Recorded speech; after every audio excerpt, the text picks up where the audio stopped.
What's up, guys? Don't forget to smash that like button, drop a comment, hype up the video, and if you're new here, hit that subscribe and join the family.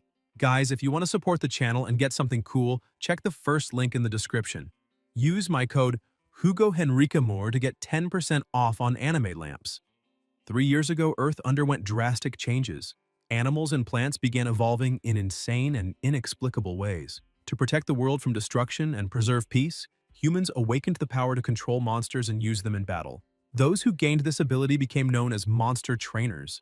A woman slammed the blackboard, demanding the class's attention and shouting that monster trainers should focus more. Her name was Murong Cheye, teacher of Class 3, second year, at Chang'an 3rd Secondary School. She explained that this event marked the beginning of a new era for Earth and reminded everyone that it would be on the exam. The bell rang and the teacher ended the class, warning that the monster breeder exam would take place the next day and recommending they watch it with their parents. Leaving school, a boy named Gao Peng, 18 years old and a student of Chang'an 3rd Secondary School, walked deep in thought. His greatest goal was to become a monster trainer. However, something strange had been happening. Ever since turning 18, he started seeing panels floating before his eyes. One of them read, "Dear host, congratulations on successfully activating the Monster Evolution System. This system can help you identify relevant information about any creature. Please make good use of it." The system displayed precise details: species, level, grade, attribute, condition, weakness, and even the requirements for future evolution. Gao Peng arrived home wondering if he was going crazy from stress. As he climbed the stairs, he heard a noise and looked to the side. There was a strange spider. The system immediately identified it. Species: striped gray plate spider. Level 3. Grade: normal. Attribute: wood. Condition: healthy, irritated.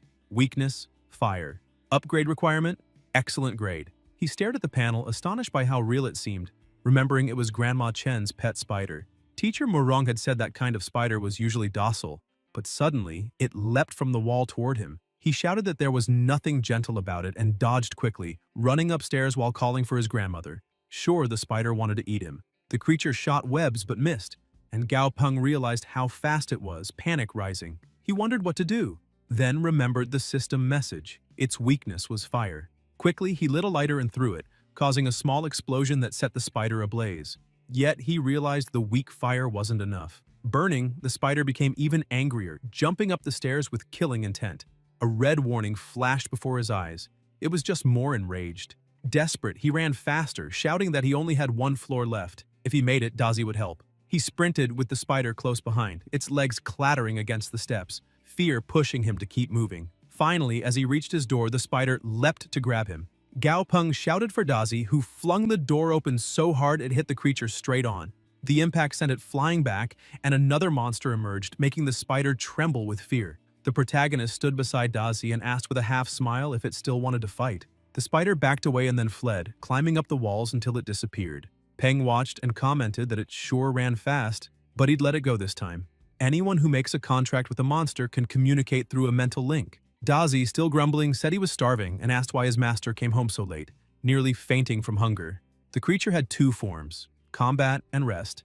Out of combat, its body shrank to conserve energy and heal minor wounds. Peng reassured him, patting his familiar and saying he'd make something to eat soon. He asked Dazi to hang the bag on the rack and headed to the kitchen. The boy grabbed a knife, spinning it between his fingers, muttering it was time to show his true skills. He then sliced meat and vegetables with incredible speed, and within minutes, a fragrant, nutritious dinner was ready. Dazi smelled it and began drooling, saying he couldn't wait any longer. Peng laughed and told him to eat slower or he'd choke. As he watched his companion eat, the system reappeared, showing his monster's data. Species: purple-backed yellow-clawed centipede. Level 7. Grade: normal. Attributes: yin, poison. Condition: healthy, happy. Weakness: lightning. Upgrade requirement: excellent grade. Reading that last part, Peng was stunned. Could requirement for excellent grade mean his familiar could evolve from an ordinary monster to a higher grade one? The thought left him speechless. Such evolutions were extremely rare. Monster grades ranged from normal to excellent to perfect, and the higher the grade, the greater the potential. Excited, he thought that if Dazi could truly evolve, maybe one day they'd reach the perfect grade together, something legendary, reserved for leaders among monsters. Overjoyed, Peng hugged his companion, promising to help him reach the new level no matter what. Dazi wobbled from the affection, his antennae twitching. The protagonist looked back at the panel and tapped the upgrade requirements. The screen changed. Evolution requirements for excellent grade. Shadow grass, a special plant that grows in areas with strong yin energy, extremely beneficial for monsters of that attribute. Required 10 stalks. Luminous wood, a rare material born when lightning strikes a tree with affinity to wood and thunder attributes. Required 500 grams. The Thunder Core crystal was a rare item from a thunder attribute monster's body, filled with immense electrical energy. Only one was needed. The protagonist noted that Shadowgrass would be easy to find, and luminous wood could be bought, but the Thunder Core crystal would be the hardest. He analyzed the situation. Crystals of common elemental types cost around 8 alliance credits, and one from a rare element like thunder would be at least 10. Closing the system window, he sighed that it was too expensive. Since the Allied government's founding in the New World, a unified currency had been created: Alliance dollars and Alliance credits. Credits were a high-tier currency where $10,000 equaled 1 credit. When his parents died in that accident, the government had granted him 20 credits in pension. Now, only 11 remained. With that, he could still afford the materials for Dazi's evolution, but they'd be left with no money to live on. After eating, Dazi went to his master, complaining he was still hungry. Peng stared at him in disbelief, asking if he really was a centipede. Annoyed, Dazi stood up and demanded more food. Peng laughed and promised another dish. Soon he handed it over, warning not to complain if he got sick. Watching Dazi devour the meal, he thought money truly was the biggest problem in the world. He had the recipe for evolution, but no resources to make it happen. Frustrating. Suddenly, an idea struck him. If the system was real, maybe he could become a true monster breeder. Discovering how to evolve a monster's grade had always been a mystery breeders tried to solve. And if he could access that information freely, he could become the greatest breeder of all. A grin spread across his face as he laughed, saying that when that day came, he'd have all the money he wanted. Then he remembered his teacher's announcement about the breeder exam the next day. Quickly, he grabbed his phone and searched the registration site, hoping it wasn't too late. Finding the page, he saw only 3 minutes left and immediately confirmed his entry. The system processed it and displayed a success message. He must appear at 9 o'clock the next morning at Chang'an City's Monster Breeder Division. Happy, Peng raised his phone and shouted that he'd do his best. The next day, he went next door and knocked. A beautiful woman, still sleepy and wearing pajamas, answered. It was Tang Tang, Peng's charming neighbor. Embarrassed, he greeted her and explained that he was taking the exam, asking if she could look after Dazi for a few days. Tang Tang, delighted by the small familiar, gladly agreed and promised to take good care of him. Peng smiled and thanked her, saying that with her watching Dazi, he could focus on the exam in peace. Before rushing off, he promised her dinner when he returned. Tang Tang smiled and wished him luck, saying she'd look forward to that meal. However, once he left, her smile vanished. She looked at Dazi with disgust, muttering that he was weak and ugly and wondering how Peng ended up with such a pathetic familiar. Dazi becomes irritated by the scornful look and prepares to attack, but Tang Tang quickly crouches, runs her hand over his head and strokes him, teasingly saying that Grandpa will be furious when he finds out about this. Inside her apartment, her phone rings. It's a call from her grandfather, the president. As soon as she answers, Tang Tang explains that she had called earlier only to report something. Peng made a contract with a purple-backed, yellow-clawed centipede of normal grade. The old man explodes in anger, shouting if that's true, outraged that a normal-grade monster has such limited potential and will never have a future, demanding to know why she didn't stop the boy. Walking across the room, Tang Tang calmly replies that she couldn't stop him. His grandson is as determined as he is. Outwardly, they may seem indifferent, but inside, they're both equally stubborn and relentless. She reminds him that the centipede was left behind by his daughter and son-in-law, Peng's parents. With a sharp tone, she asks if the old man still hasn't finished what he set out to do, adding that perhaps it would be better to eliminate the disobedient and replace them with the obedient, since talent is something the world has in excess. She then looks out the window and sees Peng running down the street, sighs, and apologizes for saying too much, assuring him he doesn't need to worry because as long as she's around, the boy will never be in danger. She hangs up. In the president's office, a woman rushes in, asking if he called for her. With a cold expression, Ji Han Woo orders her to inform the experimental department that they have a 5-month deadline. If they fail to deliver results by then, they no longer need to exist. Regarding the Qinghai branch, he gives Li Ye 7 months to solve the problem, or he'll go there himself. The secretary trembles, bows, and says she'll carry out his orders immediately. Ji Han Woo, now calmer, picks up the phone, looks at a photo of himself with Peng, and murmurs that he'll set everything right within a year at most. He He promises his grandson that once he returns, he'll never suffer again. In the city of Chang'an, the Monster Breeder Division building is packed. Peng looks around amazed by the crowd, commenting that becoming a monster breeder has really become a trend. Suddenly, he hears a familiar voice and turns to see his friend Li Zigong, accompanied by Zhang Hong and Li Hongdu. He smiles and greets them. Zhang Hong asks if he came to watch the exam, but Zigong laughs, proudly pointing at his mother, saying they're there to see her take the test. Even though she's failed 3 times before, he insists she'll pass this time. Hongdu lightly taps her brother's head, calling him an idiot. Zigong complains that she hits him so often he's actually turning stupid because of her, and she retorts that he's always been stupid, it has nothing to do with her. Slightly embarrassed, Peng interrupts the banter and reveals that he's also taking the exam. The 3 of them are surprised, and Zhang Hong places a hand on his shoulder with an encouraging smile, saying it's great to see him so determined, that he believes in him, and that maybe today they'll witness the birth of the youngest monster breeder in Chang'an. Peng laughs awkwardly, saying he's not that talented but will give it a try. At that moment, an unfamiliar voice cuts in, sarcastically asking who the youngest breeder in the city is supposed to be, mocking that the exam must be too easy if anyone thinks they can pass. Zigong gets angry and asks what that idiot just said, but his sister tries to hold him back. The man keeps provoking, saying it's ridiculous for a foolish kid to think he can become a monster breeder. Peng stares at him coldly and replies that if someone could become a breeder just by talking, that man would already be the best in the world. The blonde man gets annoyed and tells him to wait. Soon he'll see what that means. Zigong asks who that idiot is and how anyone could be worse than him, and Zhang Hong answers that it's Wang Shu, heir of the Wang group, someone who has failed the monster breeder exam 4 times. So seeing a young newcomer like Peng must have gotten under his skin. Suddenly the doors open and people begin shouting, announcing that the exam is starting. The head examiner of the Chang'an City Monster Breeder Division, Feng Shu, steps forward to welcome everyone. He declares that the exam will begin immediately and instructs everyone to enter and collect the written test in an orderly line. Inside the division hall, Feng Shu welcomes them again and explains that the evaluation consists of 2 parts, a theoretical test and a practical test. Peng listens carefully as Feng Shu emphasizes that they'll begin with the written exam. 3 videos will be shown on the screen behind him, and participants must accurately describe the monsters displayed. He turns on the screen and steps off the stage, saying he doesn't want to waste time, so the video starts right away. The first shows a monster swimming underwater, darting back and forth. When the screen goes dark, the chief examiner checks his watch and announces that was the first video. Everyone has 20 minutes to write their answers. People begin complaining, saying they've never seen that creature before, that it must be a new species, and the clip was too short to see anything clearly. They might have to try again next year. Feng Shu gets irritated and yells for everyone to shut up, warning that the next person who speaks will be immediately disqualified. Silence fills the room. Wang Shu smirks, thinking the written exam this year is harder than usual, but he's grateful for the insider information he received beforehand. Glancing at Peng sitting calmly beside him only makes him angrier. That idiot better enjoy laughing while he can.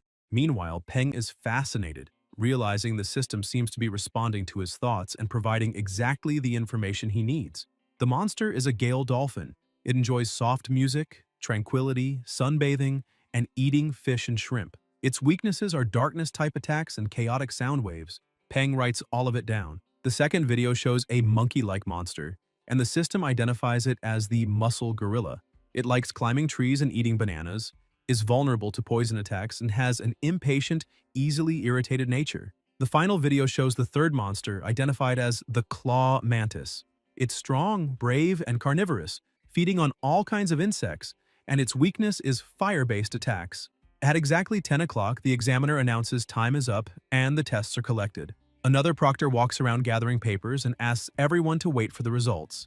An hour later, Feng Shu returns holding the papers and announces that the results are in, saying he will now read the names of those who passed. Liu Xueqin and Lin Celine are among them, and Zhang Hong also passes, sighing in relief when she sees her score of 81. Wang Shu, with 86 points, struts proudly, saying that was expected. Feng Shu taps the paper on the table and notes that everyone mentioned so far made a few mistakes but still passed, wishing them luck in the practical test.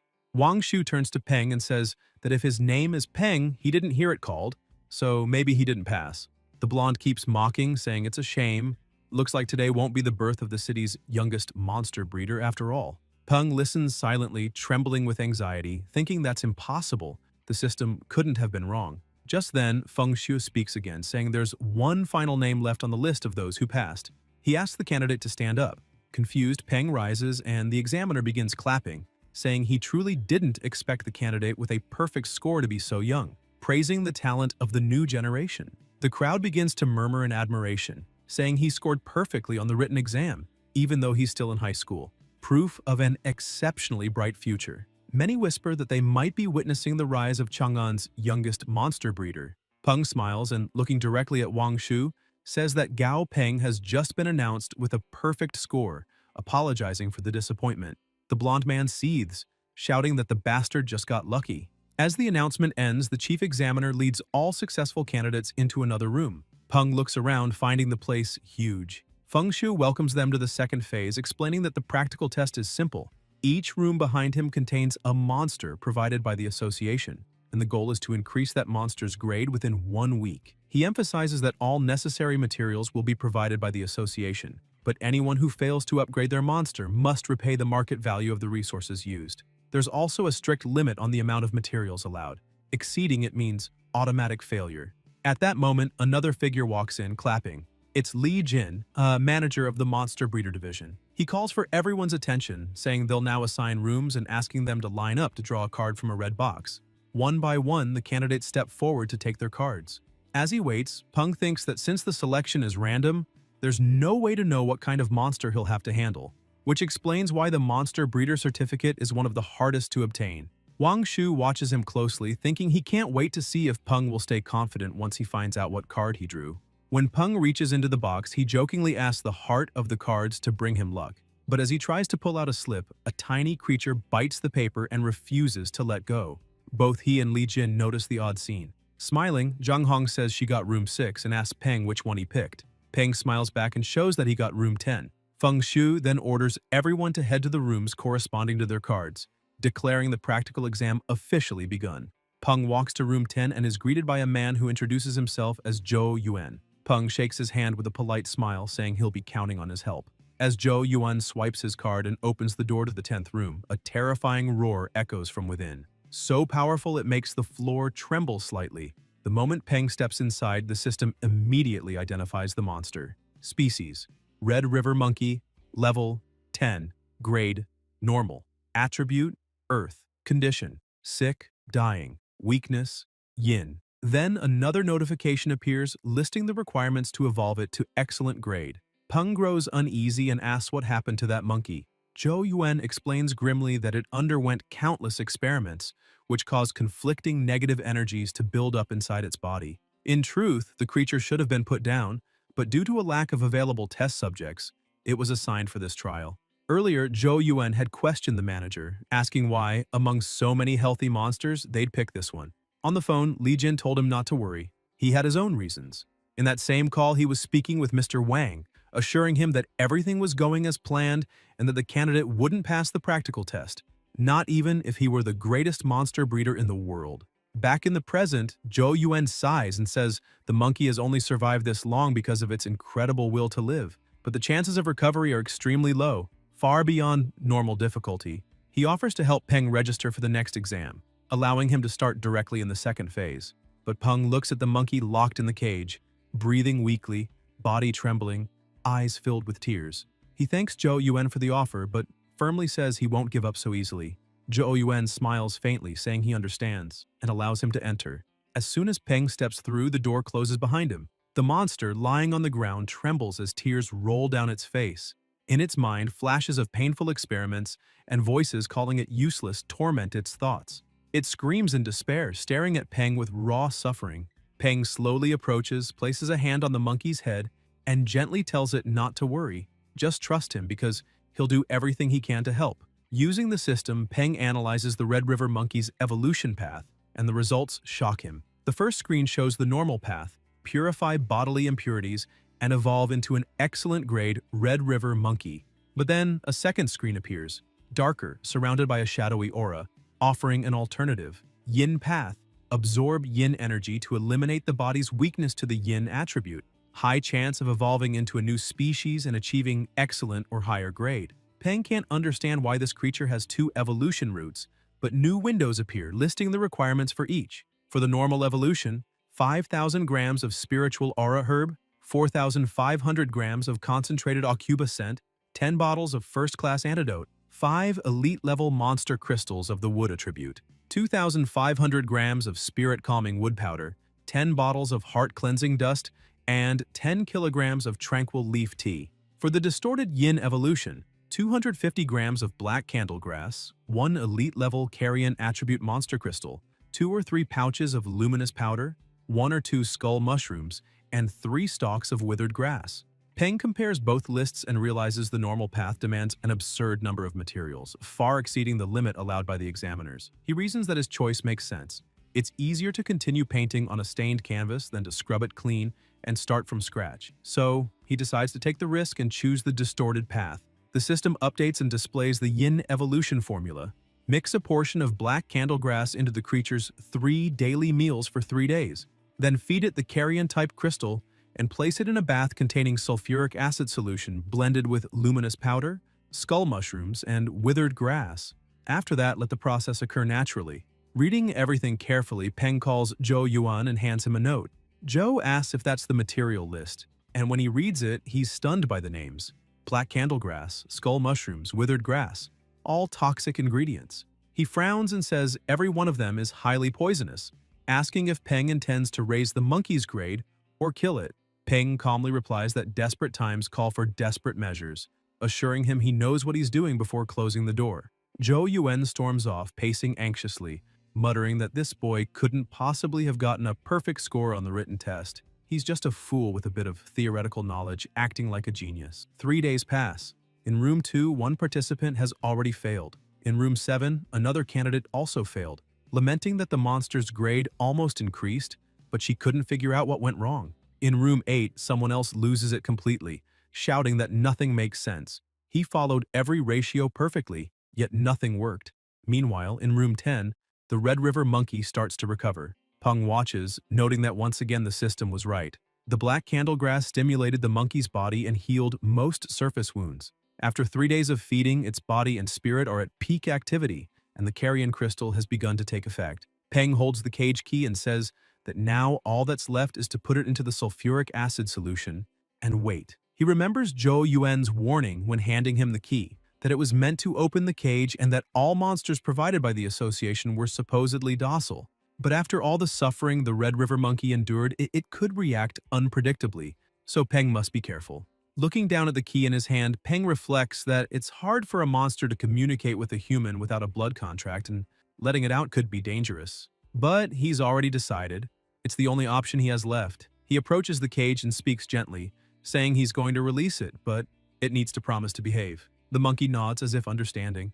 Without hesitation, Peng unlocks the cage and calls it out. Though he tries to look confident, he still feels a twinge of fear, until the monkey suddenly runs toward him and jumps into his arms, showing gratitude and affection for the kindness it received over the past days. Peng smiles in relief and pets it lightly, saying it can be free now, because the most important thing is helping it evolve. The two walk to the bathroom where the bathtub is ready. Peng tells the monkey to get in, assuring it everything will be fine. But the creature hesitates, pulls out a handful of fur from its tail, and throws it into the tub. The fur sizzles instantly, and frightened, the monkey refuses to enter. Peng is impressed by the creature's intelligence, but keeps smiling, urging it to trust him, promising it can become stronger if it has the courage. He then places his hand on the monkey's head, radiating calmness. Slowly, the creature gives in and steps into the tub. Peng watches with a tight chest, saying that sight would make anyone uneasy. The moment the monkey submerges, thick, dark smoke begins to fill the room, startling Peng and triggering the alarms. In the security booth, a voice comes over the radio announcing that the fire alarm has been activated in room 10 and they need to contain it immediately before it spreads. Teams rush in with extinguishers while other participants panic, whispering that whoever's in room 10 must have caused an explosion. From afar, Wang Shu watches with satisfaction, murmuring that the investment wasn't wasted and that manager Li Jin really kept his word. The alarm keeps blaring as people run to room 10 and force the door open, only to find there's no fire, just heavy black smoke drifting through the air. Peng turns startled and asks why they barged in like that. Zhou Yuan explains that the fire alarm had gone off, and as a precaution, everyone rushed to check the situation. The protagonist apologizes, admitting he was so focused on the process that he didn't even notice the system trigger. Joe grabs the radio and reports that room 10 has been inspected and everything is under control, asking the others to disregard the alert. Moments later, Feng Shu arrives, demanding to know what happened and whether that was truly the result of an evolution process. The details are explained to him, and gradually the tension in the air begins to fade. Meanwhile, bystanders whisper among themselves, saying the whole thing is a mess. After all, that boy is far too young and inexperienced for such a task. Watching from a distance, Wang Shu smirks, saying it looks like not even a piece of the monster remains, meaning he failed the test. Though he plans to watch closely, he wants to see that smug grin vanish for good. Suddenly, the bathtub that had appeared empty begins to bubble, and a skeletal hand bursts out, wrapped in a dark, terrifying aura. The monkey begins to rise, but now with a completely different and horrifying form. People recoil in shock as the creature stands up fully, shattering the tub in front of it. The enormous being glares at the protagonist with hollow, menacing eyes.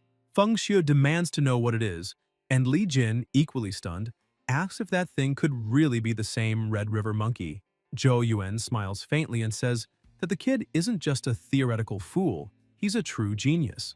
The system flashes a notification. Yin-distorted evolution completed successfully. The Red River monkey has transformed into a skeletal carrion monkey. Name: Skeletal carrion monkey.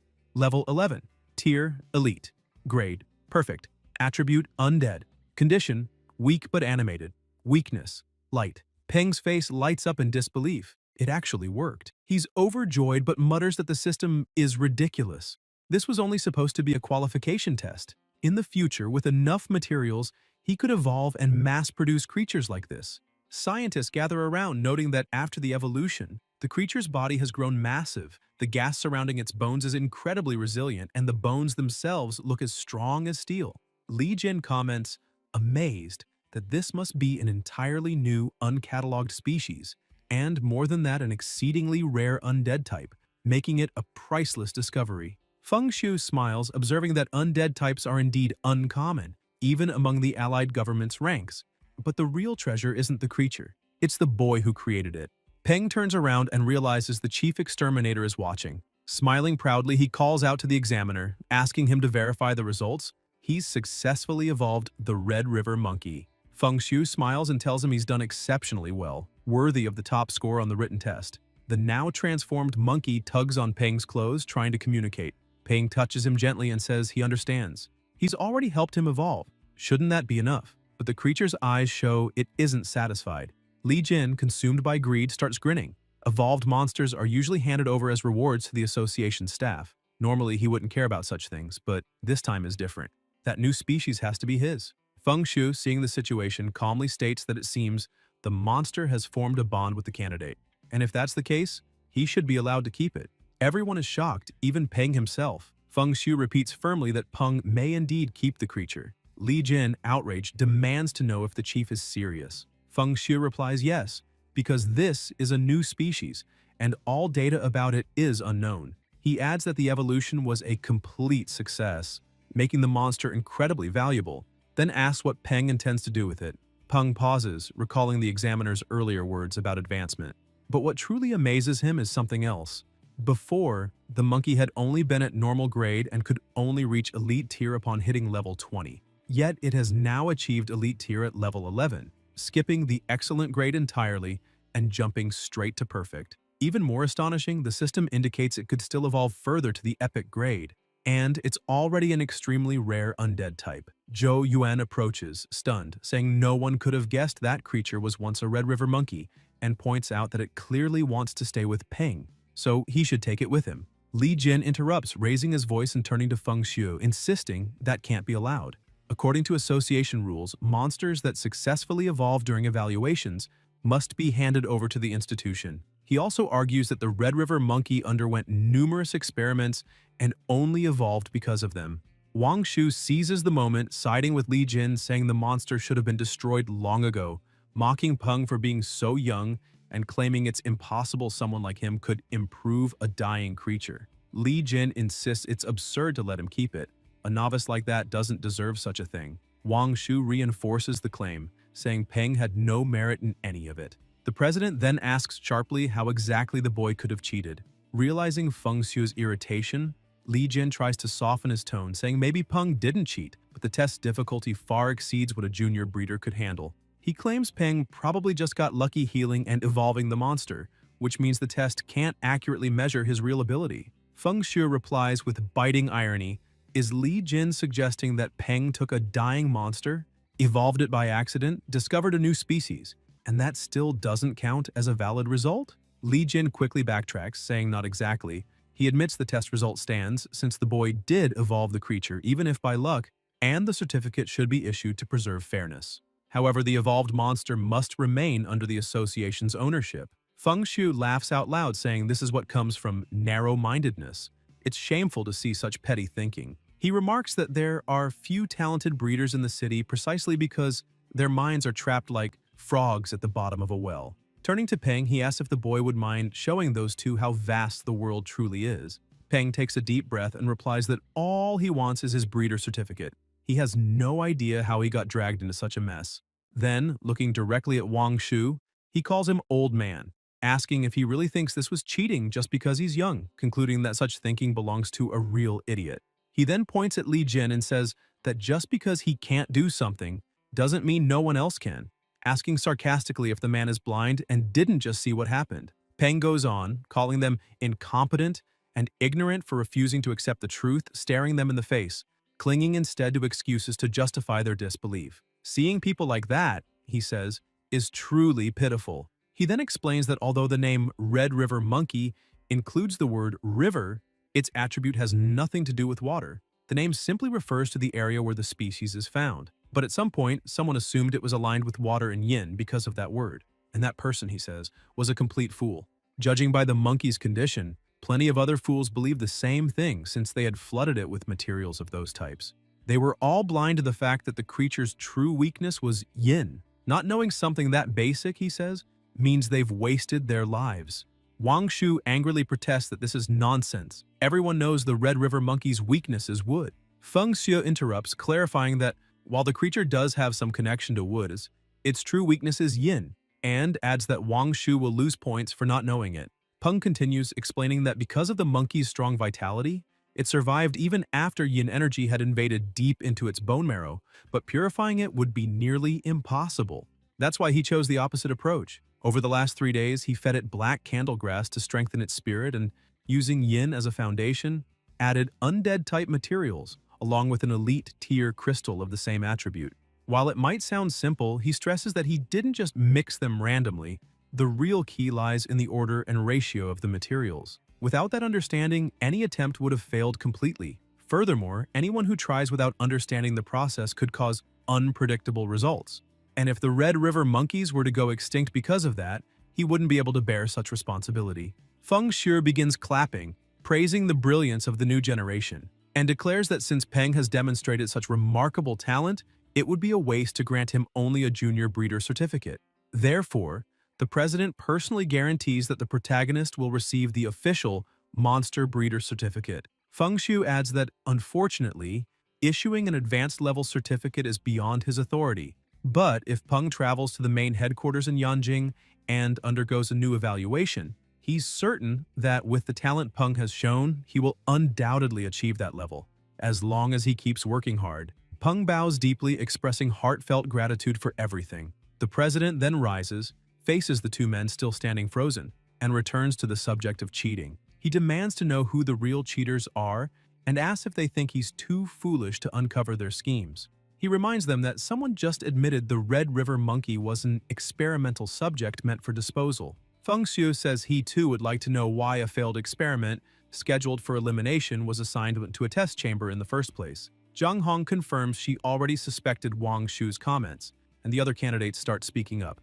saying Manager Li was clearly involved and that Peng was their real target. Zhou Yuan raises his hand and states that he can testify, revealing that Manager Li Jin personally added the Red River monkey to the exam's monster list, even though there were many healthier options available. Li Jin tries to silence him, but Zhou continues, pointing at Wang Shu and explaining that Li acted under the candidate's direct orders. He adds that proof of this is recorded in the association's official monster allocation reports, and a quick investigation would verify it. Wang Shu collapses to the floor in panic, desperately denying everything. The president then declares that based on the evidence as head of the Chang'an City Monster Breeder Association, he officially announces that candidate Wang Shu cheated and is hereby disqualified from the current evaluation, banned from participating in any future exams for the next 3 years. He continues, stating that former manager Li Jin is permanently expelled from the association and will never be reinstated. The surrounding crowd erupts in cheers, saying justice has been served. Feng Shu turns back to Peng, admitting that what happened was disgraceful, apologizing and inviting him for a cup of tea in his office, not only to apologize but also to make a special request. Sometime later, Peng now holds his intermediate breeder certificate in hand and has named his skeletal carrion monkey Dumby, meaning idiot, because the creature often stares blankly into space when left alone. Looking at his new certificate, Peng jokes that he heard it's worth 30 bonus points on the college entrance exam. He boards a bus with a smile, thinking how incredible the whole evaluation had been.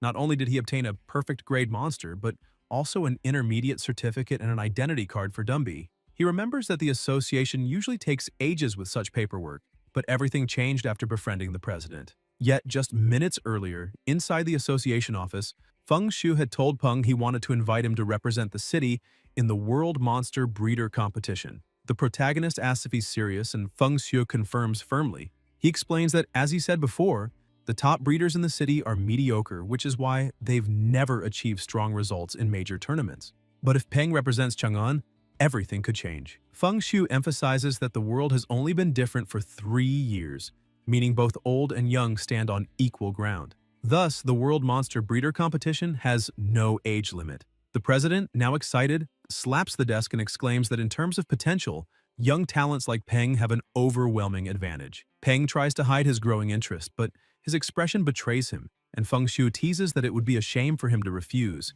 especially since the top competitors receive large cash prizes, with the top 10 earning at least 10,000 alliance credits each. Feng Shu then looks aside, slightly embarrassed, admitting that he was selfish for wanting Peng to join so suddenly and that he'll take full responsibility for it. But Peng interrupts him, telling him not to say another word. With a determined expression, he declares that with great power comes great responsibility, and for that reason, he'll accept the invitation to protect the city's honor. Back in the present, on the bus, Peng sits deep in thought, wondering whether he should really enter such a competition, as everything seems complicated. Around him, passengers whisper in awe at his familiar, marveling that it's such a rare undead creature. But as always, there's someone foolish enough to do something stupid. One man leans closer out of curiosity and loudly asks what would happen if he pulled a bone from the monster. Without thinking, he reaches out to try. In an instant, red threads shoot out from Dumby, wrapping tightly around the man's arm. Within seconds, the undead completely restrains him without even turning his head, while Peng, lost in thought, is still daydreaming about the 10,000 credit reward for placing among the world's top 10. After all, someone poor like him can't afford to ignore that kind of opportunity. Dumby rises and stares at the man who dared to touch him, raising a hand toward his eye, ready to strike. Peng quickly calls his name, and the undead instantly releases the man, returning obediently to his master's side. Peng sighs, muttering that with both him and Dazi around, he has no choice but to join the competition. After all, Dazi eats too much, and now, with Dumby's size, feeding them both will be tough. Smiling, Peng jokes to his new familiar not to worry. It's his own fault for being such a genius. So young and talented that even the heavens must be jealous. The passengers keep whispering, amazed that the boy hasn't even signed a formal contract yet and still commands absolute obedience from the creature. Many wonder who this mysterious prodigy is that no one in the city had ever heard of before. After getting off the bus, Peng says it'll be good to talk to Tang Tang and tell her everything that happened. Suddenly, something rushes toward him. Dumby senses the danger and pushes him aside, blocking the attack. The undead looks back concerned, checking if his master is unharmed.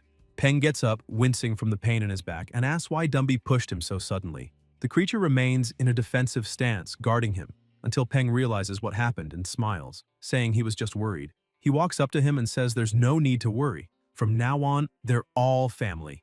When he turns toward Dazi, Peng is shocked at how much the centipede has fattened up. Just then, Tang Tang appears, waving and saying that she and Dazi came to pick him up. Peng asks what happened, and she smiles, explaining that Dazi is much healthier and stronger now because she fed him very well. The system automatically analyzes and reports that Dazi is severely overfed, making Peng suspicious, as he questions whether he's really stronger and healthier. Tang Tang replies cheerfully that he is, saying he was too skinny before and that she gave him something highly nutritious to eat. Dumby glances at Dazi's huge belly and starts flexing, showing off his own muscular frame. Tang Tang laughs and tells him not to get caught up in such details, changing the subject by saying what really matters is how Peng did on his exam. The protagonist explains that it went very well. The monster he received had undergone many experiments, and he managed to improve its grade, earning an intermediate monster breeder certificate. Afterward, the association president gave him a new monster as a gift, in gratitude for saving and perfecting the other one during the test. Peng points to Dumby and says he accepted him out of respect for the president. Tang Tang looks surprised and asks if he really obtained an intermediate certificate. He confirms, showing the document, and she smiles, impressed, saying he's grown up so fast and truly amazed her. Peng notices her expression soften slightly, her gaze now warmer and more curious. Tang Tang says she wanted to discuss this later but decides to ask now. Does he know why monster trainers hold such a high status? She says she'll be direct. No matter how powerful familiars are, they're still external forces, and a single shooter or bullet can easily kill them, since humans themselves are fragile. Peng looks shocked and asks if that means the high status comes from the trainers having their own means of protection. Tang Tang smiles and replies, exactly, then asks if he'd like to learn how. The secret technique Constellation Shift was, in fact, a powerful damage transfer ability that allowed its user to completely redirect any wound they received to their own familiar. However, its range was limited, and it could only be activated with the familiar's conscious consent. Despite that limitation, the potential of the technique was immense, since a monster's vitality and endurance far surpassed those of a human and continued to grow as the monster evolved. That meant that, over time, the technique would become increasingly useful and efficient. After fully understanding how it worked, the creator and his familiar began to feel a subtle bond, as if connected by an invisible thread. After some time meditating, the protagonist stretched and commented with satisfaction that he seemed to have successfully learned the technique. He thought to himself that for Tang Tang to grant him something so valuable, her support surely wasn't simple. Looking at Dazi, he joked that the creature had gotten too fat, looking like an obese purple pig. Dazi was indignant, but Peng asked Dumby to bring a mirror and showed him the truth. Seeing his reflection, Dazi was shocked, almost falling into depression. The protagonist then scolded him, telling him to stop pretending to be dead and get up to start exercising. After all, by losing all that fat, he could increase his rank. Even so, Peng thought that if his familiar stayed that fat, it would really be a problem. After all, who would want a fat flying centipede? The next day, in the city center, Tang Tang and Peng met. He apologized for making her wait so long, but she smiled and said it didn't matter, since he had already become an intermediate monster creator and still agreed to help her with her small studio. So waiting a bit wasn't a problem at all. He felt a little embarrassed, and she joked that she would stop teasing him, asking him to come in because she needed to explain more about the studio. She told him that some time ago she had partnered with others to open a small monster creator studio and invested a lot of money in it. But her partners had fled with both the money and all the creators who worked there. Peng commented that the studio was located in an excellent area right in the heart of the city and the rent must be sky high. Tang Tang laughed awkwardly, trying to hide her discomfort, saying that the business had been going very well before the betrayal, which was why they had rented that place. But after the creators were taken away, things collapsed. The protagonist began to feel that something was off and wondered if it was just his imagination or if she was acting differently that day. Tang Tang called him and asked him to follow her upstairs, explaining that the studio was on the 3rd floor. She emphasized that, regarding payment, as she had said before, he would receive the best salary possible for the position, and even 20% of the shares. She added that he didn't need to worry as the job wouldn't interfere with his studies. He only needed to come on weekends, since the work of a monster creator was relatively easy. Peng, surprised, asked if that salary wasn't too high, since with such an offer she could attract much more experienced creators. Tang Tang replied casually that it wasn't as good as it sounded, explaining that she didn't want to draw too much attention. Even so, the protagonist remained suspicious. After all, first she had given him a secret technique, then invited him to a store in the very center of the city, and now offered such a generous deal. If it weren't for the trust between them, anyone would say it was too suspicious to be coincidence. But since it was Tang Tang, Peng saw no problem. After all, she had secretly taken care of him for the past 3 years, ever since the day he became an orphan. Holding his bag tightly, he took a deep breath, trying to drive away unnecessary thoughts. He knew Tang Tang would never harm him, no matter how generous her offer seemed. And in the end, with the help of his system, he really was worth all that. Maybe even more. If he could help her profit from it, It was a fair exchange. So he said he accepted all the terms and that from that moment on, she was in charge. Tang Tang smiled, satisfied, wishing for good cooperation between them, though inwardly she sighed in relief. That had been harder than she expected, and thankfully he hadn't suspected anything. Shortly after, they reached the third floor. A young woman with a gentle and cute appearance ran toward them, smiling, saying that Miss Tang Tang had arrived just in time. Tang Tang then introduced the protagonist, saying his name was Peng and that he was the monster creator she had just hired. Then she introduced the young woman, explaining that she was the studio's receptionist, and her name was Shun Quan Quan. Right after that, Tang Tang returned to the elevator and told Peng that she had already explained everything to Quan Quan, who would be responsible for showing him the studio and introducing him to his colleagues. She added that she needed to leave because she still had a lot of work to do. Without giving him a chance to say anything else, she simply said goodbye and left, leaving the two of them there. Peng ran a hand through his hair, chuckling softly since he had already guessed she would do that. Even so, he murmured, wondering if she was really okay. Quan Quan kept her charming smile and asked him to follow her, saying they would handle his registration. While filling out the information, she glanced at Peng discreetly, surprised that someone so young was already an intermediate monster creator. Deep down, she thought Tang Tang had probably been deceived. Meanwhile, Peng sat reflecting on how the studio operated. If he wanted to generate profit for Tang Tang, he would need to set a fair service rate. Unlike other creators, he had the system, and following its instructions, his creation success rate would be practically 100%. Therefore, it wouldn't be fair to charge the same as everyone else. Although he wasn't obsessed with money, charging less would be a waste, and in a way, even disrespectful to the system itself. So he decided to charge 3 times the maximum price normally asked by an intermediate creator. When the registration was complete, Quan Quan approached him and handed over the certificate, saying the process was finished. Peng thanked her, but the receptionist looked at him with slight concern and asked if he really intended to charge 3 times the maximum rate. She explained that maybe he didn't know how a studio worked, but warned that such a price could hurt their reputation. Peng frowned and asked what she meant by that. At that moment, the door suddenly burst open. A man rushed in, looking irritated and desperate, saying he would get straight to the point. He stared at Peng and declared that if Peng wanted to charge 3 times the maximum rate, he would have to prove he was worth the price.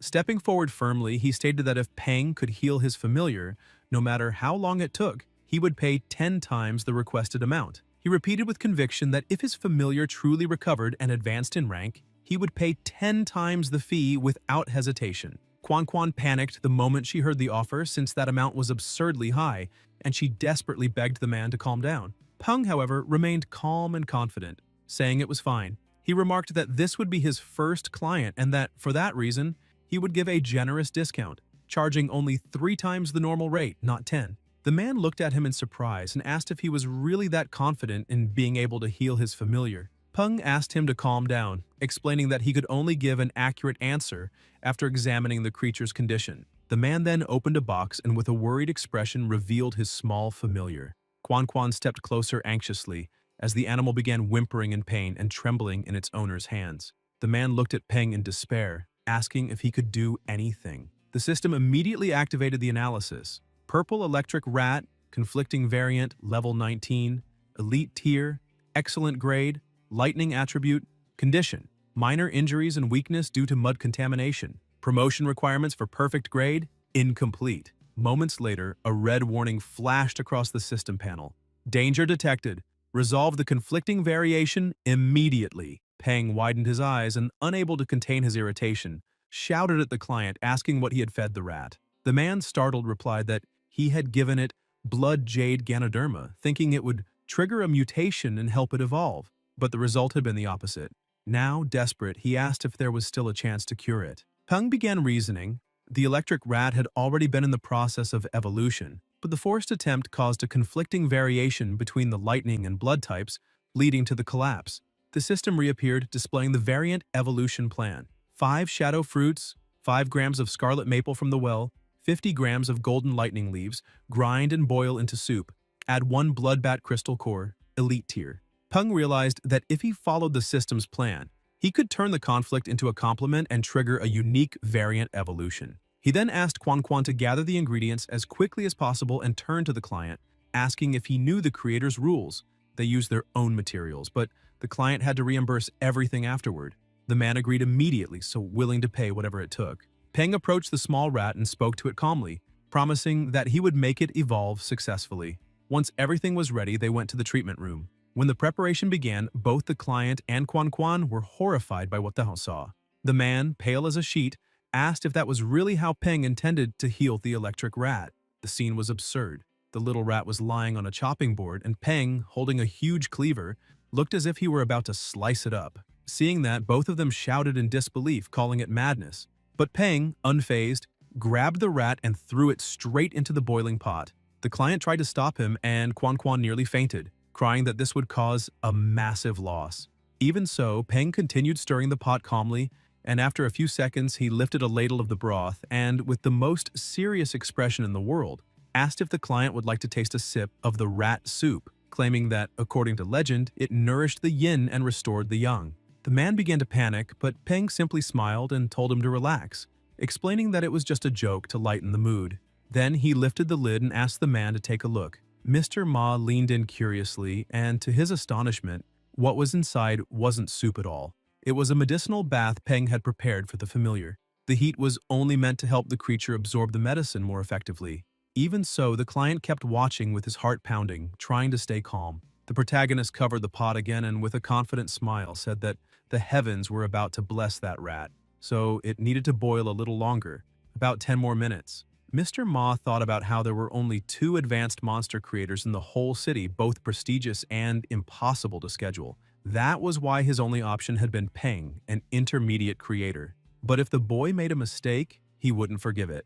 10 minutes later, the client returned to the room and asked if it wasn't done yet or if it was taking too long. Peng calmly replied that it was almost time. Suddenly, the pot began to shake and rumble, and Peng announced that the moment had come. The lid flew off, a small explosion burst out, and the rat leaped from the pot, trembling and radiating energy throughout its body. In an instant, it destroyed everything around it with incredible speed. The client began shouting with joy, celebrating that it had worked, and that his familiar had truly evolved. Quan Quan, however, panicked as she watched the treatment room being completely destroyed. The system analyzed the monster again and displayed Name, Purple Blood Electric Rat, Level 20, Tier, Elite, Grade, Perfect, Attributes, Lightning, and Blood. Peng crossed his arms and remarked that the client was very lucky. His familiar had reached perfect grade with dual attributes, and with a bit of training, it could even advance to Commander Tier. Mr. Ma, overwhelmed with emotion, apologized for having been rude earlier and thanked him sincerely. Peng replied professionally, saying there was no need for thanks since the man was paying for the service. He then handed him the invoice, including the consultation fee and materials, and the cost of the damage to the treatment room. He called Quan Quan Cutie and asked her to send the list of materials to the client's home, explaining that the cost would be deducted from his commission. Mr. Ma, still excited by the result, asked if Peng could examine another of his familiars and whether he had time the next day. However, Peng refused. The man insisted, saying he would pay 3 times more since money wasn't a problem. Peng then asked him to calm down and explained that wasn't the reason. He simply had school the next day and wouldn't have time. The client was confused and asked if it was some kind of association training or a lesson with a renowned master. Peng packed his things and, with complete composure, said that he was still in his 3rd year of high school and needed to go home to do his homework. Mr. Ma was left completely stunned, unable to believe that someone so young could possess such talent, muttering to himself that students these days were terrifying. Quan Quan was also speechless, remembering that Tang Tang had bought the studio just a few days earlier for an enormous sum, fired all the previous monster creators, and told her to keep it a secret from Peng. But now, seeing this, she understood that he was a true super genius. Meanwhile, inside her home, Tang Tang held something in her hands and commented that it was the last remaining crystal core. She ordered her familiar to deliver it to the right destination. An open window led in the wind, and in the protagonist's room, Dazi rested peacefully. Tang Tang's small familiar threw the crystal core through the window, and both it and the other creature watched the scene unfold. Dazi quickly darted forward, swallowed the core, and within seconds began to feel something strange. Dumby, alarmed, tried to help him. Meanwhile, Peng was walking home calmly, mumbling that those 7 kilos of yin cedar needles should be enough to feed Dumby for a month. He reflected that his familiar had already reached perfect grade, and if it continued evolving, it could reach epic grade. Something so rare he had only read about it in books or seen on TV. Even so, he decided it would be better to ensure proper nutrition before thinking about new evolutions. On the other hand, Dazi's case was more urgent. To evolve, he needed a crystal core from a level 10 or higher thunder-type monster, an extremely hard-to-find item, and even if he found one, he probably couldn't afford it. Suddenly, a loud crash echoed from his house. Peng froze, recognizing Dumby's cry, and realized something might have happened. He ran frantically, knocking things over on the way until he reached the door. When he opened it, he saw Dazi rolling around wrapped in an unstable aura. The system immediately ran an auto-analysis. Yellow-clawed, purple-backed centipede.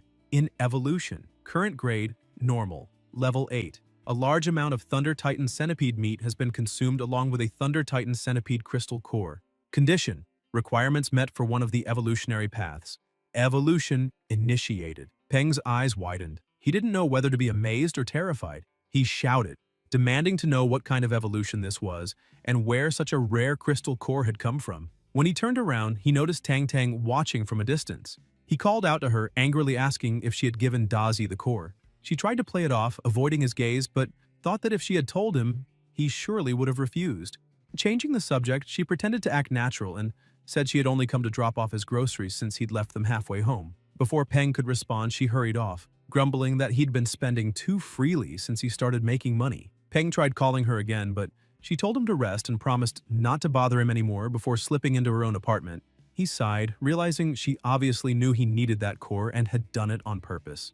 Turning back to Dazi, he gave his familiar a light tap on the head, scolding him for being such a glutton and eating whatever he found. Sitting down beside him, he opened the system and remarked that it didn't matter anymore. What really mattered now was finding a way to accelerate the evolution. He rummaged through the clutter in the room, muttering that nothing there would work until he found something interesting, a purple poisonous flower. Holding it up, he said that if he ground it and mixed it into a medicinal broth, it might help with the evolution. He quickly prepared the elixir, handed it to Dazi, and told him to drink it at once. The little monster swallowed the liquid and suddenly, its eyes gleamed brightly. A powerful surge of energy burst from its body, lighting up the entire apartment and shattering the windows. The transformation began instantly. Dazi's body grew larger, his claws and shell became tougher, and amid the blinding light, he successfully completed his evolution. The system analyzed again and reported that Dazi had now become a purple-backed thunder centipede, level 9, excellent grade, with thunder and poison attributes. To reach perfect grade, he would need to grind a silver leaf into powder, mix it with water, and make Dazi drink it daily for a week, as well as provide a crystal core from a commander-level thunder-type monster. Peng sighed in relief, saying it was finally over. He hadn't expected Dazi to advance to excellent grade so easily, and remarked that this was the benefit of having someone amazing backing him up. Suddenly, Dazi collapsed from exhaustion, and Dumby rushed over in concern, checking if his friend was okay. The protagonist was surprised since Dazi usually picked on Dumby, yet he was showing genuine worry. Peng reassured him, saying Dazi was just tired. Then he offered Dumby some food, telling him that despite his looks he was very kind, and that's why Peng had bought that meal especially for him. Dumby took a piece carefully, tasted the delicious flavor, and soon began eating eagerly. Peng smiled in satisfaction and told him he was a good boy, asking him to just keep eating. He added that Dumby had gone through a recent evolution, so it was best to let him stabilize for now. And later, once they gathered the right materials, they would work on helping him evolve again since he would certainly become a very powerful familiar. Sometime later, Dazi woke up and saw that both Peng and Dumby were asleep. An idea crossed his mind. He grabbed a blanket and quietly walked toward his master. Tang Tang, watching everything through the window, commented that it looked like the calm before the storm. Seeing how surrounded by affection the protagonist was, she said that he needed to grow stronger as quickly as possible. The next day, inside the principal's office, the man slammed his hand on the desk and shouted that he completely rejected the proposal. He demanded to know how they could even consider allowing monsters into the school, given that the students were still young and defenseless, asking if the higher-ups weren't concerned about their safety. Another man tried to calm him down, explaining that in times of peace, such an age might still be considered childish. But in ancient times, people that young were already taking up arms to protect their families. The principal was shocked, asking if things had truly come to that point, and the superior replied that, although new technologies were being developed all around the world, progress was still slow. And if things continued like this, when the day came that their current technology could no longer face the threats ahead, it would already be too late for regret. Meanwhile, in the classroom, Peng felt uneasy as everyone stared at him. One of the students turned around and asked if it was true that he had earned an intermediate creator's certificate. Peng asked how he knew about that, and the boy showed him a newspaper. revealing that he had become famous, a real celebrity, which made their class seem even more impressive. He added that the news had also deflated Zigong's pride, who had been unbearable ever since learning that his mother had passed her exam too. The group then said they had a somewhat bad favor to ask, but Peng cut them off, saying that if they themselves already considered it a bad request, then there was no reason to make it at all. It would be unpleasant both for the one asking and the one doing it. In other words, it wasn't a good idea to insist on bad favors. The boy frowned in irritation, but before he could reply, their teacher suddenly appeared behind him and smacked him on the head with a stack of papers, shouting to know why everyone was just standing around. She then ordered everyone to sit down immediately because she had an important announcement to make. Mudong walked to the front of the classroom and explained that, starting that day, all schools around the world were undergoing an emergency reform. The second year of high school would now include a new course about monsters, along with a special recruitment channel. It was a joint project between the Ministry of Education and the military, and the top students could be directly recruited into prestigious academies or military institutions. She informed them that military instructors would arrive soon and that any students interested in joining those academies could begin training that very afternoon. Murong added that anyone who wished to become a special student should meet her after class to register. The entire class was stunned by the sudden announcement, whispering among themselves that such a direct collaboration with the military wasn't normal, raising suspicions that something serious might be happening, perhaps even outside the city, since they had heard rumors that the situation out there was tense. While the students murmured, the teacher called Peng and asked him to follow her because she wanted to speak privately. Outside the classroom, Murong smiled and praised him, saying he had done something truly amazing by obtaining the Intermediate Monster Creator Certificate, and that even the principal had personally congratulated him in the earlier meeting. Then she revealed that the following day, the high school students from the 7th school would be visiting, and the school wanted him to serve as the representative for the new students. Peng tried to refuse, saying that sort of thing was too showy and not really his style, since what he truly wanted was to become a special student and a monster trainer. Murong grew curious and asked why he had made that decision, acknowledging that being a trainer was admirable, but that she didn't quite understand his urgency. Suddenly, noises came from outside and she noticed that the army had already arrived at the school. She then remarked that his grades were excellent and, combined with the bonus from his creator certificate, he had enough points to get into the best universities in the world. For that reason, she told him that he could choose any academy inside or outside of China, and that he had full control over his future. She further explained that if he truly wished to become a monster trainer, he could use his current achievements to enter a military academy and specialize there. There was no need to rush. Outside, soldiers were already unloading various monsters for the afternoon training sessions. Peng watched the movement outside through the window and sincerely thanked his teacher for her words, saying that he understood her concern but believed the military path was the safest place to start. However, he emphasized that the process was too slow and that he wanted to learn real combat techniques and grow stronger as soon as possible, something that would only be possible if he passed both exams at the same time. For that reason, he couldn't afford to miss the opportunity. He asked Murong not to worry about him. The teacher sighed, saying he was still young, but upon seeing the determination in his eyes, she eventually gave in. She said that if that was truly what he wanted, she wouldn't stop him, but warned him not to act recklessly. Peng bowed respectfully and thanked her for her support before heading on his way. Groups of students were gathering for training, filled with excitement and confidence. After all, it was an incredible opportunity and everyone wanted to give their best. Suddenly, someone in the crowd called out to him, asking if he had also registered as a monster trainer. When he turned to see who it was, he recognized Qianjin. The boy ran up to him enthusiastically, saying that he was already a monster creator and that his grades were excellent too. Curious, Peng asked why he wanted to register. With bright eyes, Qianjin replied that it was his childhood dream. His favorite animated movie had been God's favorite treasure, and the monsters in it were amazing. That's why he wanted to become one with the strongest trainer and couldn't miss the chance. Peng teased him, asking if that strongest trainer happened to be a man, would he still want to become one with him? Annoyed, Qianjin said it was just a figure of speech. Peng ended the teasing and told him it was fine, but they needed to keep moving, since the training field was just ahead. When the group of students arrived, they were stunned by the sight of the muscular soldiers. It was the first time they had ever seen people so imposing and serious. The colonel stepped onto the stage and Qianjin whispered if that man was really the instructor, since aside from his muscles, he didn't seem that special. The colonel heard the remark and, with a single glare, made Qianjin almost faint from fear. Peng observed and thought that murderous aura was terrifying. realizing the colonel was anything but ordinary. The man began to speak, first praising them for having courage, unlike those who had given up. But then he broke the atmosphere, saying that courage alone was worthless. Without a steady mind and iron will, they would wet themselves the moment they saw a wild monster, their legs turning to jelly. They wouldn't even be able to run. The students grew irritated and shouted that it wasn't true, that they wanted to become monster trainers and had already seen many monsters before. The colonel smiled and asked if they were really that sure, then ordered that a wild beast be brought in. The monster was dragged in and placed beside a thick metal plate. A soldier explained that the target was a Type 3 armored plate, 10 centimeters thick. The colonel gave the order and the beast charged at a frightening speed, completely shattering the plate with a single blow. The students stood speechless and terrified at the display of power. Even Peng was shocked, wondering how something so thick could be destroyed so easily.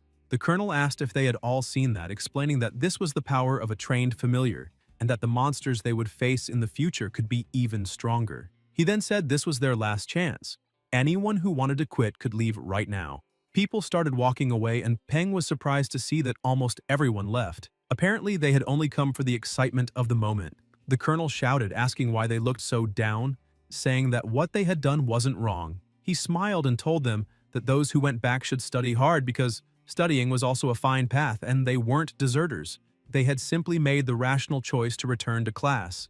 The colonel then turned his gaze to those who remained, his eyes wild and his aura so heavy that everyone felt the air grow thick. He said that those who chose to stay were different, but warned that if anyone quit now, they would be true deserters.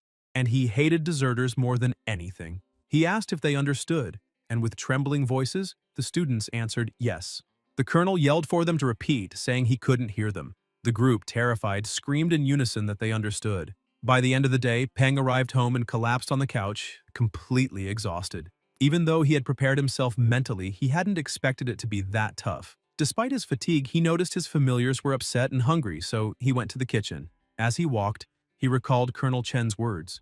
Within a month, every institute in the city would conduct elimination tests until only about 1,200 students remained. The cut rate was brutally high. When Peng opened the refrigerator and found it empty, he began rummaging through the cupboards, wondering aloud where all the yin cedar needles had gone. Only one remained. He walked into the living room confused and asked what had happened. Dazi pointed at Dumby, saying he had eaten everything. Peng approached and calmly explained that next time, if Dumby wanted more, he just needed to ask. Dumby lowered his head embarrassed, and Peng patted him gently, saying he wasn't angry. He just wanted him to let him know. Then he sat on the couch and opened the system, checking the data. Dumby needed to absorb 250 kilos of yin cedar needles to complete the first stage, meaning he was almost there. Peng placed an order for 15 kilos of needles and 5 kilos of thunderflower fruit. Calculating the costs, he thought to himself that half a kilo of needles cost 1,000 alliance dollars, but only 1.5 credits for 10 kilos, affordable for daily use. Even so, the faster Dumby ate, the faster he would evolve, which meant the materials would become increasingly expensive and rare, perhaps even requiring a legendary crystal, which would be like burning money. And then there was Dazi, the glutton, who needed 100 kilos of thunderflower fruit to reach perfect grade. Fortunately, those fruits were cheaper. Half a kilo cost only 100 alliance dollars. After finishing the calculations, Peng held his head and murmured that supporting a family really wasn't easy. The next day, upon arriving at school, he was stunned by the sight before him. The place looked like a true monster park. Students and creatures everywhere, even a colossal body occupying half the courtyard. Peng approached a girl and asked if that was her familiar, complimenting how healthy it looked, but telling her she'd need to make some space. Confused, the girl asked what he meant, and he explained that her monster was completely blocking the gate. The girl made a desperate face, remembering that she had bought it when it was small and cute, but it had grown out of control. She pouted, almost crying, saying it wasn't like that when she bought it. Peng sighed and asked if she really didn't understand what he had just said. At that moment, a soldier appeared asking what was going on, and if her familiar was indeed blocking the path. With a grin, the man turned toward Silver and said, the monster was his now. The wolf growled, releasing a fierce aura, and the giant pig began to tremble in fear until it finally stood up, clearing the way. The soldier commented that it looked like the show was over and that they could now begin real training. Everyone gathered in the training field, and he explained that he knew some wished they had formed more familiars to build a complete squad, but that today's focus would be on their own combat abilities. Even though this was a basic step, it was essential, because no matter how powerful familiars were, If they didn't listen and obey commands, they were useless. And everyone had just seen a clear example of that. The girl with the pig looked visibly embarrassed.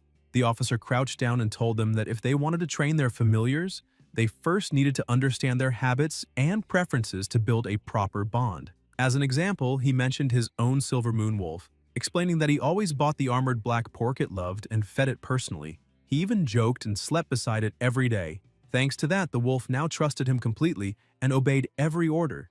Everyone recalled how the colonel's familiar had shattered a steel plate with just its tail. But the soldier explained that originally the tail hadn't even been the wolf's strongest weapon. It was only after months and months of training that it became tougher, faster, and more precise, turning into an additional attack method alongside its fangs and claws. That was the colonel's training style, developing multiple forms of attack. Next, Lee was called to demonstrate his own familiar's abilities. He explained that his was also a silver moon wolf, like many others, but due to a different training method, it had evolved differently. Throwing a rock forward, the wolf dashed at lightning speed and shattered it completely with a single bite. Peng was impressed by the power of that strike. The officer then continued, saying that familiars were divided into 5 classes: attack, defense, support, healing, and control. However, it wasn't uncommon to train a familiar for more than one role. For example, the green demon vine could be used for both defense and control. Finally, he clapped his hands and said that the basics had been covered, so the official training would begin. The first exercises were simple. Start by testing bite strength on wooden blocks and gradually increase the difficulty. While a group of monkeys unloaded a truck, the soldier explained that all those materials were for the students to use during training, so they didn't need to worry about resources. He emphasized that anyone who had already chosen their training style should register and collect the appropriate supplies. The protagonist began thinking about the best way to train Dazi. Since he was strong in offense, perhaps the ideal would be to strengthen his defense. However, he had no idea how to begin training that aspect. Peng, on the other hand, watched the small monkeys curiously as they carried enormous crates and concluded that they had likely specialized in physical strength. Suddenly, he remembered seeing a file at the studio about a species of mutant monkeys with sparse hair known as boxing monkeys. They were incredible attackers but extremely weak defensively. According to the document, these monkeys were trained by their own parents from birth, going through a harsh process where they repeatedly struck their bodies against tree trunks, then against piles of stone, facing tougher challenges as they grew. Over time, their constantly wounded skin dried and hardened, forming a natural armor of calluses and scars. As adults, they developed powerful muscles and a tough hide, capable of protecting them even from heavy impacts against rock. Inspired, the protagonist studied the training materials and thought he might adopt a similar method to improve Dazi's defense. After selecting the equipment, he walked over to his familiar, who was lazily lying in the shade of a tree. Calling him over, Peng said he had chosen their new training method, explaining that it was for Dazi's own good. Better to feel a bit of pain now than suffer for life. Holding something in his hand, he assured him it would only hurt a little, and smiled as he raised a hammer, saying that Dazi just needed to trust him because it wouldn't be that bad. Terrified, Dazi started trembling and bolted in panic. The protagonist ran after him, shouting that he didn't need to run, that it wouldn't hurt, and that it was all for his own good, insisting that it hurt him emotionally too. When he finally caught up, he sighed, complaining that the hammer was so heavy it had nearly broken his own arm. A week later, at 7 in the morning, the alarm went off. Peng turned it off and rolled over in bed, mumbling that he wasn't training today. He'd sleep a little longer. But a thunderous roar made him jump up immediately. Annoyed, he left the room grumbling that Dazi could stop making such a racket already, heading to prepare breakfast. While cooking, he commented that his familiar had indeed grown stronger, though completely exhausted physically, something he found deeply unfair. Even so, he noticed he had improved a bit himself, gaining strength and speed. Even his cooking, like making pancakes, seemed faster. Looking at his 2 familiars, he remarked that it was good Dazi hadn't eaten junk during that time, since he had grown and now reached level 10. Still, Peng admitted he wasn't entirely sure if that method had truly increased Dazi's defense, remembering that he had nearly broken his arms in the process, and that feeding Dumby had almost bankrupted him. At that moment, his phone started ringing. Dumby noticed and brought it to his master, who answered on speaker. On the other end, a voice asked if he was speaking to Peng and introduced himself as Liu Senlin, general manager of the Blue Shield Security Company. Peng greeted him and, confused, asked why he was calling, since he didn't even know that company existed. Senlin replied that on behalf of the company he wanted to arrange an in-person meeting as the matter could be very beneficial for him.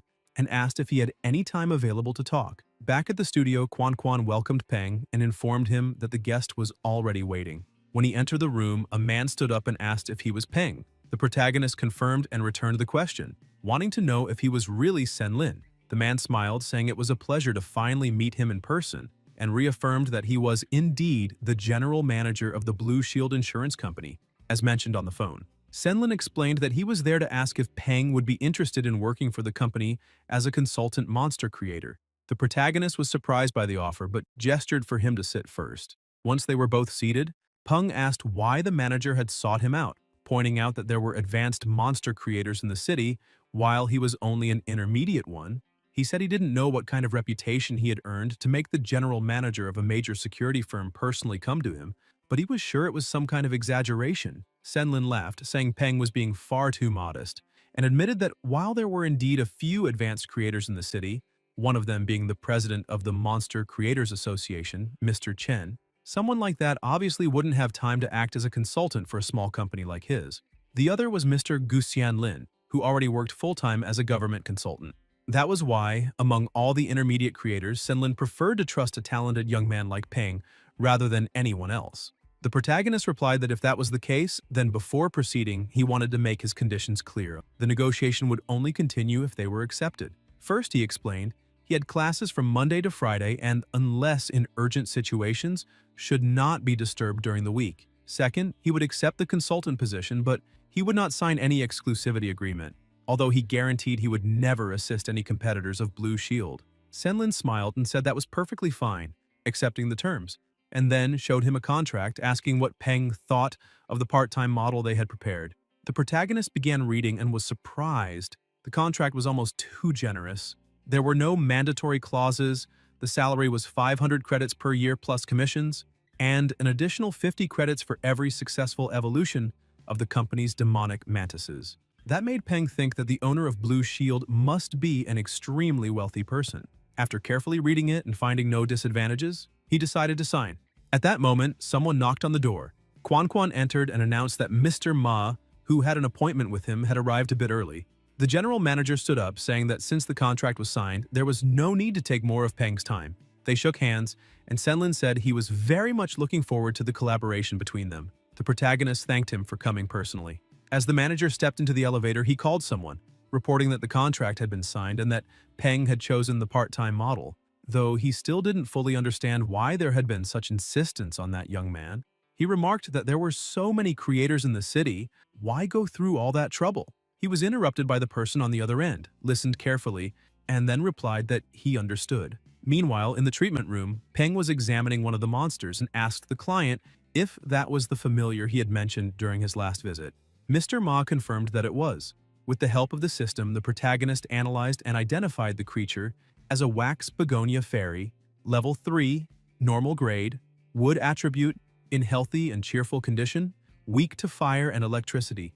The requirements for evolving to excellent grade were a 100-year wood essence and 100 drops of dew flower. Peng asked if the familiar was indeed of the flower type since its petals were beautiful, its leaves had a fuchsia pattern, and it emitted a soft fragrance. He then asked if the client truly wanted to evolve it, and Mr. Ma nodded, explaining that in half a month the Flower King competition would take place in the city, and he intended to compete for the crown with his familiar. The protagonist thought to himself that this competition was a parade of flora-type monsters. Although plants had undergone natural mutations, those that developed spiritual intelligence were rare. Due to their healing properties, flora types were more sought after than ghoul types, even if not rare, so that creature was indeed fortunate. Feeling a bit awkward, Quan Quan interjected, noting that usually only women participated in the Flower King competition. The client smiled, saying he knew that and admitted it was odd for a man to compete for the crown, but he gently held his familiar's vine and said he trusted her completely. With a loving look, he explained that the little creature was his second familiar and he wanted the very best for her. Determined, he asked Peng to help her evolve to increase her chances in the competition. Peng was surprised, realizing he hadn't noticed how much that man cared for his familiars. Pleased, he smiled and told him not to worry, assuring that everything would be in good hands. Snapping his fingers, he declared that the rule was simple. The price would be triple the normal rate. Quan Quan rushed excitedly with the card machine, her eyes shining as she asked the client to swipe his card. Once the payment was completed, Peng told her to gather the materials.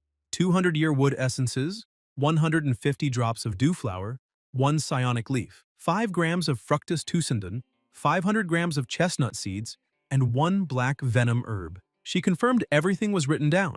Those were common ingredients and surely available in the storage room, and promised to bring them quickly. Shortly after, she shouted that everything was ready and set on the table. The protagonist thanked her and pushed both of them out, saying that no one should disturb an artist at work. The client tried to peek through the door, but the receptionist stopped him, saying it wasn't wise to interrupt Peng while he was working. As always, the protagonist looked like a mad scientist. He started laughing while holding a syringe, approaching the little creature and telling her she was a good girl, that it would just be a tiny prick and there was no need to be afraid. When he injected it, the small fairy let out a soft cry of pain, and the worried client tried to shout for him to stop, but the receptionist held him back, assuring him it was for his familiar's own good. A short while later, Peng called them back in, saying they could come see the results. The fairy had now evolved into a level 4 wax begonia, excellent grade, wood attribute, healthy and happy, still keeping the same weaknesses to fire and electricity. The client smiled in relief, saying it had worked, and Quan Quan, enchanted by the transformation, commented that she looked even more beautiful. Mr. Ma rushed over to Peng and hugged him enthusiastically, saying he was the best in the world. Peng looked uncomfortable and asked him to stop, insisting there was no need for such a display. Meanwhile, somewhere else, a woman asked a group of boys if they were really planning to give up again. The boys started leaving, saying that even if they passed the test, they wouldn't get into a good academy and would end up working 9-to-5 jobs. That is, if they could even find one. One of them added that either way, becoming monster trainers was out of reach, and now that they were stuck in that situation, getting out wouldn't be easy. Another boy tried to reassure them, saying it was fine. After all, only 1,200 people would be recruited, so they might as well relax for a month and take the test later, treating it like a vacation. The woman grew angry, glaring at them with contempt, thinking that those idiots didn't care what others thought. She decided she wouldn't give up, and muttered to herself, telling Peng to wait for her. Outside the city, deep in the forest, a small monster was running in search of food when it was suddenly struck by sticky webs that immobilized it. Trembling in fear, it dug its claws into the ground and spun its body to break free, releasing spikes. But more webs fell from above. Several spiders surrounded and trapped it, closing in slowly. At Chenji's material shop, the protagonist showed up and asked for the usual, 15 kilos of yin cedar needles. Chenji apologized and explained that they were out of stock with only 5 kilos left. Peng, confused, asked how there could be a shortage when there was an entire area outside the city specialized in producing them. The shopkeeper sighed and said things had gotten complicated. Last week, a group of wild spiders appeared out of nowhere and devoured all the plants in the grove. Now, the entire area had been sealed off by the army. He showed Peng a report explaining that various monsters from nearby mountains and forests had also become their prey, and that if people hadn't escaped quickly, they would have been eaten too. The protagonist was shocked by the news. Just then, another customer entered the shop asking if there was any primary starlight wood available. The owner said yes and asked how much he wanted. Before attending to the new customer, he bid Peng farewell, saying he had to get back to work, but they could talk later if needed. Peng left the store deep in thought. First, the military school had started a new collaboration. Then, a security company had approached him. And now, a new species of spider had appeared out of nowhere. Everything pointed to one thing. Something big was about to happen. Suddenly, his phone rings. When he looks, he sees it Senlin calling. As soon as he answers, the manager asks if he heard about the new gray brutal devil spider discovered by an officer in the Dark Ember Forest. Sometime later, the protagonist arrives at the Blue Shield Security Company, Building 1. Senlin runs up to him, saying it was urgent and that he couldn't explain over the phone. He asks him to come inside while he explains the situation. The manager shows him a recording, explaining that those devil spiders had attacked several resource points and that the government was gathering security companies and private organizations to explore the Dark Ember Forest in order to learn the habits and weaknesses of these creatures. Their company received the invitation and would depart in 3 days, but they wanted to strengthen their familiars before then. For that reason, he wanted to ask the protagonist to check if it would be possible to evolve some of the devil mantises, as that would increase the chances of success in the mission. Senlin emphasizes that it's fine if Peng can't make them evolve. The protagonist replies that he first needs to see the condition of the mantises. Worried, Senlin asks Peng to give it his full attention, as the company sees this opportunity as something very serious. He explains that at the last conference, the Alliance government abolished several regulations that restricted unofficial forces due to the changes monsters have undergone in recent years, which have overburdened the government. The manager stresses that this conference opened many opportunities, but fears the alliance's leadership might change direction, so he asks Peng to do his best.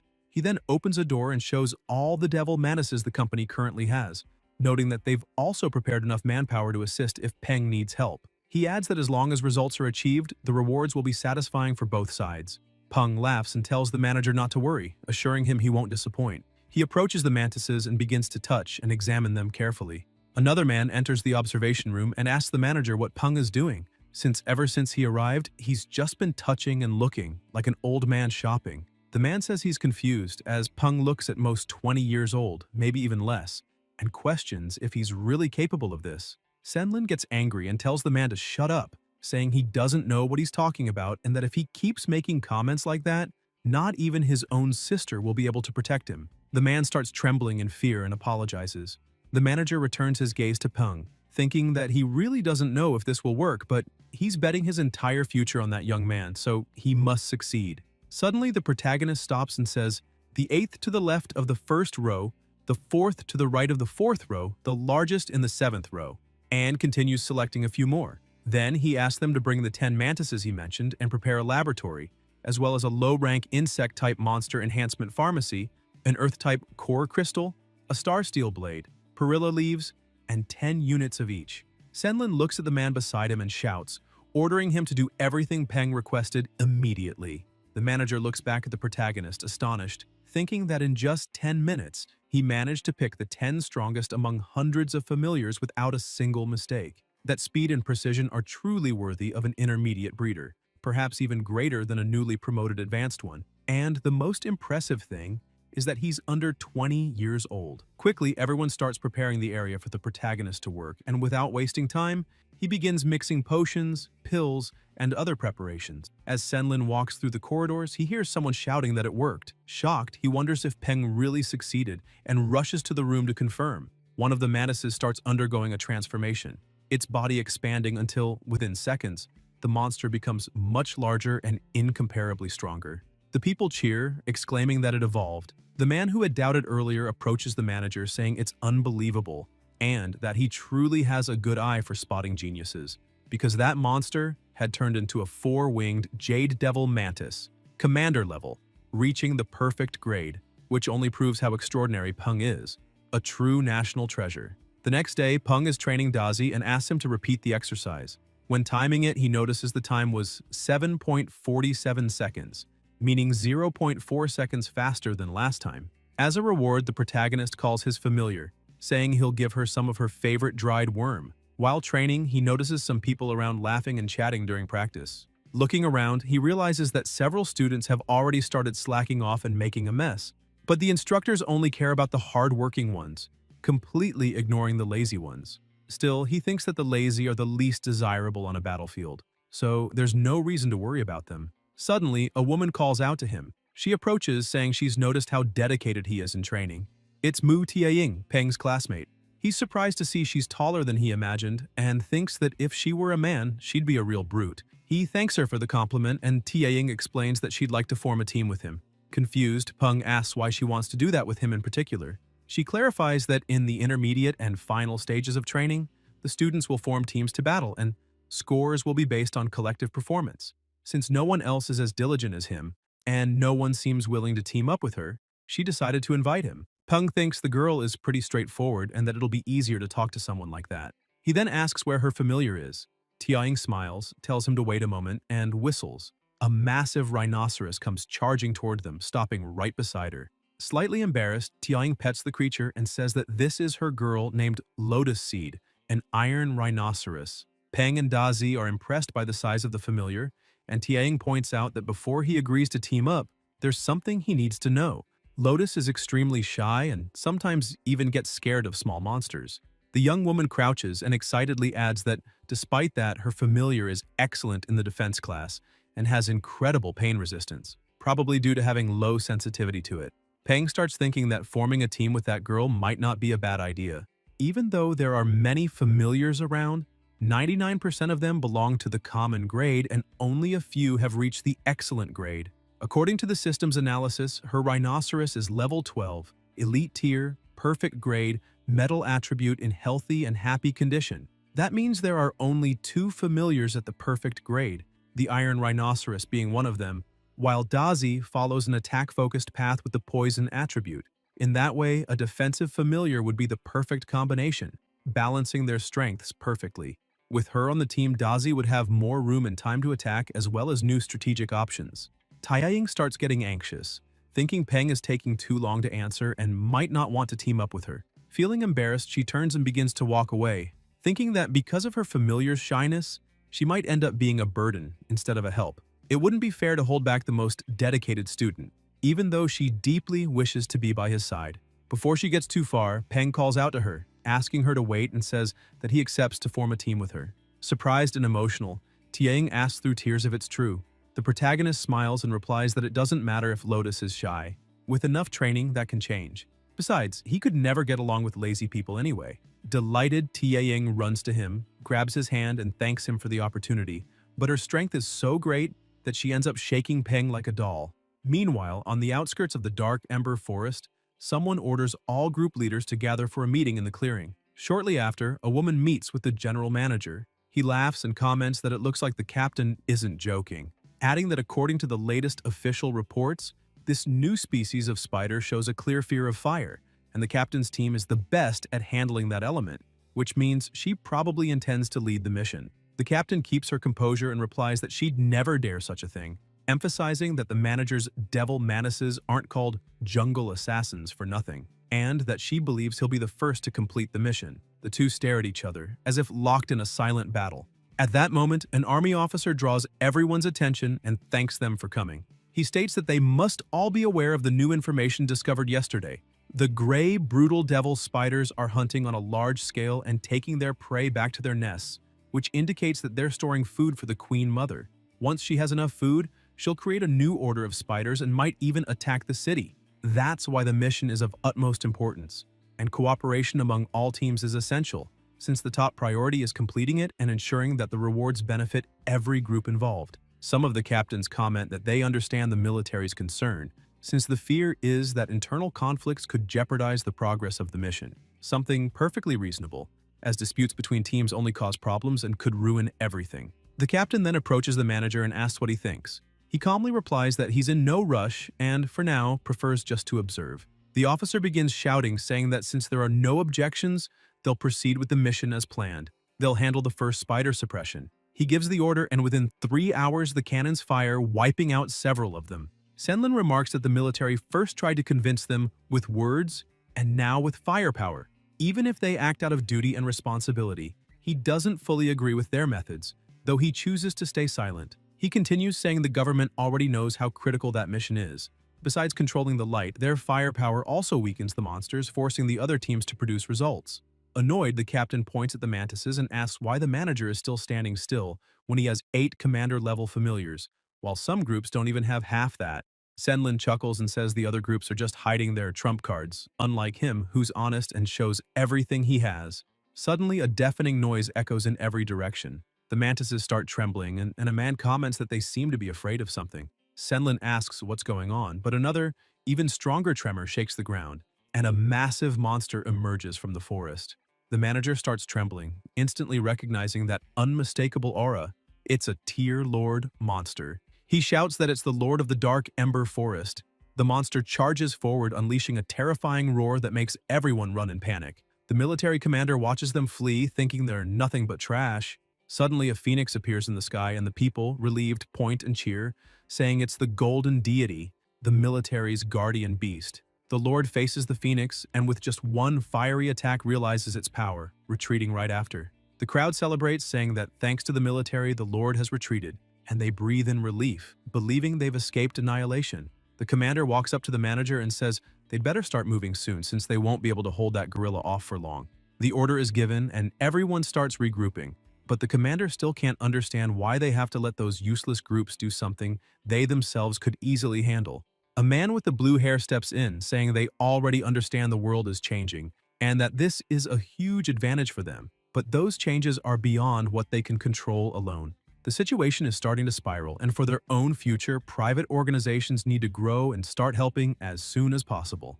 Deep in the forest, inside a cave, the captain and her team are scouting the area, taking down small spiders along the way. One of her subordinates approaches, saying this isn't working. They're spending too much energy, and even though they kill the monsters in seconds, more keep showing up immediately after, quickly exhausting their familiars. The captain shouts an order to adjust formation. Defensive familiars at the front, support in the center, and offensive on the sides. The melee fighters should take the lead, and she stresses that no one is to use long-range abilities so they can keep advancing in formation. But several spiders appear, attacking one of the familiars quickly, and the same young woman from before calls on her Thornflower Fairy to use its thorn armor to protect the other familiar. The captain summons her own monster, saying it's time for it to act immediately, and her familiar engulfs all nearby spiders in flames. The young woman cheers, saying they took down 3 spiders at once without spending much energy, and that it looks like the tactics they practiced earlier paid off. The captain thanks her familiar for its good work, but soon they hear a noise farther ahead. The young woman shouts that it sounds like a fight, and judging by the noise, they must be close. The captain starts running ahead, saying they need to move faster. When they reach the edge of a cliff, they look down and see a group of trainers attacking a gigantic spider. However, their attacks seem ineffective. One of the fighters yells that the broodmother has little offensive power and is only large for better reproduction, weak for her level. Senlin takes command, saying they need to work together to kill the Spider Queen and then divide the reward based on the damage each group caused. He asks everyone to trust him, assuring them that he'll make a fair distribution of rewards. At his command, the long-range group should aim for the eyes while the rest attack the legs, and everyone agrees. However, the broodmother also had shields covering her eyes, so Senlin orders them to increase the power of their attacks. The young woman beside the captain says the situation is critical, and they need to go down to help. Otherwise, the military might lower their contribution score, and the other groups would avoid future cooperation. The captain agrees, saying that just standing by and watching could go wrong, and orders an immediate descent, though she feels something strange about that spider and has a bad premonition. Suddenly, the shield protecting the queen's eyes shatters, and the manager yells for everyone to attack with full force. The mantises charge forward and strike accurately. The broodmother begins to rage, and the captain immediately senses danger. A monstrous pressure bursts forth, making everyone's ears ache. Some even start bleeding from their eyes. Senlin, also affected, shouts, asking who the idiot was that said the spider wasn't good at attacking. But then he recognizes the aura. It's the same as the Lord's. He leaps onto one of the mantises and yells that the spider is evolving into a tier lord. They interrupted its evolution. He orders everyone to retreat immediately, as there's no chance of defeating that monster. Outside, the military and agents wait. Some comment that more than 3 hours have passed and no one has returned, assuming it'll take at least 5 more. Suddenly, the commander senses something off, and the agents report that something is coming toward them. At first, they think the group finished the mission early, but the commander instantly understands what's really happening and orders all troops to prepare for battle. Senlin appears, shouting for the soldiers not to shoot. He's not an enemy. Upon landing, he collapses from exhaustion, and someone runs up to him asking why he's alone, where the others are, and what's going on. The manager stands up angrily, grabs the man by the tie, and demands to know if the government is trying to get them killed. They'd been told the broodmother wasn't dangerous to attack, but she was actually evolving into a tier lord. The commander intervenes, asking him to calm down and explain. Senlin lets go of the tie, still furious, and explains that while exploring the cave, they found the broodmother mid-evolution, and because of the overwhelming difference in power, they were slaughtered. To complete the mission, they sent their strongest familiars, but now all of them are dead inside. He adds that he doesn't know how many of his men managed to escape, and that just the pensions and compensation will cost a mountain of gold.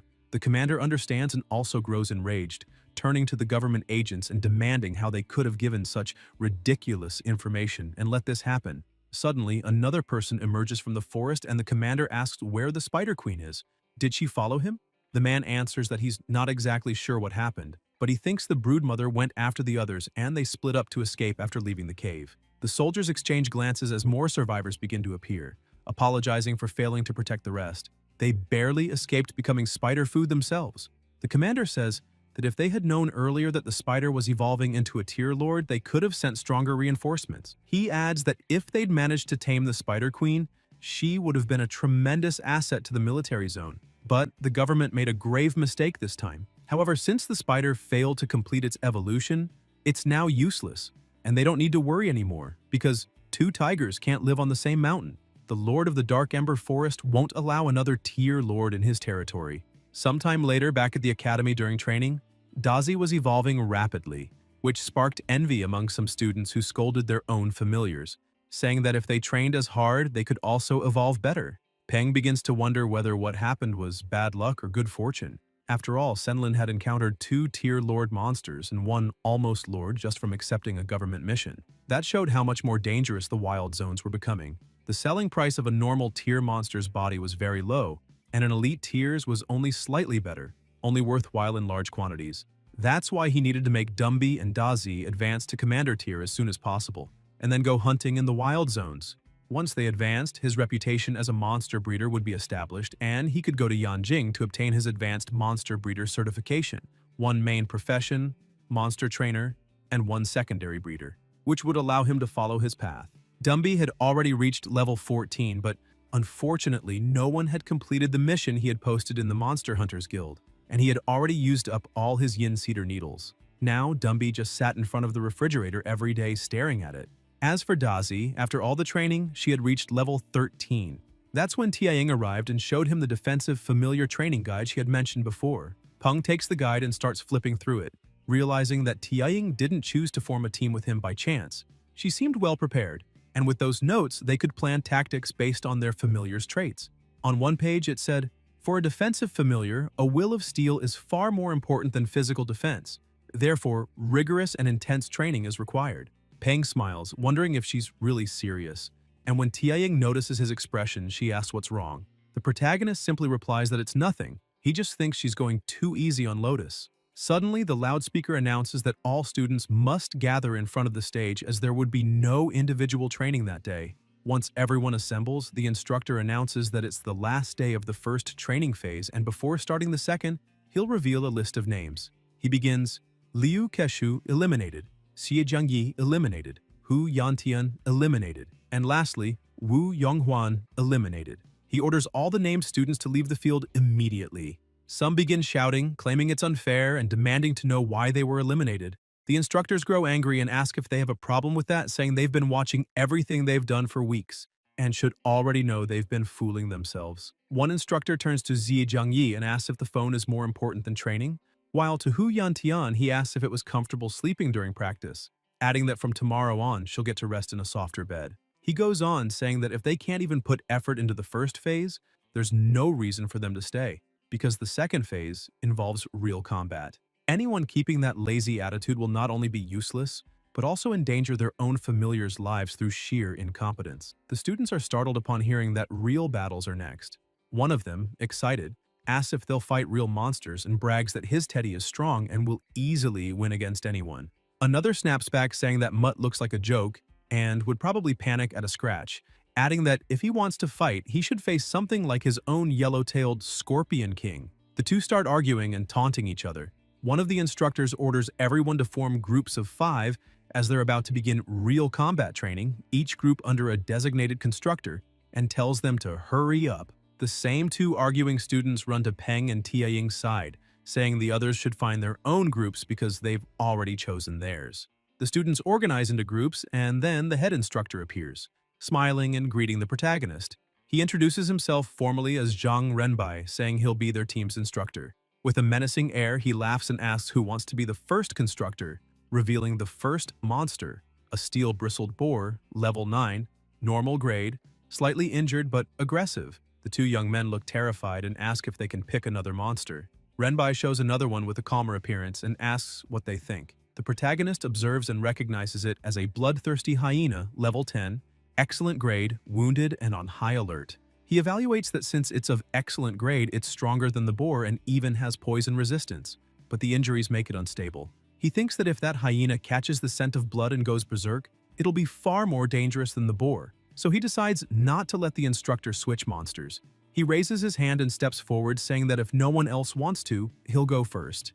Renbai releases the boar and the protagonist prepares for battle, ordering his familiar to charge. The boar charges furiously, trying to attack, but Dazi moves swiftly, dodging nimbly and climbing onto the monster's back. With a firm bite to the head, Dazi makes the boar scream in pain, turning even more violent. The beast spins its body and slams Dazi hard, throwing him to the side and shaking the ground. The 2 boys watching grow tense, thinking the protagonist is about to lose.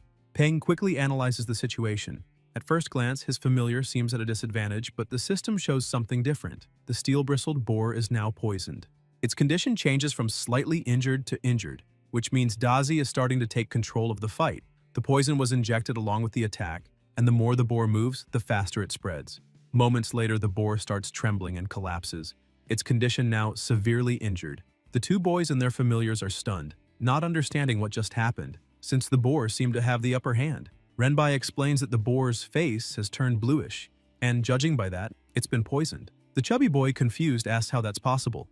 One of the instructors approaches Peng and congratulates him, saying he's passed the day's training since his centipede displayed good combat instincts and an effective toxin. However, the instructor warns him not to overuse poison, or his creature might become dependent on it and end up powerless against enemies immune or resistant to venom. Peng thanks him for the advice and begins feeding his familiar, while the instructor, impressed, comments that the centipede acts more like a trained dog than an insect. Renbai declares that the steel-bristled boar can still fight and asks who will go next. The black-haired boy steps forward, saying he'll be the second and that his scorpion will surely finish the boar off. The chubby one mocks him, saying that's obvious since his lazy scorpion could only win against a drowning dog. The dark-haired boy snaps back, saying that's exactly why his scorpion is perfect. It's meant to take down filthy dogs like his.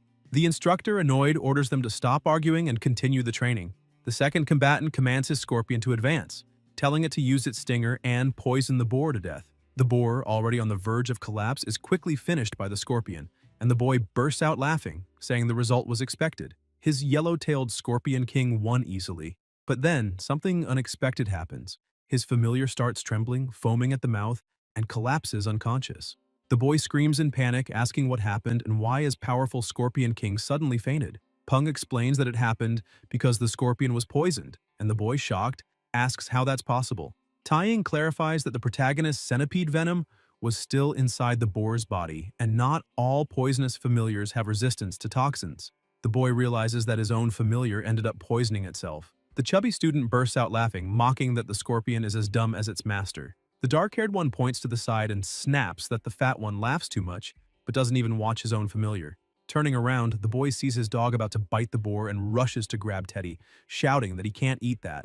Meanwhile, Tianying walks up to Peng, saying she has a question, while the scorpion's trainer hurriedly gives his familiar an antidote. Renbai, clearly irritated, mutters that dealing with this team won't be easy. Later, when Peng returns home, he finds Dumby opening and closing the refrigerator repeatedly, as if believing food might appear out of nowhere. The protagonist feels sorry for him until his phone rings. Answering it, he realizes it's the association, probably about the needles he ordered. The voice on the other end informs him that the mission has been completed and the items are ready for pickup at the scheduled time. Peng quickly puts on his shoes and runs out excitedly, saying they finally arrived. If he went much longer without the needles, he might have had to change Dumby's entire evolution route. Outside, a robot is waiting with the delivery while a few people watch from a distance. One of them tells the boss that this is the kid who spent a lot of money to get the yin cedar needles. The boss confirms and says they've been following the truck from the Hunters Association warehouse, ensuring there's no mistake, and that tonight they'll break into the boys' house. One of the men, hesitant, asks if they're really going through with it, but the boss gets angry and calls him useless. Another member punches the hesitant one in the head, saying that as long as they're careful and leave no traces, everything will go smoothly. The boss agrees and says the green-haired boy is right, but they won't act yet. They need to plan every step carefully, and once they get the money, they'll flee immediately. When night falls, the three of them get ready for the robbery, excited by the idea of doing something far more thrilling than ordinary theft. However, one of them looks around uneasily, finding the neighborhood so poor it seemed worse than the hole they came from, and asks if the kid is really rich. The boss replies that's even better. It means he has no backing and probably just got lucky, making him an easy target. When they reach the apartment, they start trying to force the door open, making noise in the process. Tang Tang opens it, confused, and asks what they're doing there in the middle of the night. They try to play it off, saying the hallway was dark and they must have gotten the wrong door. Without suspicion, she begins to close it, saying it's fine, but the boss stops her and with a fake smile says they're just thirsty and asks if they can come in for a glass of water. Tang Tang smiles politely and, unaware of the danger, lets them in. They start laughing, and the boss confidently asks why they haven't thanked him yet. As soon as they enter, one of the men locks the door, and Tang Tang, surprised, asks why. The boss rubs his hands together with a cynical grin, saying it's just so they don't disturb the neighbors so late at night. She stares at him calmly and, with a terrifying smile, replies that they can relax. The walls are soundproof, so even if someone screamed, no one would hear. The three thieves exchange uneasy looks, and one of them nervously asks what that thing behind her is. The killing intent radiating from Tang Tang makes them freeze in terror. The boss tries to keep his composure, pulls out a dagger, and lunges forward, but he's defeated in the blink of an eye. The other two panic, and the youngest orders his familiar, Thorn, to attack to help the boss. But Tang Tang's familiar catches it midair and devours it in seconds. She gently pets it, asking why it's eating trash again. Suddenly, she's struck by a blow. The boss gets up, laughing in relief, thanking his familiar for hitting that woman, saying he wants to see if she'll still act so arrogant now. But when he looks closely, he realizes only part of her clothing was torn. Desperate, he screams, demanding to know why she isn't hurt. Tang Tang keeps laughing and replies that she could explain it, but he wouldn't understand. Then her eyes change, the Sharingan activates, glowing intensely, and she says that actually she'll explain it very clearly, since they have all the time in the world. The three men scream in terror as she advances, and on the other side of the hallway in his room, Peng tosses in bed, annoyed by the noise, wondering why people were still awake at that hour. After effortlessly taking down the intruders, Tang Tang calls Old Chi, reporting that she has 3 new volunteers with her and asking him to send someone to pick them up. She adds that there's no need to worry. They're all well trained, and she guarantees they'll protect the border until their last breath. The next morning, training resumes, and the students' familiars, including Peng's, can't even scratch their opponent. Peng watches in surprise as Dazi fails to break through the defense and asks if that thing is a water bear since it's his first time seeing a monster with such peculiar traits. The system identifies it. Mutant water bear, level 12, elite, normal grade. Condition, healthy, lazy. Weakness, fire. Rapid water loss can lead to death by dehydration. Being sliced results in instant death. Special trait, cryptobiosis. When entering the state, the mutant water bear curls up and reduces its metabolic rate to an extremely low level, drastically increasing all resistances. Peng reflects that it might be time to look for a third familiar and considers forming a contract with the water bear. He thinks about how incredibly resilient these creatures are, known to survive in space, resist radiation, endure temperatures below 200 degrees Celsius, and even withstand microwaves.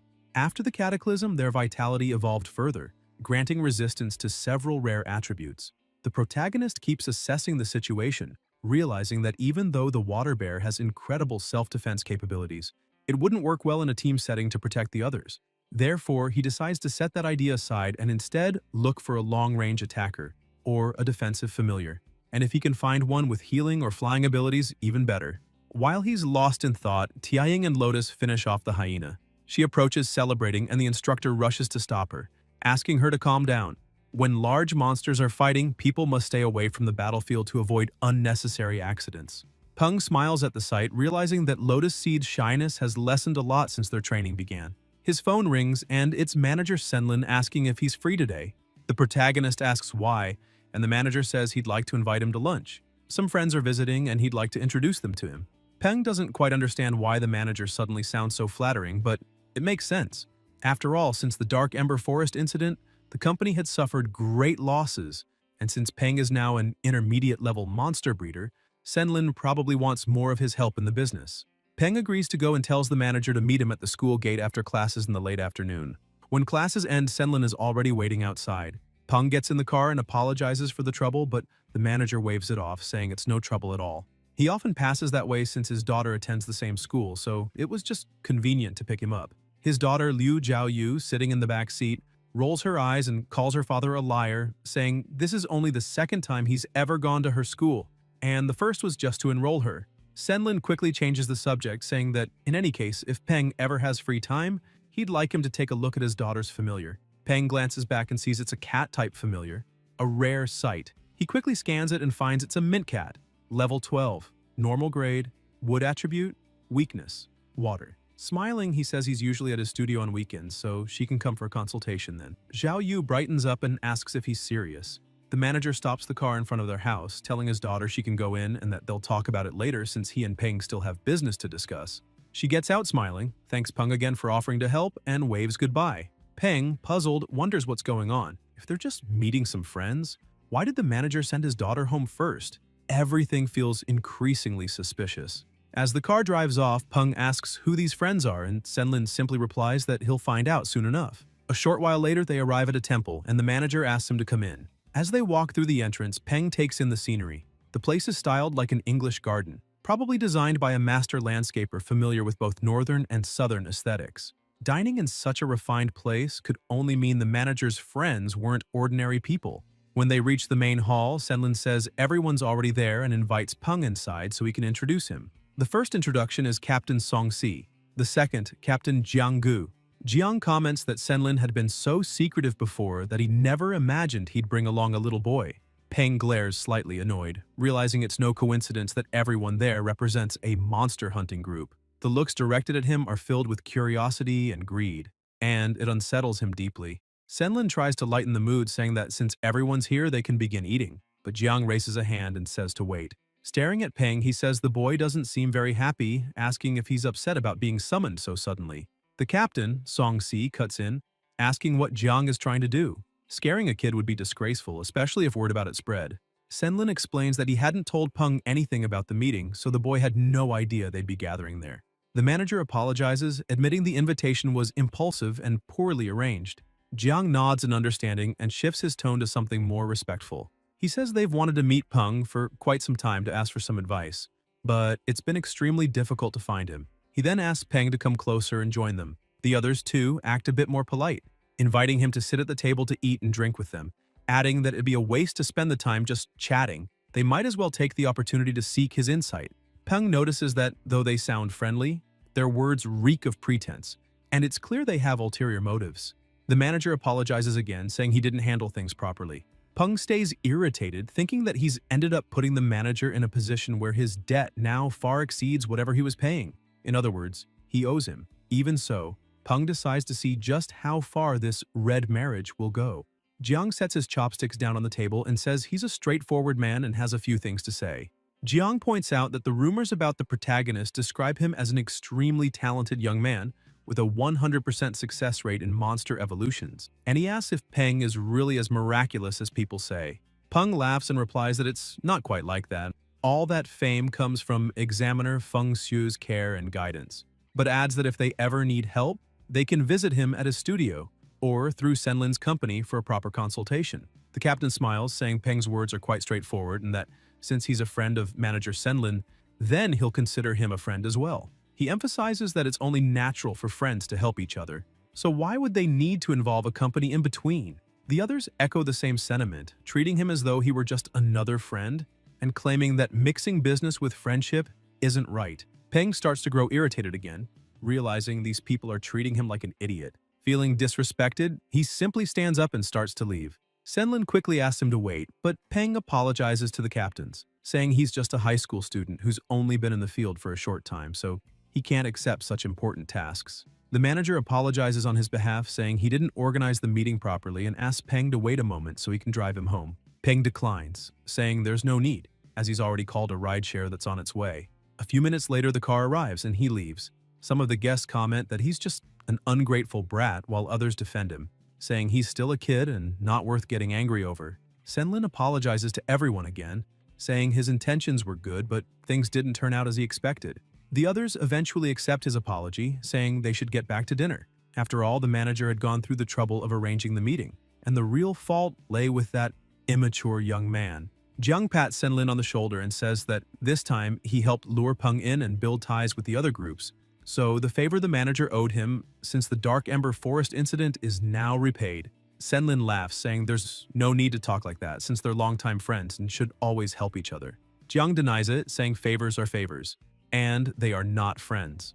As he walks away, he thinks that Peng had helped the manager tremendously, yet even so, Senlin acted that way toward him, so what the hell would he do if they were truly friends? He concludes that the man is nothing more than an old fox. For those still unfamiliar, here's a quick recap of ranks and tiers. Normal tiers range from level 1 to 10, Elite from 11 to 20, Commander from 21 to 40, and Lord is the highest class.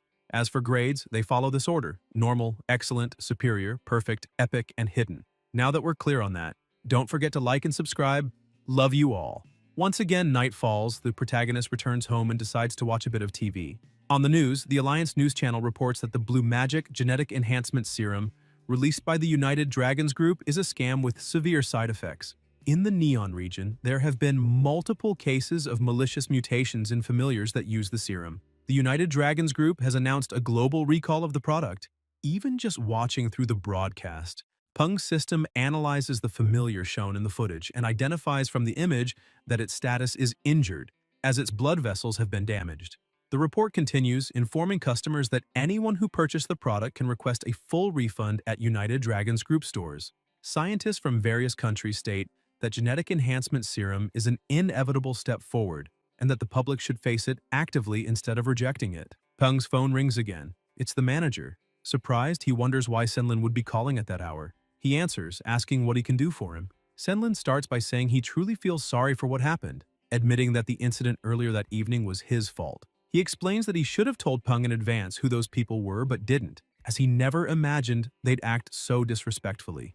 Peng tells him not to worry and that he doesn't care about such things. Senlin insists, asking him to trust him and saying that if those people dared to behave that way, it means they also offended the Blue Shield group, and that from now on, before he can finish, Peng hangs up on him. Irritated, he thinks he doesn't really blame those people for trying to take advantage of him. It's his own fault for still not being strong enough to tell all those idiots to go to hell. Staring intently at the television, Peng reflects that, for now, he can only play by the rules, at least until he has enough power to change them. The program changes, and the host announces that the first King of Dogs of Yangcheng contest concluded successfully the day before. Participants came from Yangcheng, Rongcheng, and Pengcheng. The monster breeder Han Ning, 21 years old, won the championship, and his familiar became the first King of Dogs of Yangcheng. Peng studies the data on the screen. The creature's name is Starfall Autumn Dog, level 39, Commander Tier, Perfect Grade. The host continues explaining that, according to reports, Ning is still a university student, currently in his third year at the Yangcheng Institute of Science and Technology. Peng lowers his gaze, thoughtful.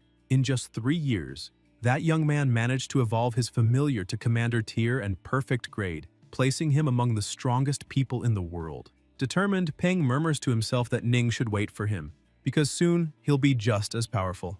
The next day, in the cultivation room of his studio, Peng is with Dumby, preparing a potion. He hands the vial to his familiar and tells him to drink it. Meanwhile, Zhao Yu arrives, accompanied by her friends. One of them looks around and asks if this is really the studio of the famous Mr. Peng she keeps talking about. Zhao Yu confirms with a smile. Another friend, curious, asks why she calls him Mr. if they're the same age, and if it's because he's like her.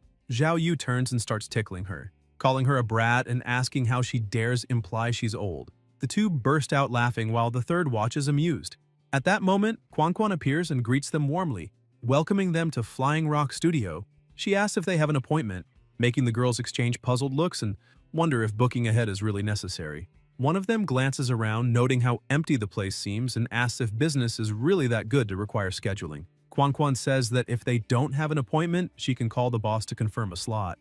Zhao Yu pauses, remembering her father's words, that this Mr. Peng is one of the best monster breeders in the city, the greatest genius of Chang'an, and thinks that the only downside is the high fee, which must be why there are so few clients. While they're chatting, a deafening roar echoes from the cultivation room, followed by an overwhelming pressure that fills the air, making the girls feel faint and gasp for breath, asking what that sound was.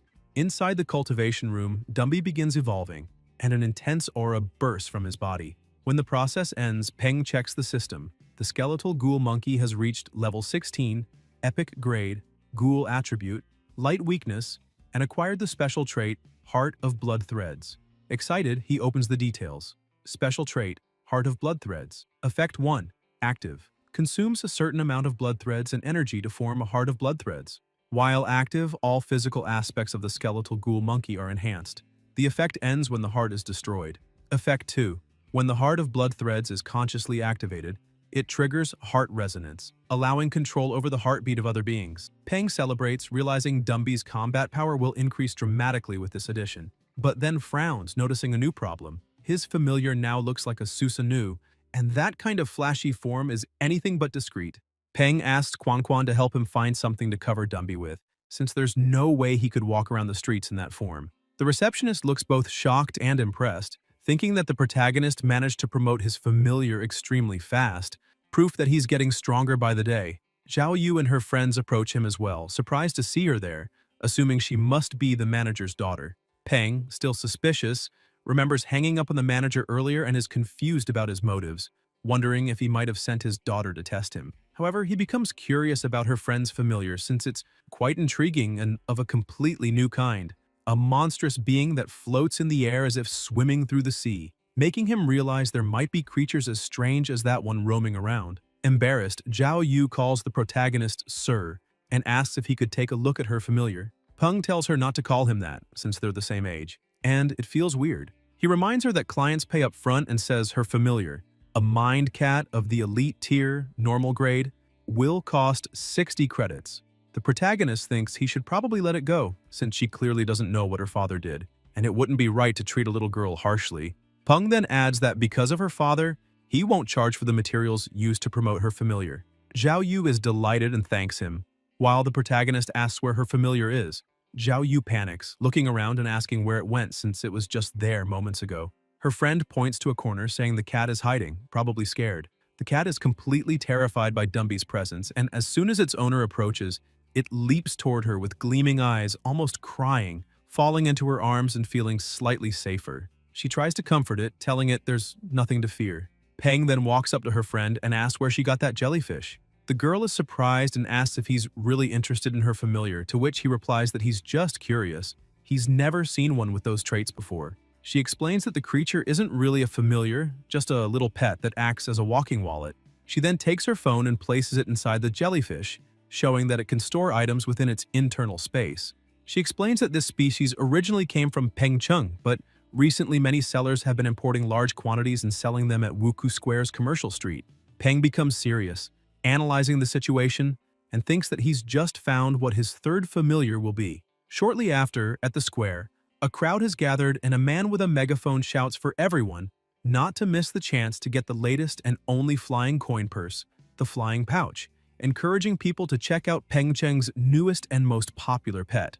A few jellyfish float gracefully in the air and the women watching are instantly charmed, asking their boyfriends to buy one for them. The protagonist approaches and asks if he can take a closer look. He scans them with the system and sees they are level 1, normal grade. He says he'd like to see all the floating jellyfish available to choose personally. The vendor agrees and invites him into the shop, explaining that the rest are inside. He tells him that according to the records, these creatures used to live in the city's marine zone, and during the cataclysm, a group of them was infected and mutated by a special power, eventually settling and thriving in that area over the years. However, after some time, they were nearly wiped out by other monsters that preyed on them. Peng remarks that it might be the most pitiful monster in the world. The vendor smiles and says that even though it's a special creature, aside from being able to float in the air and open a small dimensional space inside its body, it has no other abilities. And if not for its cute appearance and terrible taste, it would have gone extinct long ago. The protagonist thinks that's actually a good thing. As he examines the jellyfish, he notices their levels are similar to the ones outside, except for one. This one is noticeably livelier than the rest. He asks how much it costs, and the vendor praises his sharp eye, saying the boss identified it as a rare mutant species, a perfect grade floating jellyfish king with a speed mutation, available for 100 credits. Peng laughs and tells him to be more reasonable with his business, saying he knows it's different, but calling it a floating jellyfish king is too much. He'll pay 50 credits. The vendor agrees, saying that's perfect and that it's great to find someone who understands how things work. The protagonist feels the same way and completes the payment. The vendor adds that if he has any friends interested in buying a floating jellyfish, he can send them to his shop and he'll offer a friendly discount.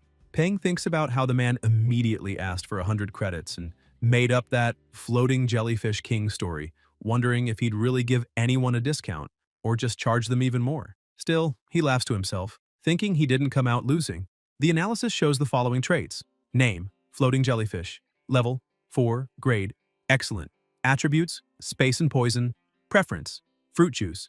Weaknesses, electric type, ice type, and a fear of fish and birds, becoming frightened when facing such creatures. Peng holds his new familiar, pleased that it's of excellent grade and has dual attributes of space and poison, concluding that his team of familiars is growing well. Because the creature looks like a balloon, he decides to name it Silly. Sometime later, back in his apartment, Dazi is asleep when he hears the door open and his master announce his return. He rushes to see and Peng proudly presents the new family member. Dazi freezes, grumbles, and locks himself away again, slamming the door shut. The protagonist wonders where Dazi learned to be so jealous and annoyed says he'll deal with it, shouting that he bought dried mealworms, his favorite, as well as dried poisonous worms and starflower leaves. Dazi hears that and his eyes light up. Peng goes on saying he also bought a crystal core from a thunder-type commander tier monster. Very expensive. and that he paid 301 credits for everything, enough to feed an entire family. Dazi slowly opens the door and Peng starts laughing, asking if he wants to eat. The familiar replies yes. Peng shakes his head, saying it won't be that easy. After all, he slammed the door in his master's face. Dazi panics, begging for the food while Peng gives his rebellious familiar a lesson. Dumby just watches the new member curiously. After finishing Dazi's education, the protagonist leaves, grumbling that he was gone for only one day and the house is already a mess. He approaches Silly and notices it's still too weak. He needs to gather enough mental power to form the contract. He focuses and gets closer to the jellyfish, who flinches, while thinking that Silly's consciousness space is much smaller and weaker than Dazi's was at the beginning, which is a problem, and that the new familiar's mind feels restless. Forming the contract now would be like a kidnapper trying to take a child. He concludes that he needs to get closer to Silly so it can lower its guard. Then he gets an idea. He'll take it to school the next day to build a better bond. And Dazi nearly dies of jealousy upon hearing that. The next day at school, Tianying greets the protagonist, surprised by his new look, and Peng greets her back with Silly tied to his head like a hat. The other girls laugh and ask what kind of ugly hat that is. The protagonist draws a bit of water from the jellyfish and offers it to his friend, asking her to drink some chilled mineral water. Tianying, startled, asks what that hat is, and Peng laughs, explaining that it's not a hat but a floating jellyfish, a monster with spatial ability. Tianying strokes the lotus flower and says she's heard of that monster before, noting that they're usually shy, but she tells him to forget that for now and asks if he knows what monster they'll be facing today. They walk over to the cage to check, and he mentions that it'll be a bit tough. It's the purple metal scorpion. Tianying asks if he'll be the first to fight again, and the other students comment that it looks like the extra points for the first victory of the day will go to him once more since he's strong and has a high win rate. They say they can only learn from him to earn points like that someday. Peng turns and says he can't always be the first in the team. That wouldn't be fair to his classmates. And he'll let someone else go first, surprising the class. A student wearing glasses with a giant rooster steps up and says that if the protagonist doesn't want to go first, he'll take the spot. Peng analyzes and concludes that it's a dragon rooster, an elite tier familiar, the only one besides Dazi, already level 11, though only of normal grade, still strong enough to handle the purple metal scorpion. The protagonist tells Dazi to pay attention to the fight, but upon glancing at him, he notices something and punches his familiar on the head, shouting that all he ever thinks about is eating. He scolds him, telling him to absorb the purple metal scorpion's combat habits and style, and warns that he'll be disciplined later. Renbai says it's fine and authorizes the match to begin. The two monsters face each other. The scorpion strikes first, but the dragon rooster dodges and charges in, only for the scorpion to grab its leg and land a direct hit. The rooster's master panics, and one of the instructors comments that fortunately this purple metal scorpion isn't venomous. If it were, even a single sting would have been enough to defeat the rooster. However, the rest of its tail didn't pierce deeply enough to cause real damage. The dragon rooster, angered by the attack, charges again and delivers a heavy blow, dealing massive damage to the scorpion. Its master cheers, shouting that they've won, but the protagonist watches closely, thinking it might not be over yet. The scorpion, after taking several hits, suddenly grows enraged and counters swiftly, landing a strike right on the rooster's most sensitive spot. The dragon rooster lets out a pained cry, and every man nearby winces in sympathy. Seeing the fight was clearly over, the instructor orders his familiar to step in and break it up. The scorpion, frightened, backs away, and the rooster takes the chance to run off. Renbai turns to the students and asks if anyone else wants to face the purple metal scorpion. Terrified, they all refuse. Then one instructor comments that when the protagonist's purple-backed thunder centipede was chosen to fight first, some students thought he was being unfair or underestimating them. But now, he'd like to hear what they think. The students admit that the strongest and best-performing ones should fight first. Another instructor turns to the protagonist and calls him up. Peng replies that it's fine. He'll take the fight. The cage opens again and Dazi steps inside, staring at the scorpion for a moment. Tianying looks worried, saying that although Dazi is strong, the scorpion's power is no joke either. The protagonist grows tense, realizing she's right. The scorpion likely still has a trump card hidden. With trembling hands, he thinks he can only trust his familiar now. The fight begins. Dazi dodges the first strike, but the second one hits. Enraged, he counterattacks with a powerful blow that leaves the scorpion dazed. Seizing the opportunity, Dazi unleashes a fierce assault, leaving all the students stunned. Within seconds, the scorpion's status display shows it severely injured. Peng cheers as his familiar secures another victory. Tianying beams, her eyes shining, saying it was expected. Even when it looked dangerous, Dazi never lost control. The protagonist walks up to her with a confident smile, saying everything went according to plan. Though deep down, he's about to have a heart attack from the stress. Concerned for the defeated monster, Renbai asks him to recall Dazi, reminding him that they don't have many training monsters available. And if Dazi eats one, Peng will have to pay for it. While they talk, Dazi continues to tear the scorpion apart, face messy and eyes wild, frightening the students, who whisper if he's really been tamed at all since he looks so savage. Peng whistles and Dazi instantly stops, walking over to him. The protagonist pulls a handkerchief from his pocket and scolds his familiar for eating random things, asking what they'd do if he got sick. He adds that he scared everyone again. Then he smiles and jokes that it's not entirely Dazi's fault. If those monsters are really that tasty and nutritious, it's hard to resist. The students are horrified, wondering what Peng means by that, thinking it's far too cruel and that he's going too far. Tieying smiles and tells him not to mind them, saying the others are just afraid of Dazi. Peng grows serious and says that right now they're facing caged monsters under instructor supervision, so of course they feel pity. But if they were out in the wild, the monsters would be the ones feeling pity for them. He shouts that they're here to learn how to truly fight, and if they plan to feel sorry for their enemies, they'd better leave now before they end up eaten alive. His words stir the class. Some agree with him, while others think he's being too arrogant. The instructor claps his hands and says Peng isn't wrong, then takes advantage of the group's attention to make an announcement. Renbai explains that basic training is no longer enough, and starting tomorrow, everyone will begin real field training. He tells them to think carefully before deciding, as the training will last a full week and has already been approved by the school. The instructor advises everyone to discuss it with their parents or guardians, as a registration will cost 5 credits. The students grow excited, asking if it's true since they'd waited so long and would finally be able to train in real combat. Peng falls silent, reflecting that joining a real field training camp is a huge leap. Some pupils approach Renbai and ask why they must pay to register, arguing it should be free. An instructor with a strange aura smiles and says they can opt out or, if they prefer, choose a private training zone. The students complain that private zones are very expensive and usually lack strong monsters, costing around 20 credits per week. Another student adds that 20 credits is just the base price and that extra fees apply for other facilities. Some students get discouraged, saying they can't join because they're poor, while others try to comfort them and offer help. Renbai urges calm and explains there's another route. If they sign a military contract, the alliance will cover all costs. Those who sign must serve 8 years, but afterward they're free to pursue anything. If accepted into the military academy, that time counts toward the 8 years. Tieng remarks that obviously 5 credits isn't affordable for most students, and that the policy was devised quite strategically.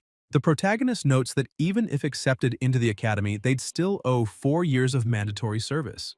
Peng states that whether it's 4 years at the academy plus 4 in the army, or 8 straight in the military, the method is incredibly efficient. Renbai continues and reminds everyone that participating in the field training also requires signing a death insurance policy. A frightened student asks if that means she'll die if she signs. The instructor explains that the entry exam for monster trainer cadets is very different from others, and they must treat this special opportunity seriously. He then tells the girl that signing the death insurance doesn't mean she'll die, but if she keeps showing that level of intelligence, he might have to remove the word no from what he just said. Taiying gets excited and asks Peng if she can go with him the next day. They bump fists and he says it will be an honor to accompany her. The next morning, cars and trucks speed toward the training site.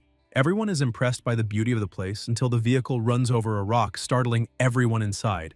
The driver laughs and looks back apologetically, saying he hadn't seen the rock. Peng remains silent, merely observing, thinking that's how a driver behaves when he dislikes noise. He remembers earlier, before leaving, banging on Tang Tang's door with no answer, and that she didn't pick up her phone. Still, he thinks there's no reason to worry because she isn't weak, so it's unlikely something bad happened. Perhaps her disappearance relates to the secret she never wanted to reveal. Suddenly, the vehicle brakes sharply, throwing the students to the sides. Irritated, some scold the driver, saying it was too much and he couldn't treat people that way. The driver apologizes again, insisting this time it wasn't on purpose as they had just arrived. Everyone disembarks and forms a line before Colonel Chen. He explains that the valley behind him is the jungle training base, and that every inch of the territory has been inspected, leaving only normal and elite-level monsters. No commander-tier monsters nearby. The colonel then shows a watch and explains it's an identity timepiece they must all wear. It has a tracking system and an emergency button, and their mission is to survive for a week inside the valley. Chen emphasizes that nobody may abandon the field before training ends because doing so will be considered desertion. After explaining everything, he asks if anyone has questions. A student raises a hand and asks if there are fixed places to get food and water. Chen answers that there are safe houses scattered across the valley, made of special steel that only monsters above commander level could break. Basic supplies are stored inside, so surviving 7 days isn't impossible. Everything depends on how each team acts during training. Shortly after, the valley gate opens and the colonel announces it's time to enter. The students walk in slowly, chatting, until a military officer shouts for them to stop talking and enter at once, adding that if anyone is killed by a monster, the tracking system will help locate the responsible party, and they will avenge the death. The students, nervous but determined, decide to enter right away. Once inside, Tianying asks what Peng is observing. He replies that he was watching a sparrow, a species that tends to migrate toward humid habitats near lakes or rivers, and is extremely sensitive to rain. That's why they're called rain sparrows. They always fly in the direction where the weather is about to change. Taiying says she remembers that most of the city's weather forecasting towers raise rain sparrows. Though their attack power is weak, they're incredibly fast. Suddenly, the sparrow takes flight, and the protagonist remarks that it's his first time entering a wild region. He realizes how different the environment feels compared to the dull city. It's full of life, a true paradise for monsters. Tianying smiles, saying that a genius will always be a genius.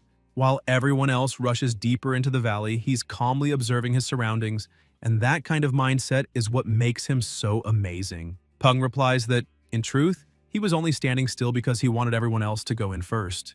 Taiying laughs, doubting him, and asks if they can move on. He nods, and the two begin walking through the valley. Still, Peng remains alert, sensing something move among the treetops, but when he looks again, nothing's there, perhaps just his imagination. On the first day, they explore the forest, admiring the flowers and mountains until they come across one of the safe houses.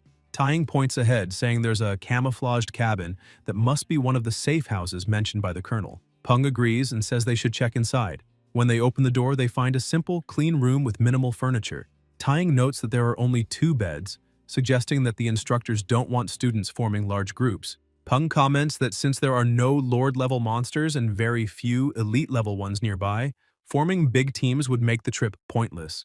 It would defeat the purpose of the training. He then notices that each bed has 5 boxes of biscuits and 10 bottles of water.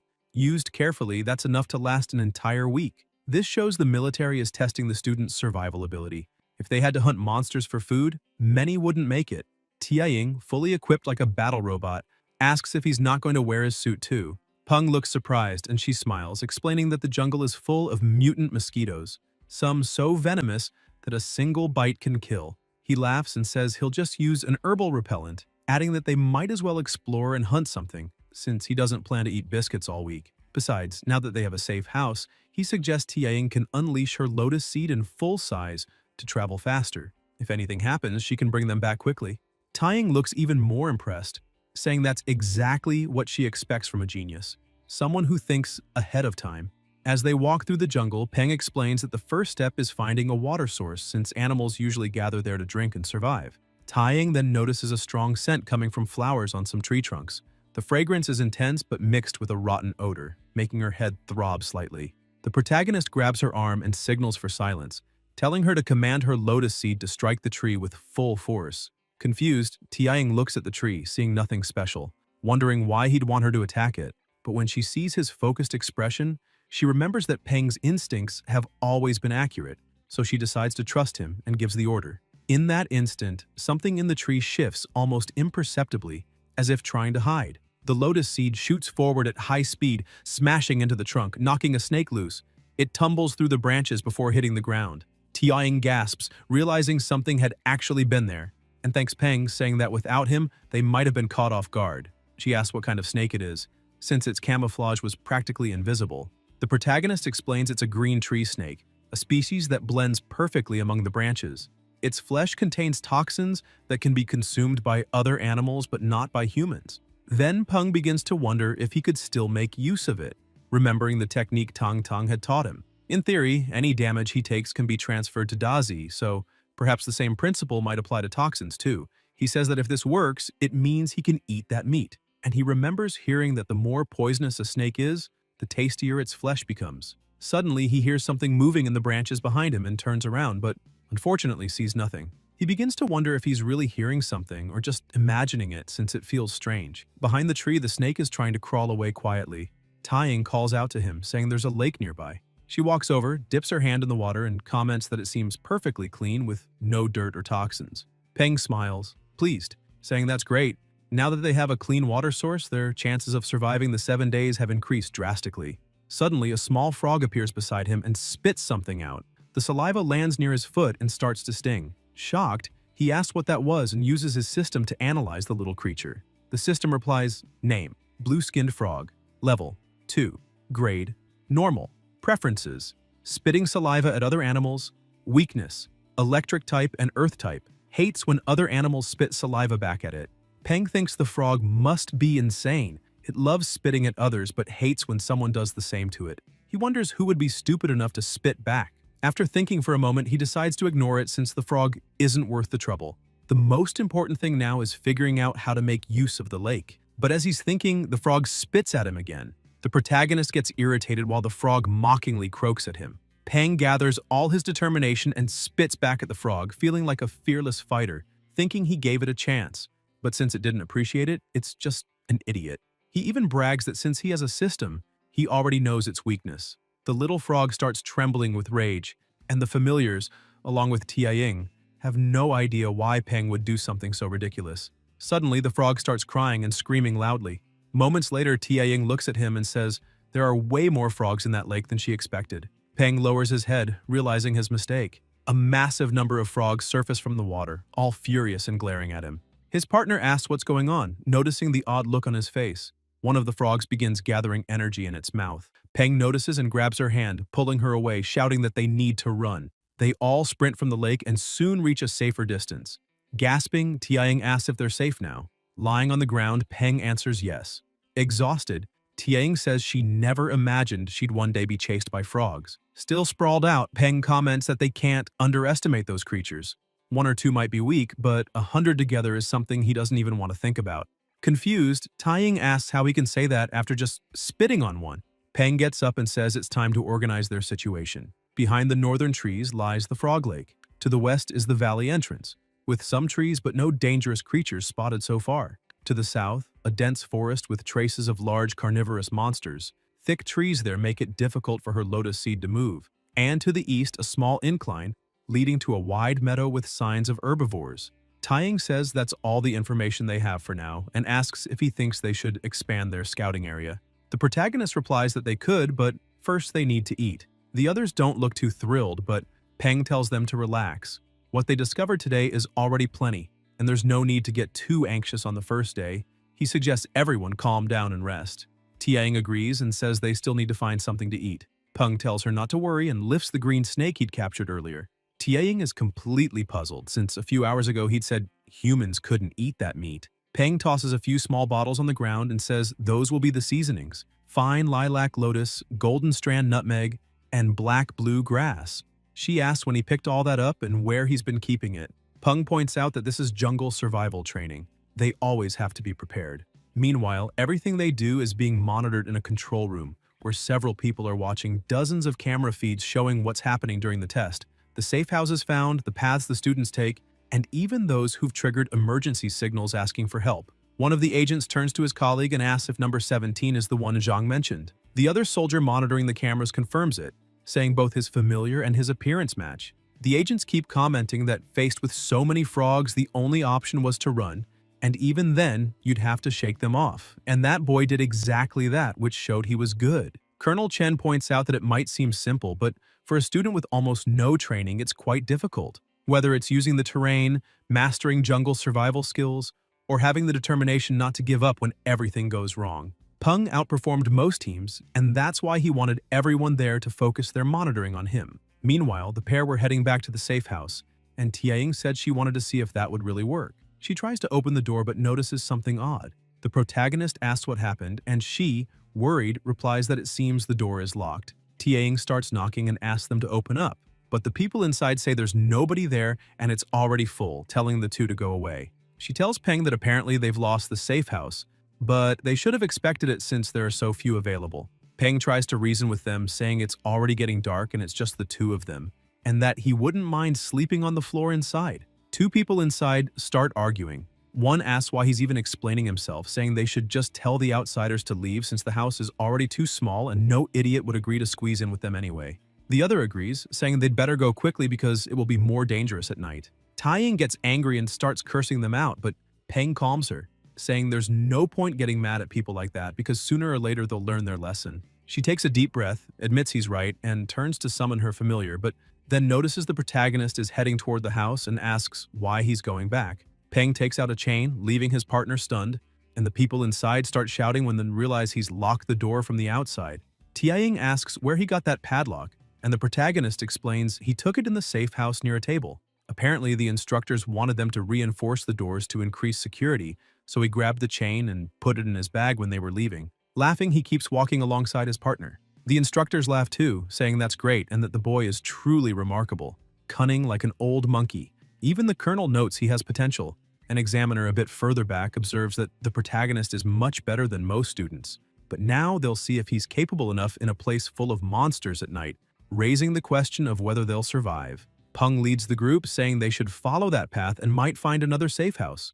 As they walk, a monster stalks them, watching from the darkness. After a long trek, Tiying, already tired, says it looks like there's no other way. They'll have to spend the night in the middle of the forest.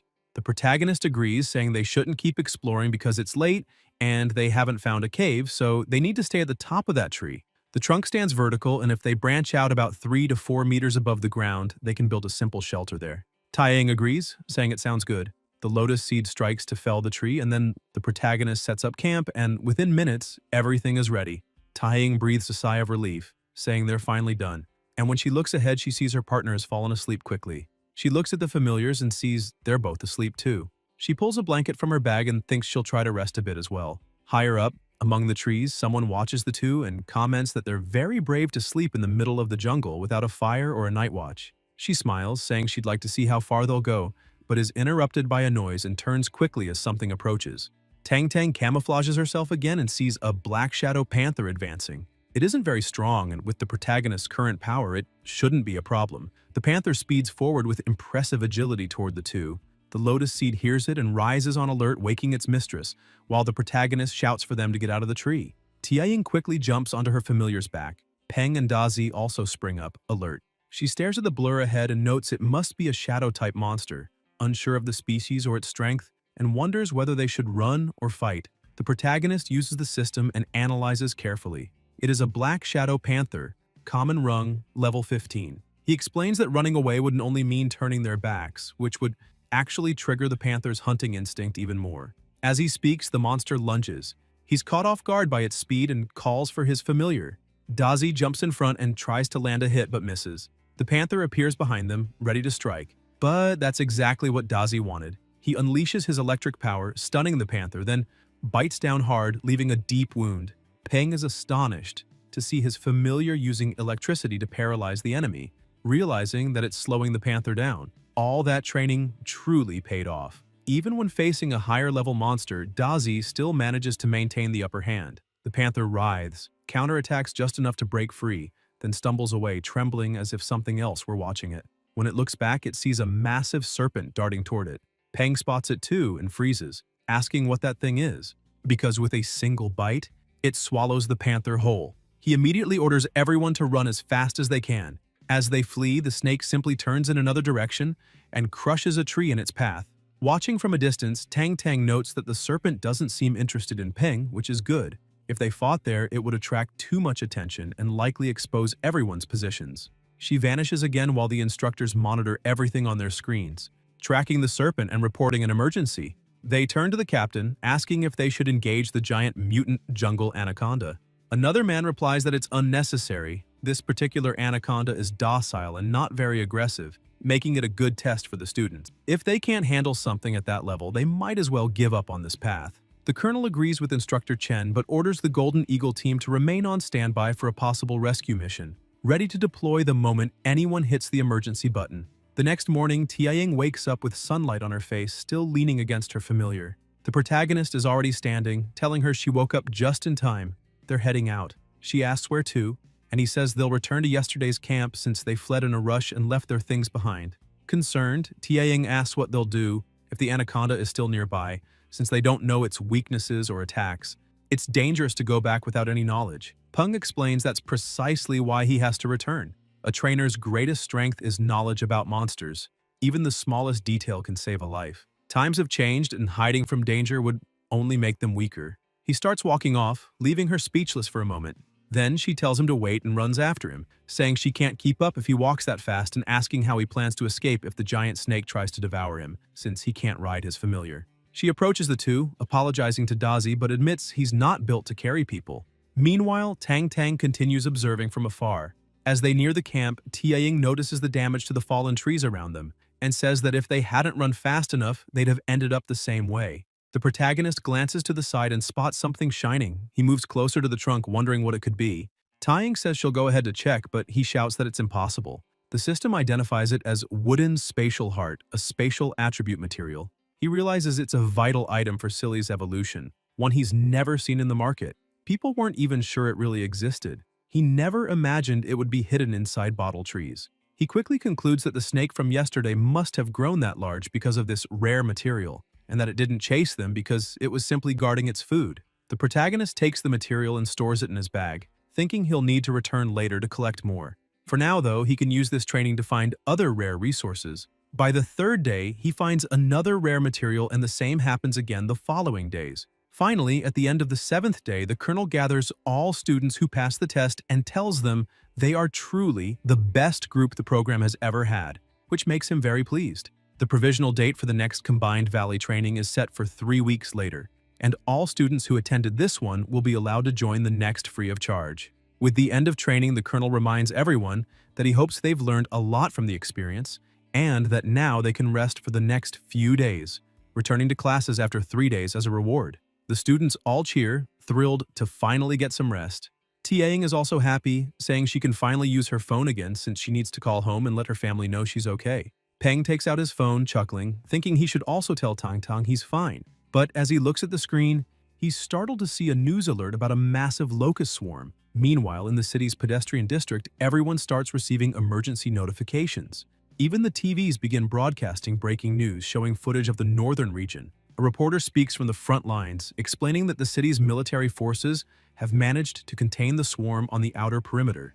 According to director Feng Xiu of the City Monster Trainer Association, these creatures, called deadleaf locusts, are highly afraid of fire. That's good news since the troops managed to fight them off by exploiting that weakness. Reports estimate there are hundreds of millions of these locusts, with each adult measuring at least 30 centimeters long. Peng watches the report and mutters that things aren't looking good at all. Suddenly, his phone rings. It's Feng Xiu calling. The protagonist asks how he's doing, but the director goes straight to the point, asking if Peng has finished his training and is back home. The military, he says, has delivered a batch of a new species, the voracious golden frog, and hopes the association can help enhance their grade levels. Feng Xiu asks if Peng can assist with that the next day, emphasizing that it's a paid assignment. The protagonist asks if the military plans to use those frogs to handle the deadleaf locusts. The two people standing in the director's office glance at each other, clearly uneasy, and demand to know how Peng could have guessed that. Feng Xiu instantly catches on, looks at them, and calmly replies to Peng that yes, that's exactly it. The military plans to use fire-type predator monsters since thermal weapons are too inefficient against the locusts. The two subordinates begin trembling with fear and stay silent. Peng nods, saying he understands and that it sounds like a smart strategy. The director then asks again if he's interested in joining the research project, noting that the payment will be excellent. Peng replies that since it's a request from director Feng Xiu, he can't refuse, but he'd like to know if the payment could instead be exchanged for a crystal core from a commander-tier electric-type monster. The director agrees, saying they can make an exception for him. With everything settled, they finalize the agreement, and the next day, at the agency building, the protagonist waits at the entrance. Suddenly, someone calls his name. Turning around, he sees director Feng Xiu smiling and saying he's been waiting for him. The receptionists are stunned, whispering among themselves and wondering who that young man could be if the director himself came to greet him. One of them guesses he might be the son of someone important. Feng Xiu explains that the military brought the golden frogs the night before and asks Peng to follow him. In the elevator, Peng asks if the director stayed there all night. Feng Xiu confirms, saying he spent the night examining every single frog but hasn't found any clues yet. When they reach the floor, the elevator doors open, and Peng is stunned by the size of the facility. The director welcomes him and introduces the experimental base of the Monster Trainer Association. Right in front of them lies the laboratory. He shows Peng the voracious golden frog, and the protagonist observes closely, noting that it must have evolved from the horned frog, which explains its terrifying jump and earth attribute. One of the researchers calls him over to check something. Peng walks up and examines the setup and asks what it is. The scientist replies that those are grilled dead leaf locusts with fennel, one of the golden frog's favorite foods, and asks Peng to try feeding them. Peng grabs one of the skewers and, to everyone's shock, eats it himself. He comments that the sauce is thick, but not greasy, and that the crispy crust perfectly complements the tender meat, giving the grilled locusts a solid 10 out of 10. Even Feng Xiu is left speechless. The frog, irritated at seeing the protagonist eat its food, starts croaking angrily.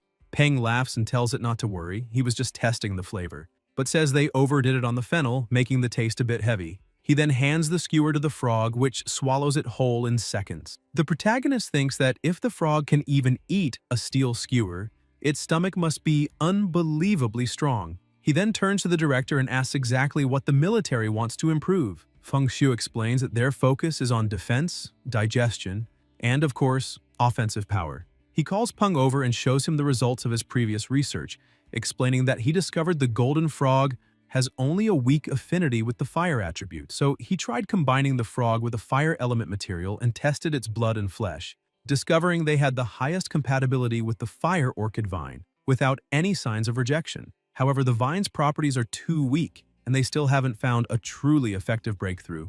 Peng finds it fascinating that there's a possible evolutionary method using the fire orchid vine as a supplement, setting the foundation for fire element evolution. The only issue is that the formula needs some adjustments. He then tells the director that maybe they can approach the problem from another angle. Feng Xiu is surprised that Peng already has an idea after such a short time and asks him to elaborate. Peng starts explaining by comparing the process to a cooking recipe. The golden frog is the main ingredient, and the fire orchid vine is the seasoning. Since the frog's flavor is too strong, the seasoning hasn't penetrated properly.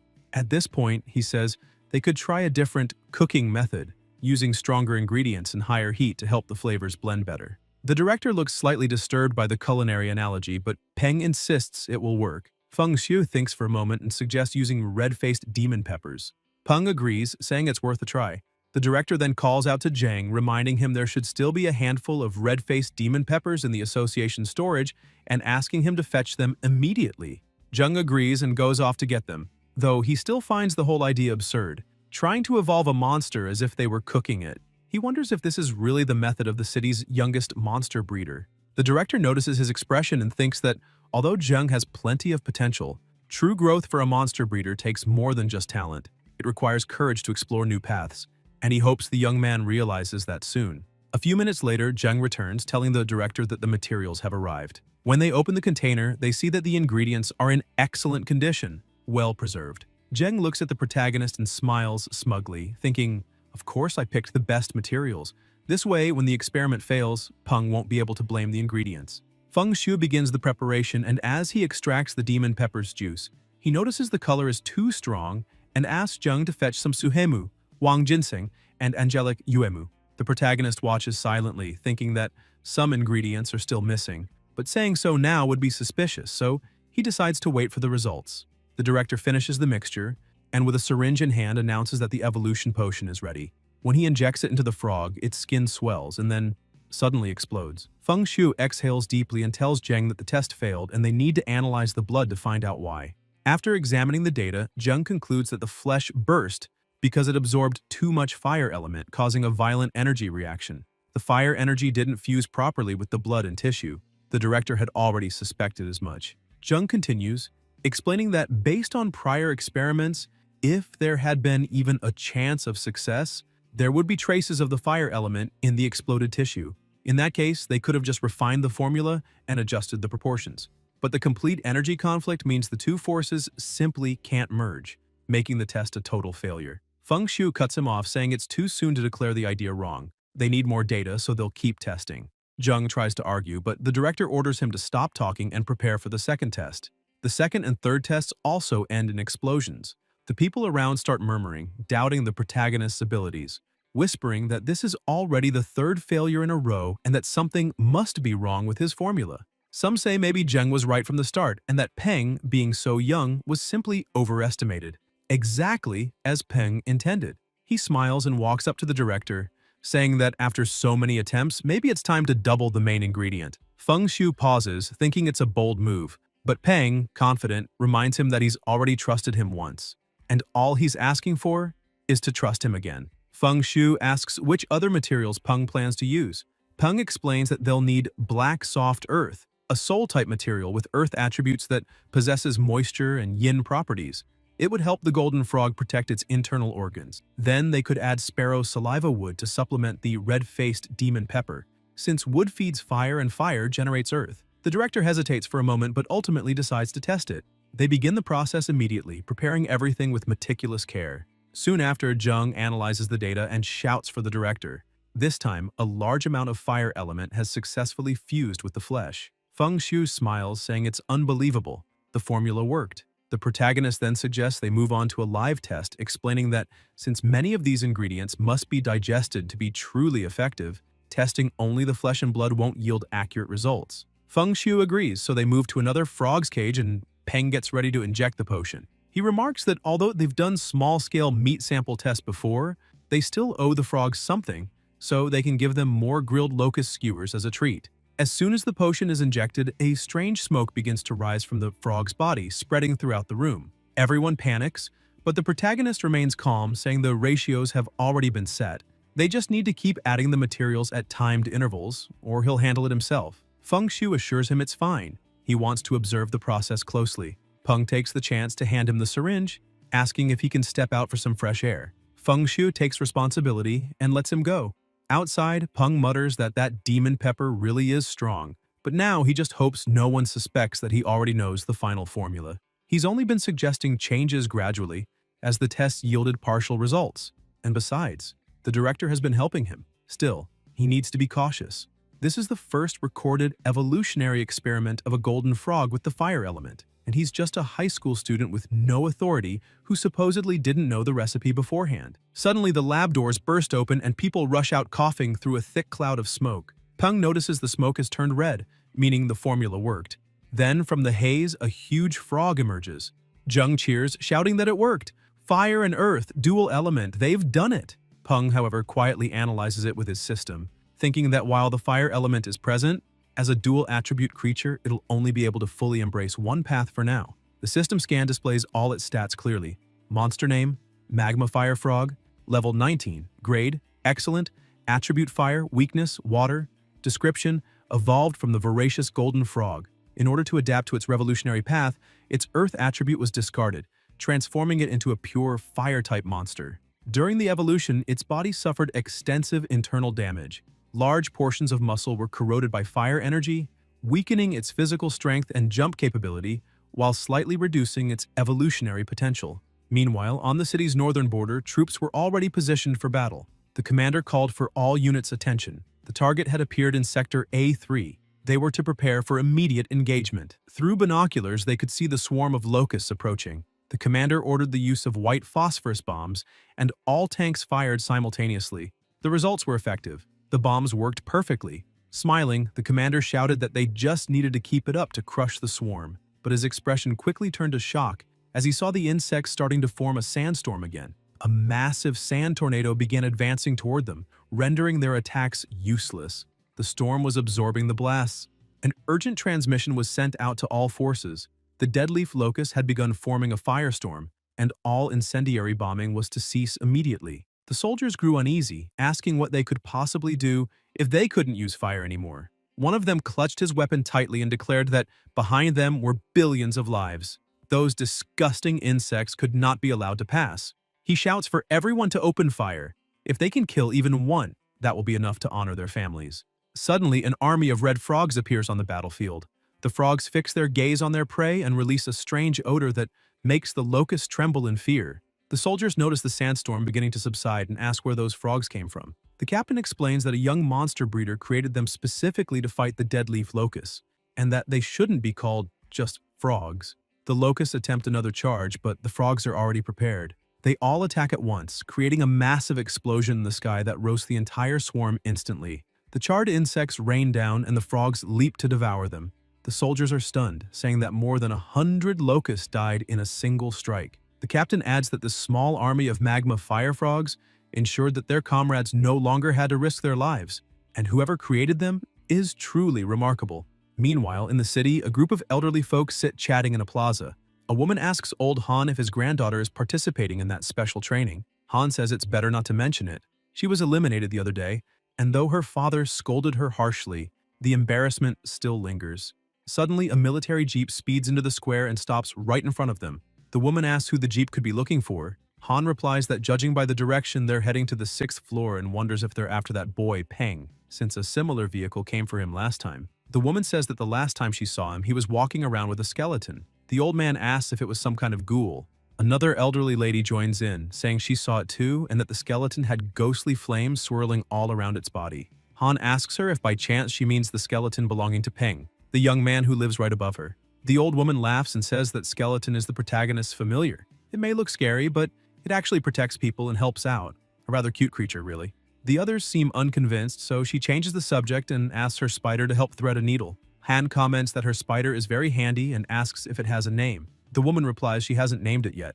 Meanwhile, at his apartment door, Peng stands frozen in shock at the sight of so many army agents before him. The platoon leader steps forward respectfully and explains that, based on the agreement Director Feng Xue made with Peng on behalf of the military, a commander-tier crystal core from a thunder-type monster is being awarded to him as payment for the successful evolutionary research on the magma fire frog and asks him to take a look. Peng, both happy and nervous, thanks them sincerely.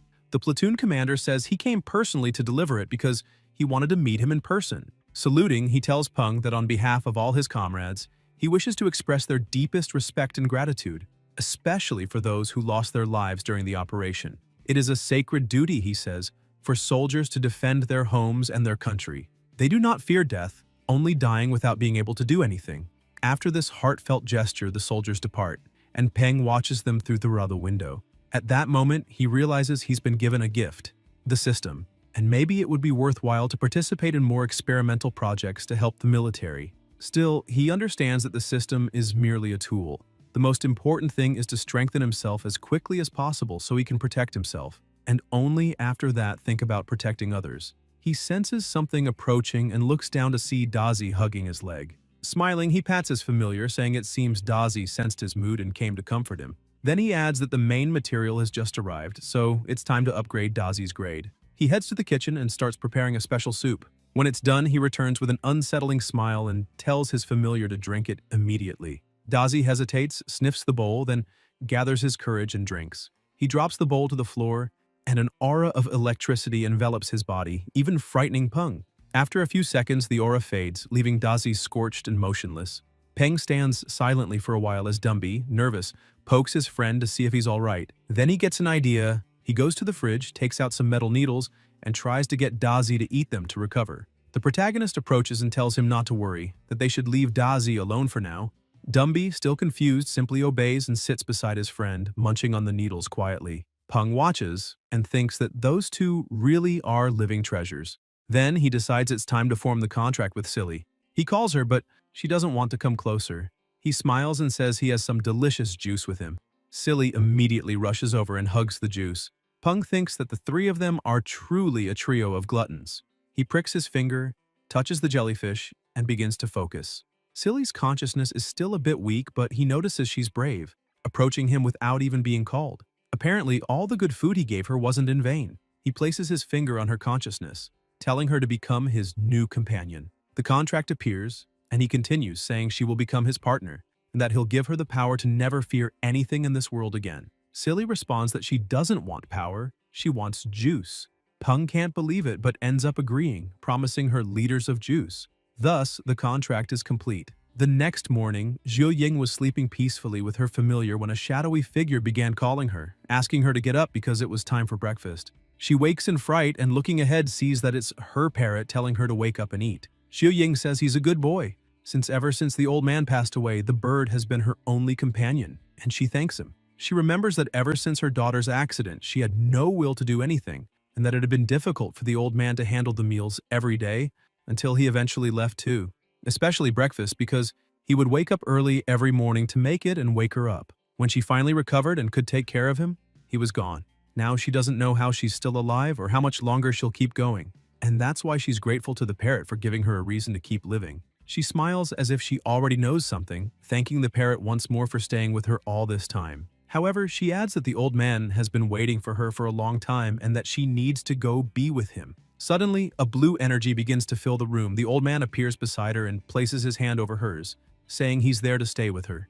Ring starts trembling and crying, and the old man extends his finger, saying that from now on they'll never be apart again and asking if she agrees. She holds his finger and says she'll never leave him again. Suddenly, everything returns to normal, and it's actually the parrot touching her hand. In his apartment, Peng was sleeping soundly until he woke up to Dazi's complaints of pain. He stands up and asks what's wrong, and when he looks down, he sees Dazi rolling back and forth on the floor, saying his head hurts a lot. The protagonist quickly gets up, worried, asking if something went wrong with the evolution, but he's surprised when he looks at the system and sees that his familiar is now at perfect grade and that the tooth replacement process is underway. He shouts in disbelief. He didn't even know a centipede could replace its teeth, and starts wondering if the centipede's genes mutated after the cataclysm. After all, the world has changed so much that common sense doesn't work the same way anymore. He tries to calm Dazi, telling him not to be afraid because that headache is necessary for his growth, and that he just has to endure it. He starts walking and calls Silly, who rushes to him and rests on his head. He checks the system, wondering which evolution route to choose for her, support or maybe combat. If he picks the route that uses the wooden spatial heart as the main material, she can evolve into a spirit of wood jellyfish, gaining dual attributes with healing and spatial powers. However, if he enhances her spatial attribute, her combat strength will be terrifying, but if he gives up combat power for support, he might regret it later. All these paths require time, money, and effort, though the support route would be a little easier. After thinking for a while, he decides it's best to go with the support route and evolve her into a spirit of wood jellyfish. Once she grows stronger, he can choose any route he wants. But for now, this one will help the most.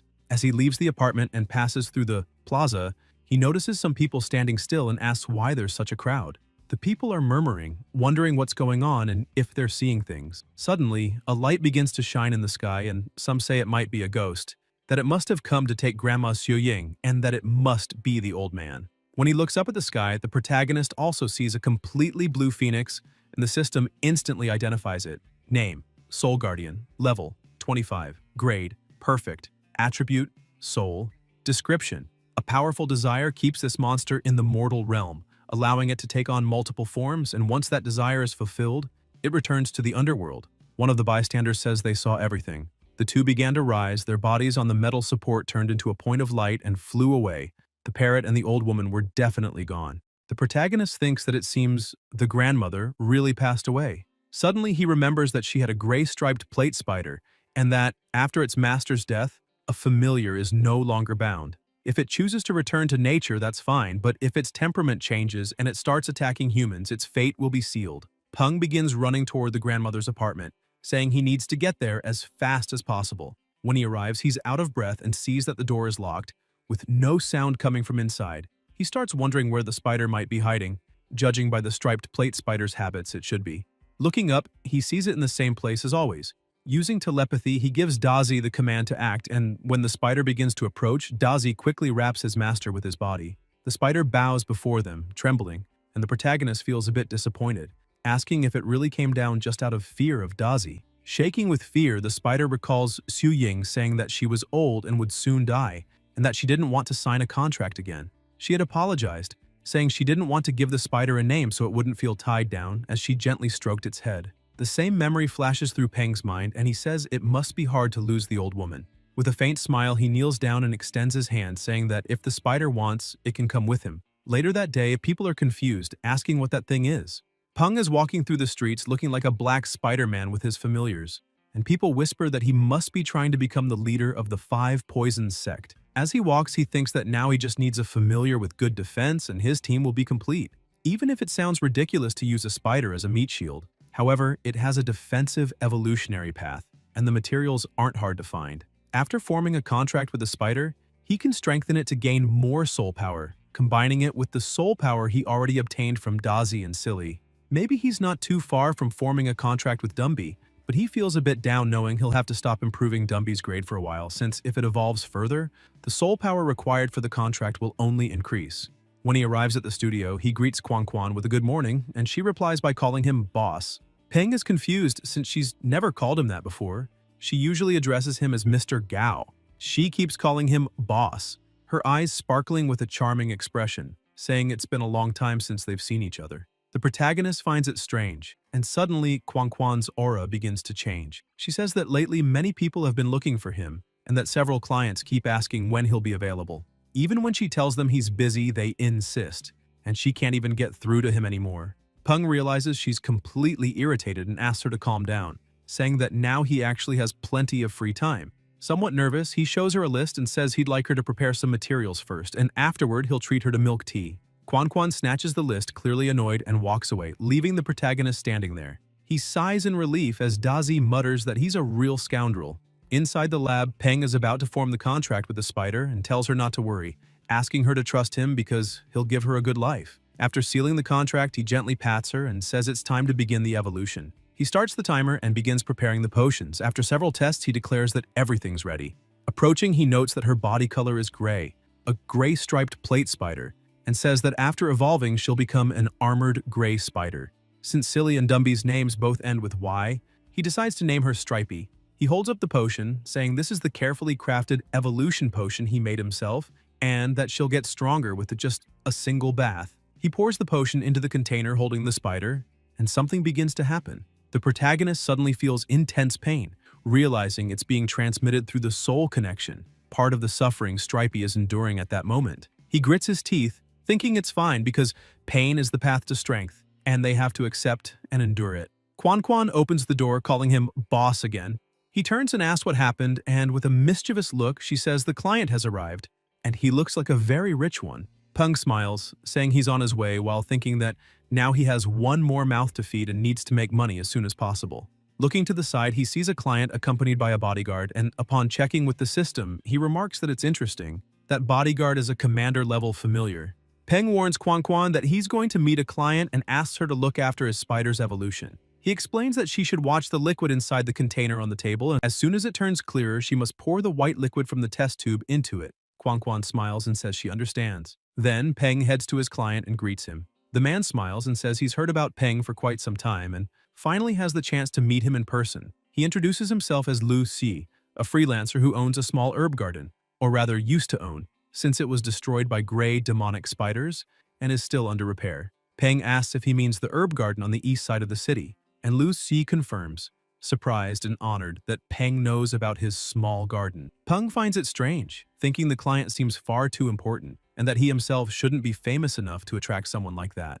Then Lu Shi explains that maybe Peng doesn't know, but he was recently invited to a military banquet where Director Feng praised Peng's great contribution to the research on the magma fire toad. He then lifts a cloth and reveals a cage containing his familiar, the creature he wishes to evolve. Upon seeing the animal, Peng is startled. It's an ebony night hound, a rare species. All hounds have the potential to evolve into this form, marked by black fur that blends into the darkness, able to absorb most light. They're considered perfect assassins at night and ideal guard dogs, which is why many mansion and garden owners choose them as familiars.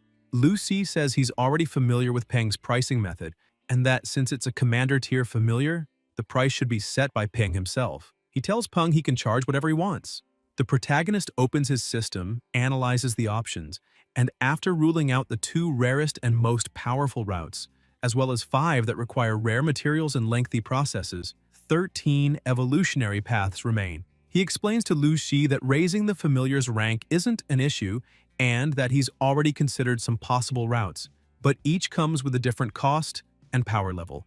Lu Si doesn't hesitate and says he wants the most expensive one. Peng smiles and replies that this option will cost 5,000 alliance credits. The client is stunned by the price, but Peng shakes his hand and says he made an excellent choice. At that moment, a loud crash hits the wall. Peng turns in alarm and asks if it was Stripey. He rushes to the lab and finds Quan Quan kneeling, trembling, and begging for help, completely terrified. Still shaking, she points at the spider and tells Peng to look. Even he is shocked by what he sees.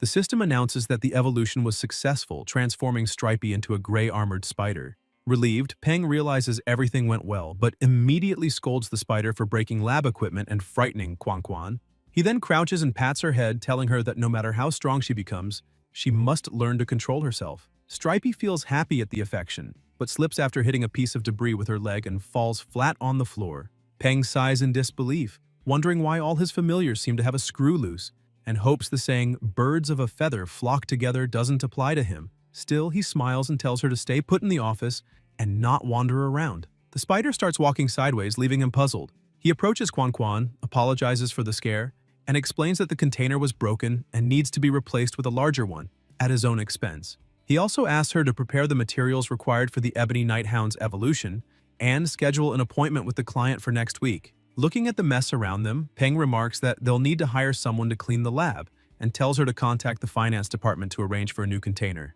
Trying to stay calm, Quan Quan agrees but warns that he'll end up spending too much again. Later, Peng walks down the street with his two familiars beside him, reflecting that his family is growing and it's time to move to a bigger house. He figures living on the outskirts would be better, as it would let him quickly leave the city to train or gather materials, though he decides to find a real estate agent first. Looking at Stripey, he notices she's still walking sideways and sighs, wondering if he messed up the formula and gave her the wrong medicine, turning her into a crab instead. He complains to her, saying she should walk properly since she's a spider, not a crab. Stripey stares at him in confusion, and he's left not knowing what to think either. Shortly after, Peng arrives at the agency and is greeted by a friendly woman who asks if he's Peng. She explains that she's the sales agent he spoke with earlier and introduces herself as Xiao Liu. Peng greets her and asks if they can go see the house. Xiao Liu confirms and says a car has already been reserved to take him there, explaining that based on his requirements, the property should be a spacious residence on the outskirts of the city, with a garden, a basement, and a clean, quiet neighborhood. She hands him a tablet to view the photos, and Peng is impressed by the mansion surrounded by nature featuring a lush garden. Xiao Liu comments that although the house doesn't have a basement, the land is large enough to build one. When Peng asks about the location, he notices the agent's hesitation. She then reveals that the property is near the prosperous Dragon Lake area and costs only 2,000 Alliance credits. She explains that the price is so low because the area, being on the outskirts, has little supervision. Besides the built structure, he would also get a large plot of land, a true bonus considering his requirements. Suspicious, Peng asks if the photos are recent or taken before the cataclysm, since the plants in the background look intact without any signs of mutation. He questions if she's hiding something. Embarrassed, Xiao Liu asks him not to overthink it. After all, a house with dozens of acres of garden is practically impossible to find in Chang'an nowadays. Whether before or after the cataclysm, the house was being sold for only 2,000 Alliance credits, an absurdly low price. Although the place was isolated, there was a road right at the foot of the hill, which made things convenient. If Peng bought a car, he could easily get anywhere. Even so, he couldn't shake a bad feeling. It smelled like a scam, and a serious one. Judging by the photos, that house should be worth at least 3,000 to 4,000 credits. He knew that after the cataclysm, many rural properties had been fortified and turned into small strongholds, or simply abandoned and left in ruins. If, after 3 years, that house was still 60% as well preserved as in the pictures, it would already be a miracle. As for safety, that didn't worry him. With his familiars by his side, any problem could be quickly resolved and maybe even provide an extra meal. Xiao Liu, noticing Peng's dark expression and imagining what he was thinking, grew visibly nervous. Still, she insisted that the price was excellent and that the previous owner was practically selling at a loss. Peng decided to take a look in person. They headed toward the bus that would take them to the property. Along the way, Xiao Liu noticed Stripey and, finding her cute, crouched down and said, "What an adorable little crab. You have good taste, Mr. Peng." Peng sighed and replied, "She's a spider." The saleswoman blushed and apologized. Suddenly, Peng heard a noise behind him. When he turned, he noticed someone watching them from a distance. Xiao Liu called to him, seeing that he was distracted, and Peng brushed it off, saying it was nothing, probably just his imagination. However, a man hiding behind a wall began laughing loudly, raising a camera. "So you're young Master Gao Peng, the famous researcher. I finally found you," he shouted excitedly. Xiao Liu just gave an awkward smile and suggested they continue to see the house. When they arrived, Peng was shocked. The residence was almost unrecognizable, in ruins, completely different from the photos. "Are the interior walls in this condition too?" he asked in disbelief.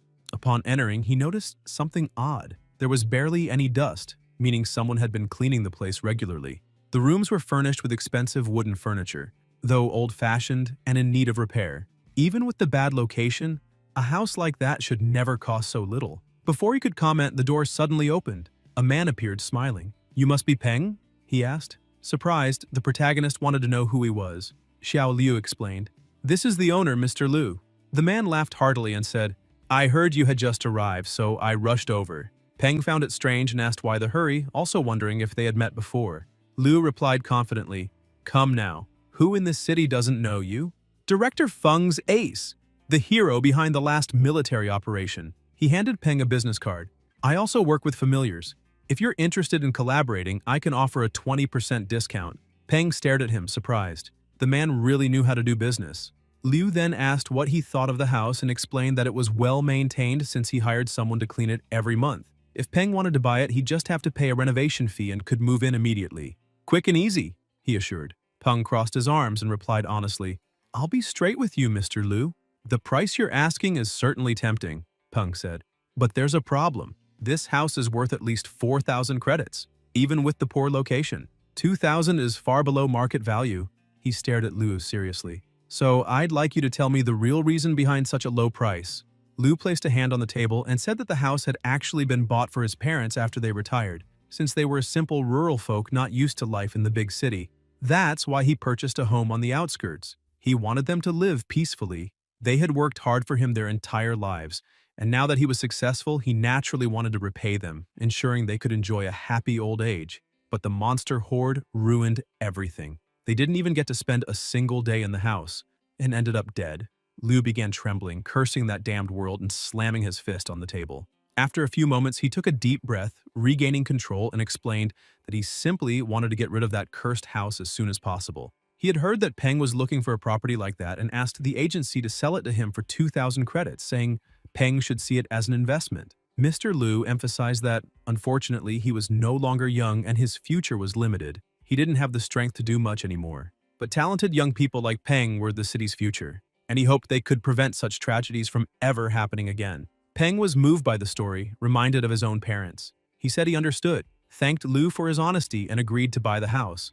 By the end of the day, as night fell, Peng arrived at his apartment and greeted his two familiars. But they barely acknowledged him. He placed a bag on the table and told them to take a look, saying it contained food he had carefully picked himself, much better than the orange juice and yin cedar needles they usually had.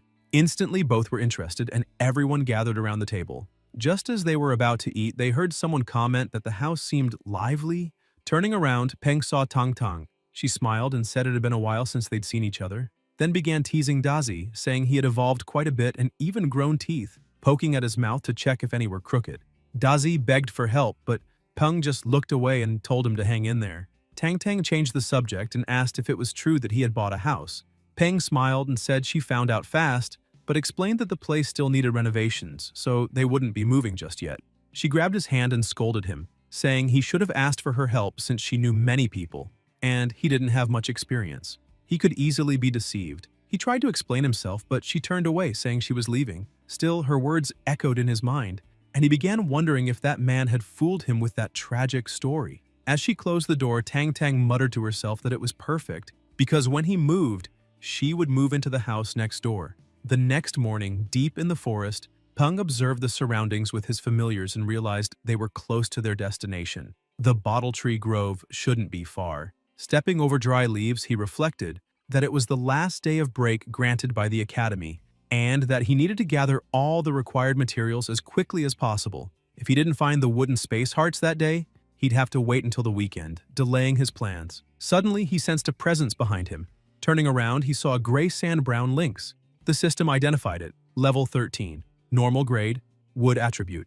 The animal stared at him for a moment, then lunged. Peng warned his companions to stay alert. The lynx charged quickly, but Dumby shoved the others back and stepped forward, countering the attack and forcing the enemy to retreat. He took a stance and declared himself the lynx's opponent. When he lunged, the beast panicked and tried to flee, but Dumby used the threads from his heart to bind it, and, with a swift and precise strike, eliminated it instantly. The protagonist watched in surprise, realizing Dumby was far stronger than he had imagined. The skeleton stared at his own hands in confusion, unable to understand how he had won so easily. Peng noted that Dumby still couldn't control his own strength. After all, he had never fought since his evolution, and concluded that it was probably time to take him to the academy for training. Then Peng turned and said it was time to head to the grove. Dumby silently gazed at him. Even if he didn't understand what his master said, he knew that boy wished him well, and that was enough. Peng then started teasing Dazi, saying Dumby had been faster than him. Dazi, annoyed, snaps back that if that stupid skeleton hadn't interfered,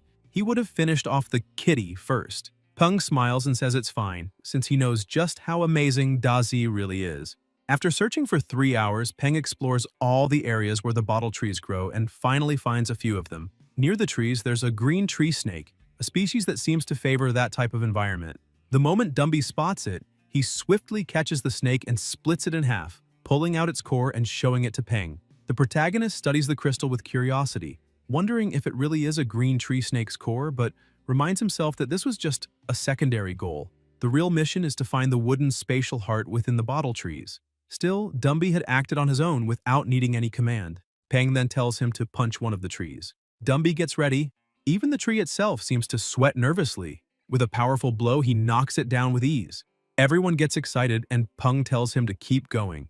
Meanwhile, on the other side of the forest, a group of people advances quietly. One of them asks the leader if the boy is really there. The leader replies that the information is reliable and that they just need to keep searching. Suddenly, the small familiar on the leader's shoulder raises its antenna and points in one direction. One of the men asks if Tutu saw something. The leader explains that the familiar detected a strange sound coming from that way. He's not sure if it's the boy, but they need to check it out either way. Soon, another sound echoes and one man remarks that it sounds like someone practicing boxing. The scarred man laughs, saying only an idiot would train boxing in the middle of a forest full of monsters.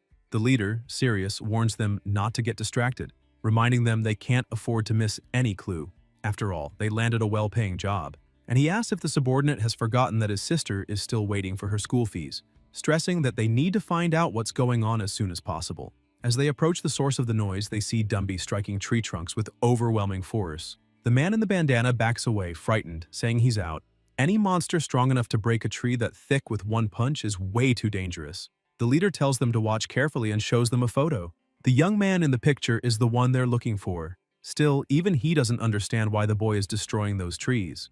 The bandana-wearing man comments that they were only hired to investigate the boy's familiars, so it'd be best to observe from a distance.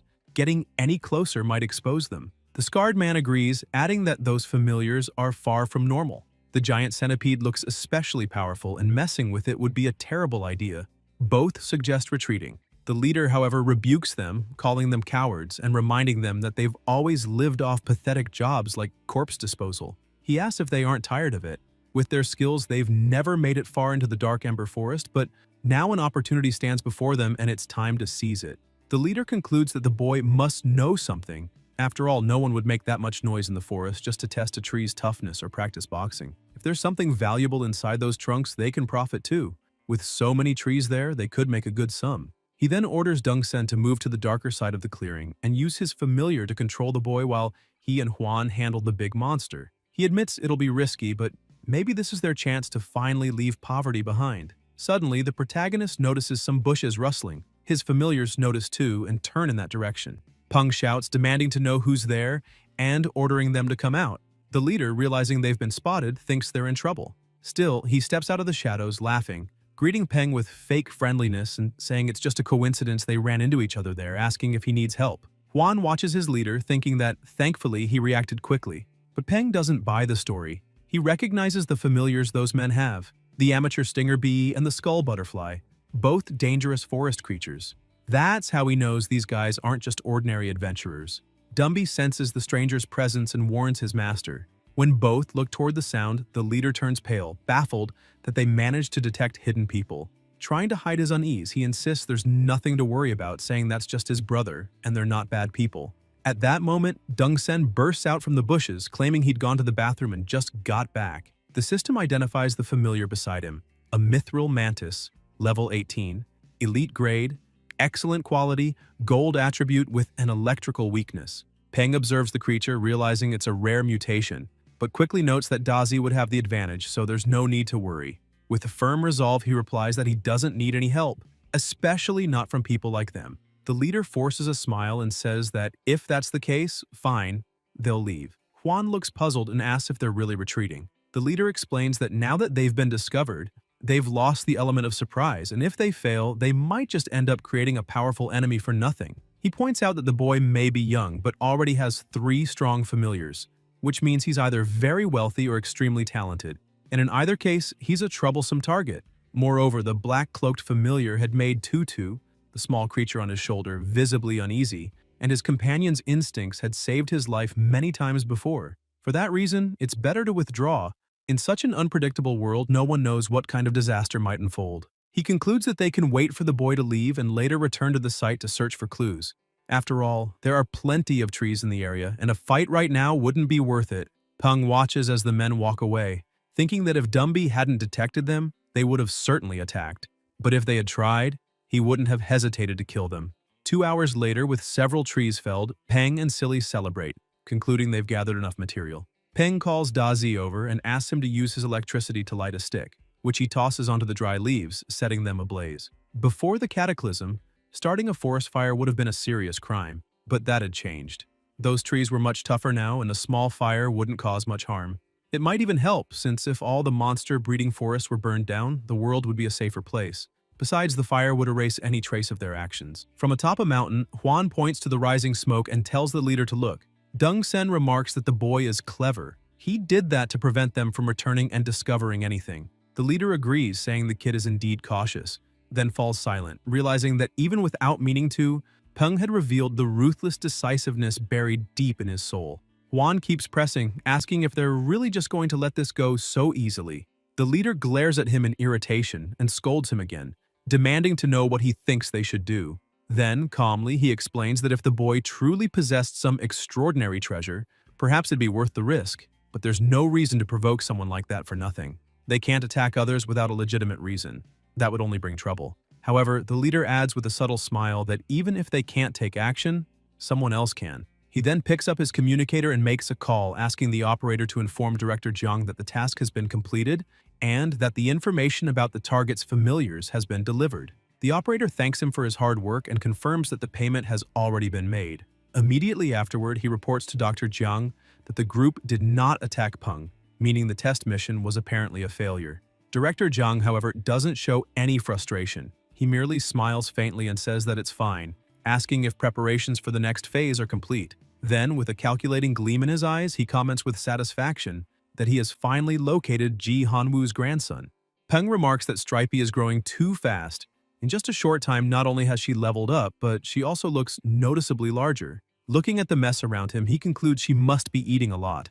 He crouches down, picks something up from the floor, and examines it, realizing she's molted. He wonders if that shed skin might have some special effect, like in certain novels. Then, smiling, he approaches her and tells her to eat as much as she wants. Stripey gets excited, but he jokingly adds that once she's nice and fat, they'll have a spider barbecue.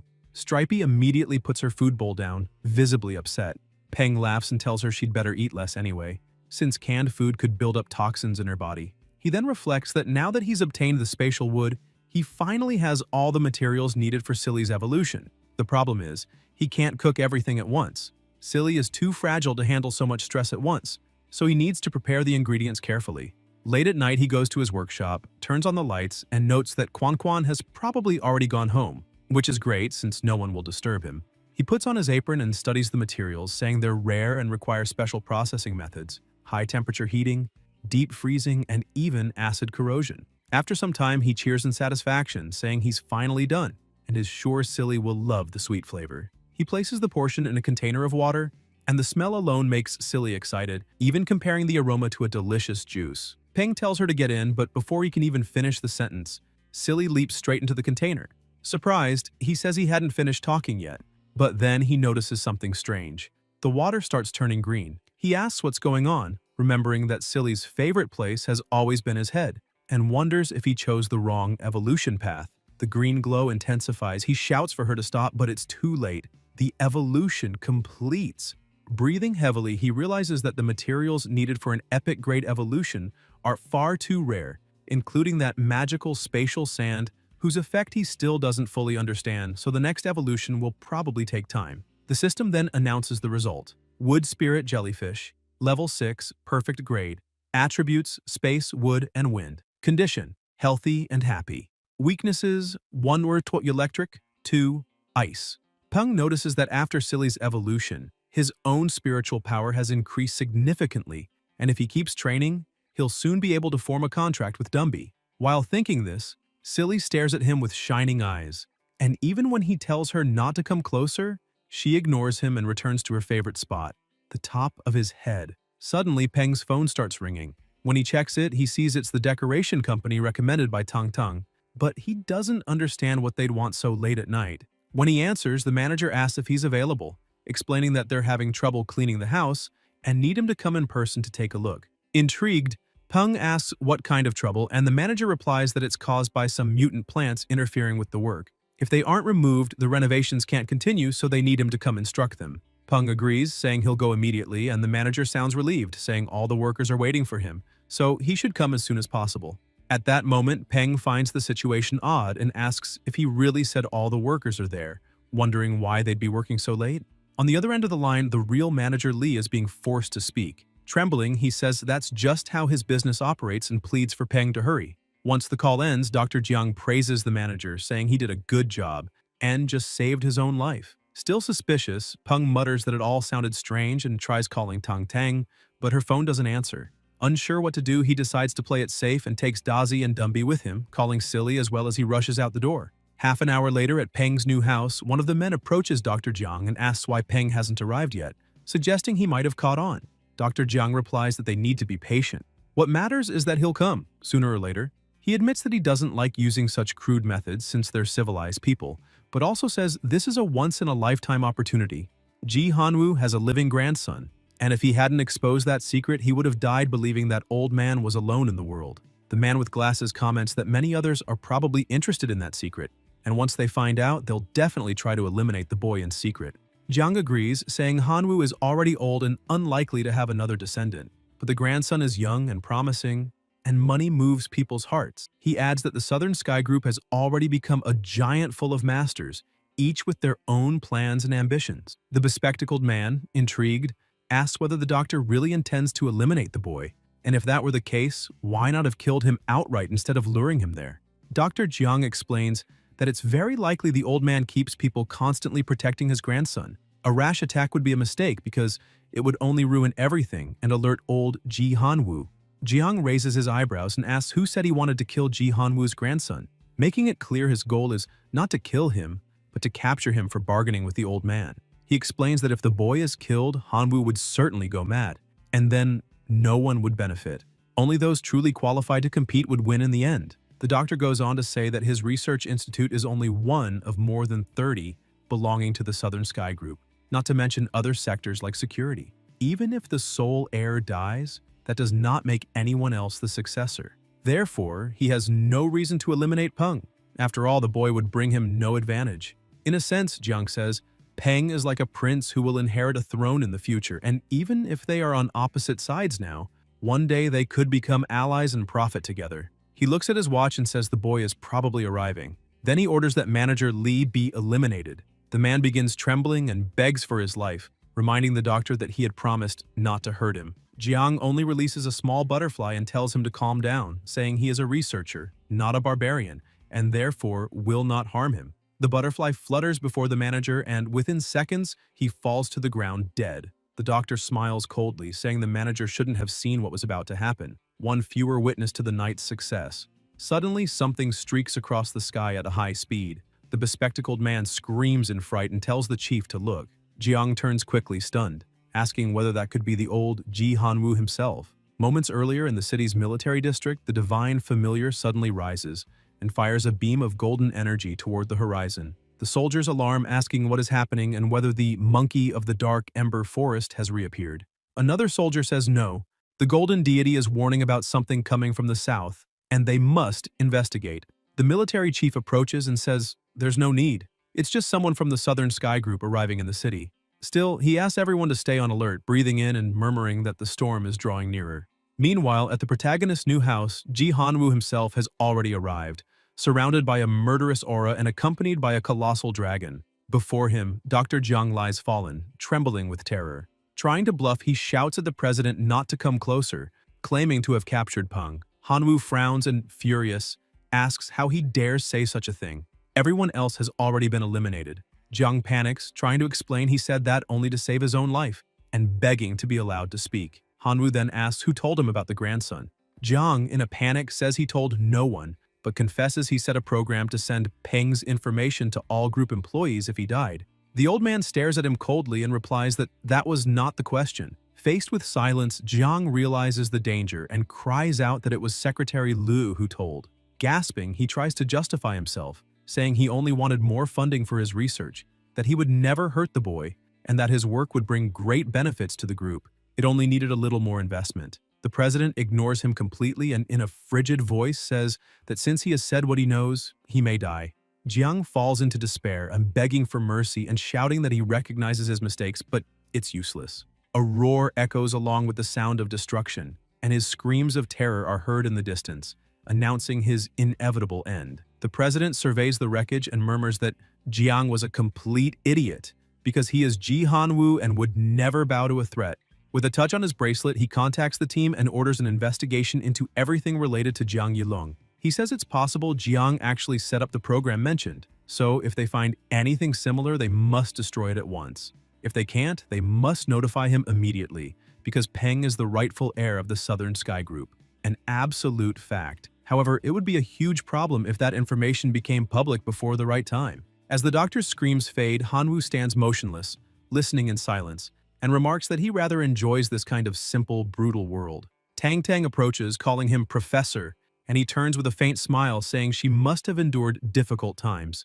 After all, when he returned from abroad, the group was in complete chaos, and he still hadn't fully regained control. He recalls that after Peng's parents died, he had to hide his grandson's existence, and the only way to keep the boy safe was to let him grow up far away, sending Tang Tang to guide and protect him in secret. Now that the group is nearly stable again, Hanwoo says it might be time to bring his grandson back, but he considers that the path the boy is currently walking is a much more effective form of growth. The boy's talent has far exceeded every expectation he ever had. Approaching his familiar, Hanwoo says calmly that there are still important matters to deal with inside the group, so he asks Tang Tang to continue watching over Peng a little longer. Surprised, she asks if he really won't wait for him. Hanwoo replies that better opportunities will come and that a steady heart is worth more than any rare treasure. That's why he wants to let his grandson grow on his own and prove how far he can go alone. Not long after, Peng arrives at the site and immediately senses something wrong with the silence. He calls for the manager and the workers, but no one answers. Looking at the ground, he notices deep marks and mutters that it doesn't look like the work of renovation. Tang Tang steps out from the shadows with a smile, saying he surprised her. She really underestimated him. Peng startles and asks who she is, but Tang Tang reassures him that it's just her. Relieved, he laughs, saying now he understands why Dumpy didn't react. However, Tang Tang stares at him and asks why he's so relaxed when he has no way of knowing she isn't an enemy. Peng tells her to stop with that. If he couldn't trust her, then he couldn't trust anyone in the world since he's an orphan. Tang Tang calmly replies that he's wrong.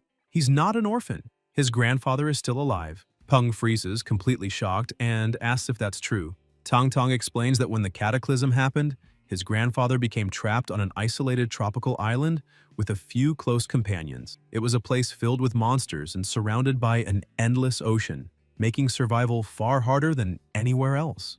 If normal difficulty was high, that island was pure hell. He had no armies or resources, but by luck he found a mysterious key, and through immense effort survived by taming countless powerful creatures. Peng is amazed, saying that's truly incredible.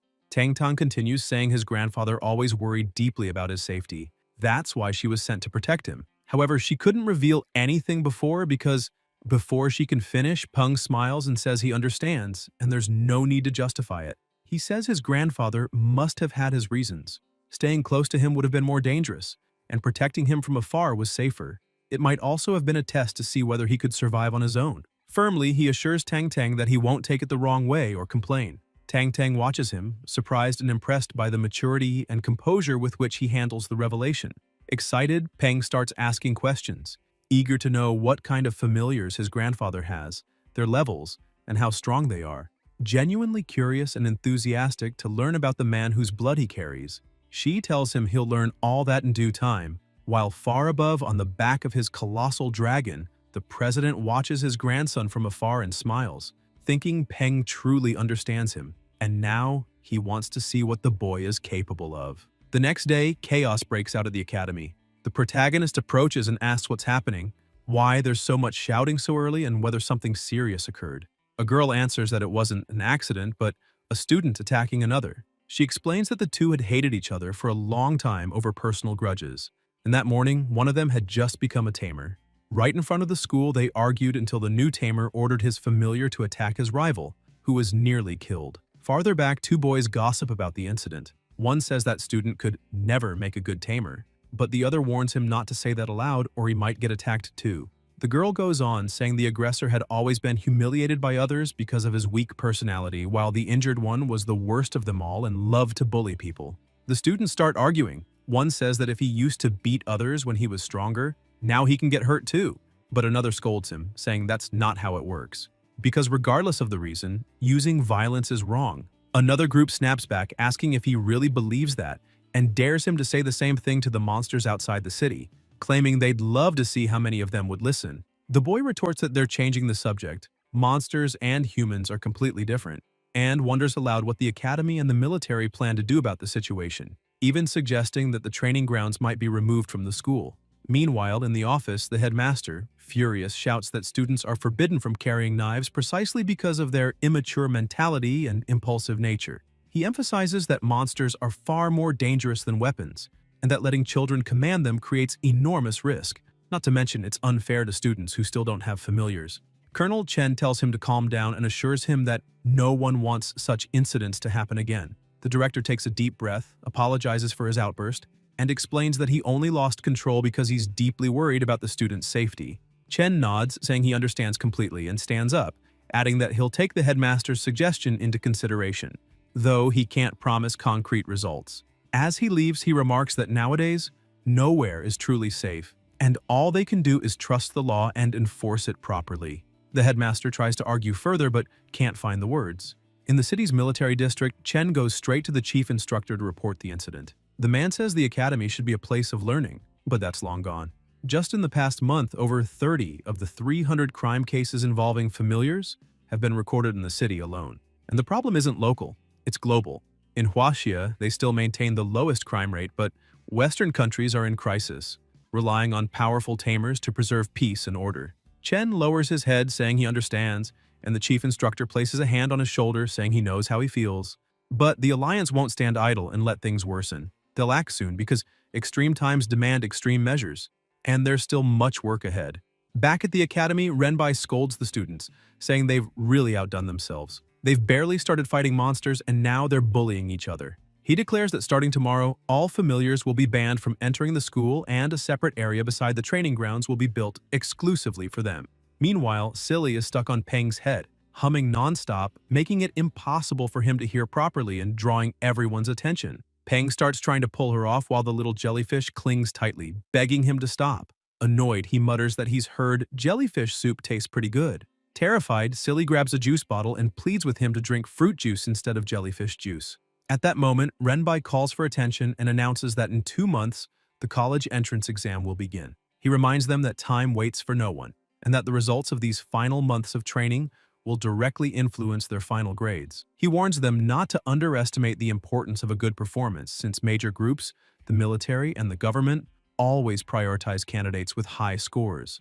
Those who achieve the best results will receive special training and privileges far beyond those of regular students. He then asks everyone to look at the big screen, where the first official details of the exam appear, already sent to multiple cities around the world. According to the document, the exam will be divided into 3 stages. The first will be a combat test. Participants will bring their familiars and face monsters. They can choose the tier and grade of their opponent but cannot select monsters with attribute disadvantages, and they'll be allowed 1 replacement if that occurs. Anyone who defeats a monster will earn a 10% bonus. Scoring will be 10 points for normal tier monsters, 50 for elite tier, and 500 for commander tier. Monsters of excellent grade will grant a 50% bonus, and those of perfect grade will double the score. In addition, each competitor may only challenge as many monsters as the number of familiars they possess. For example, someone with 3 familiars can face up to 3 monsters, preventing high-level tamers from farming points by fighting weaker opponents. The first round will be eliminatory, and only the best will move on to the second.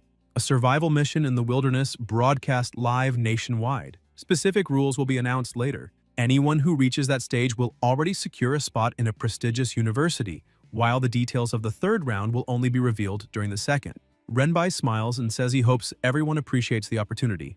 It wasn't easy to reach this point. They'll undergo extra training in the remaining time to better prepare, The protagonist comments that he's already ready to participate but needs to evolve Stripey to perfect grade as soon as possible.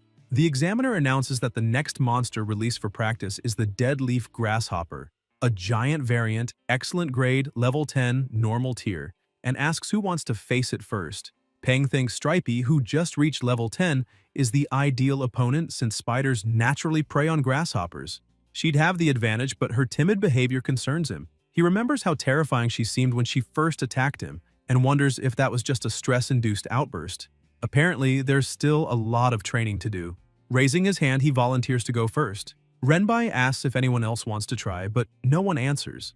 The commander approaches and warns him that normally tamers focus on their first familiar until it reaches commander tier before training another. He adds that, as one of the academy's top students, splitting his focus among several familiars could waste precious time and energy, especially with the exam approaching, and advises him to concentrate all efforts on evolving one familiar to commander tier. Peng smiles and thanks the instructor for the advice, but explains that he already has his own training method to avoid that kind of problem, though deep down he knows he can't reveal the real reason. With the system's help, evolving a monster is incredibly easy for him. Outside the arena, Peng cheers for Stripey, shouting that she can do it, though he can't help but notice she looks a little chubbier than before. Inside the cage with the giant grasshopper, Stripey trembles, begging it not to hurt her. Peng's two teammates approach and ask if the fight is really starting, or if they should let Toddy go first instead. Peng sighs, thinking one of his familiars is too gluttonous, and the other a coward. A perfect duo, in the worst possible sense. Now he understands what the instructor meant about personality differences. In the first battle, Dazi charged in recklessly without hesitation, while Stripey chose to flee and beg for mercy. If the floor weren't cement, she probably would have already dug a hole to hide in. He reflects that if she wants to survive, she'll have to experience a real fight. Suddenly, the deadleaf grasshopper lunges and with a quick movement grabs the spider and throws her high into the air. Peng panics, realizing that fighting in midair is a huge disadvantage for her. The grasshopper's strength is enough to lift her easily. But before he can react, Stripey fires a web ensnaring her enemy. Peng brightens up immediately at the sight.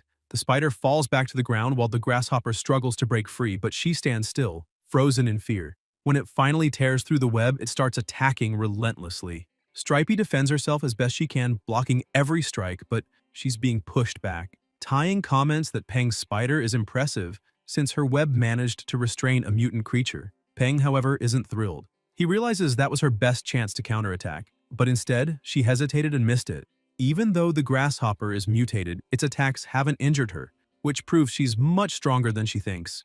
Peng steps up to the cage and orders Stripey to attack, but she refuses, trembling and saying she's scared. He insists, saying she's stronger than that insect and just needs to climb the bars and fight. Nervously, Stripey replies that climbing the cage is hard. Peng starts shaking with frustration. The absurdity of a spider claiming climbing is hard, but he forces himself to calm down.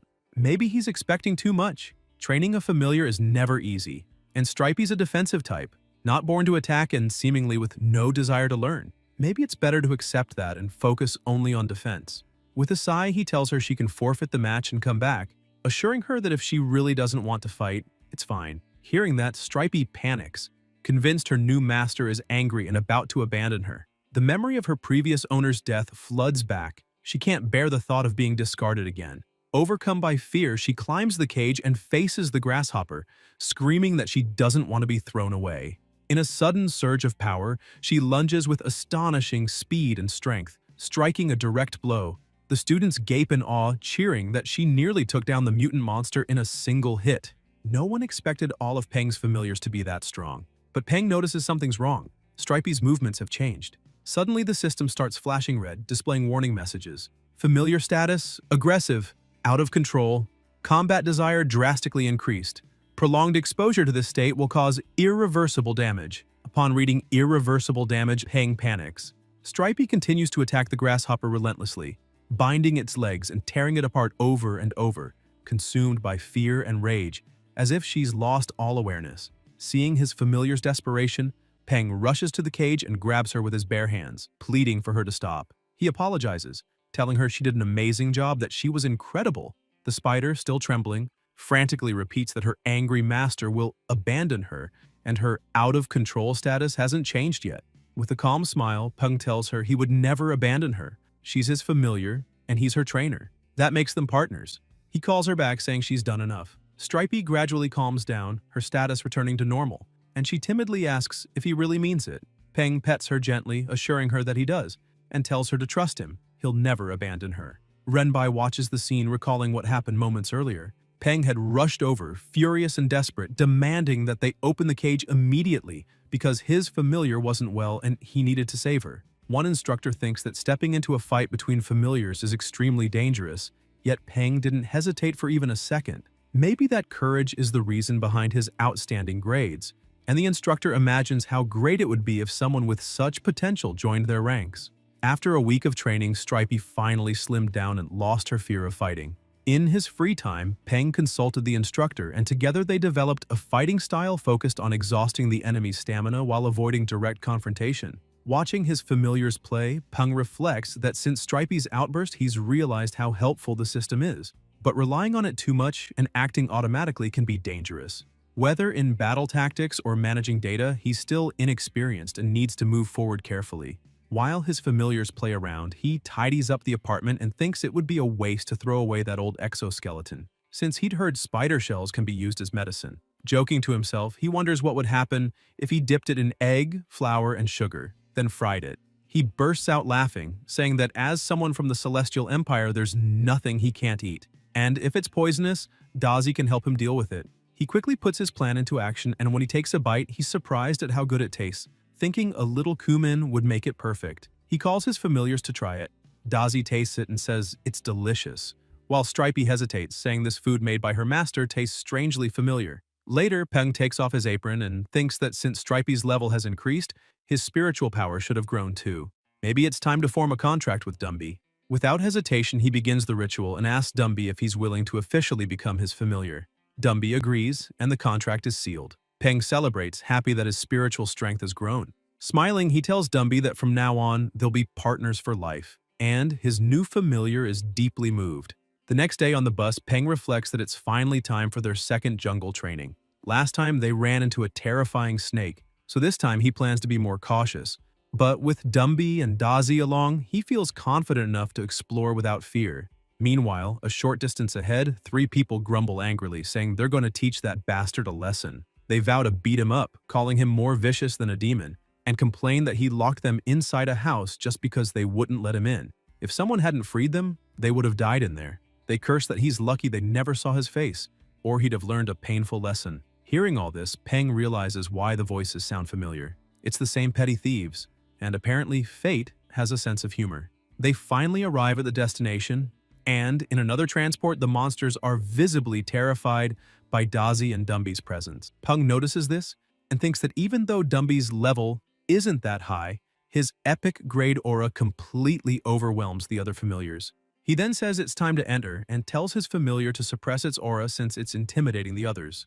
Some students whisper among themselves, saying that thing's just a familiar, yet it's acting so arrogantly. Inside the valley, Peng continues forward with his companions. He thinks that this way, exploration is much easier. Dumby, with his calm, steady voice, tells his master not to worry. He will protect him. Peng blinks in surprise and asks where he learned to talk like that. Dumby replies that he saw it on TV and learned it from the baby guardian, making Peng sigh in defeat as he realizes his skeleton is quoting a cartoon. Suddenly, something darts past them at high speed. Startled, Peng asks what that was, and when he looks ahead, he realizes they're near the green-skinned toad pond. He decides to change course, saying he has no desire to be spat on by those disgusting toads. But the moment they turn away, an enormous serpent appears again, and Peng realizes it must be her territory. The snake plunges straight into the pond, and even though the toads are terrified, they try to attack it. Ignoring them entirely, the serpent thrashes the entire lake, flipping the ecosystem upside down. Peng watches from hiding, thinking that even though it's only level 20, its power rivals, or even surpasses, that of a commander-tier monster. Fascinated, he notices something moving in the water and wonders if it's a tadpole. Momentarily mesmerized by the sight, suddenly the serpent bursts upward and swallows dozens of toads in one bite. In that instant, Peng understands that this predator is the reason the toads never upset the ecosystem's balance, all thanks to her periodic visits. When the snake finishes its meal and slithers away, Peng finally exhales in relief. Life isn't easy for anyone, he thinks. Even if Dazi isn't far behind it in level and Dumby is of a higher grade, it's best to avoid a direct fight. Then he asks Dumby to do a little favor. The bushes rustle, the toads stare curiously, and within seconds, one of them becomes food. Peng takes a bite and is surprised.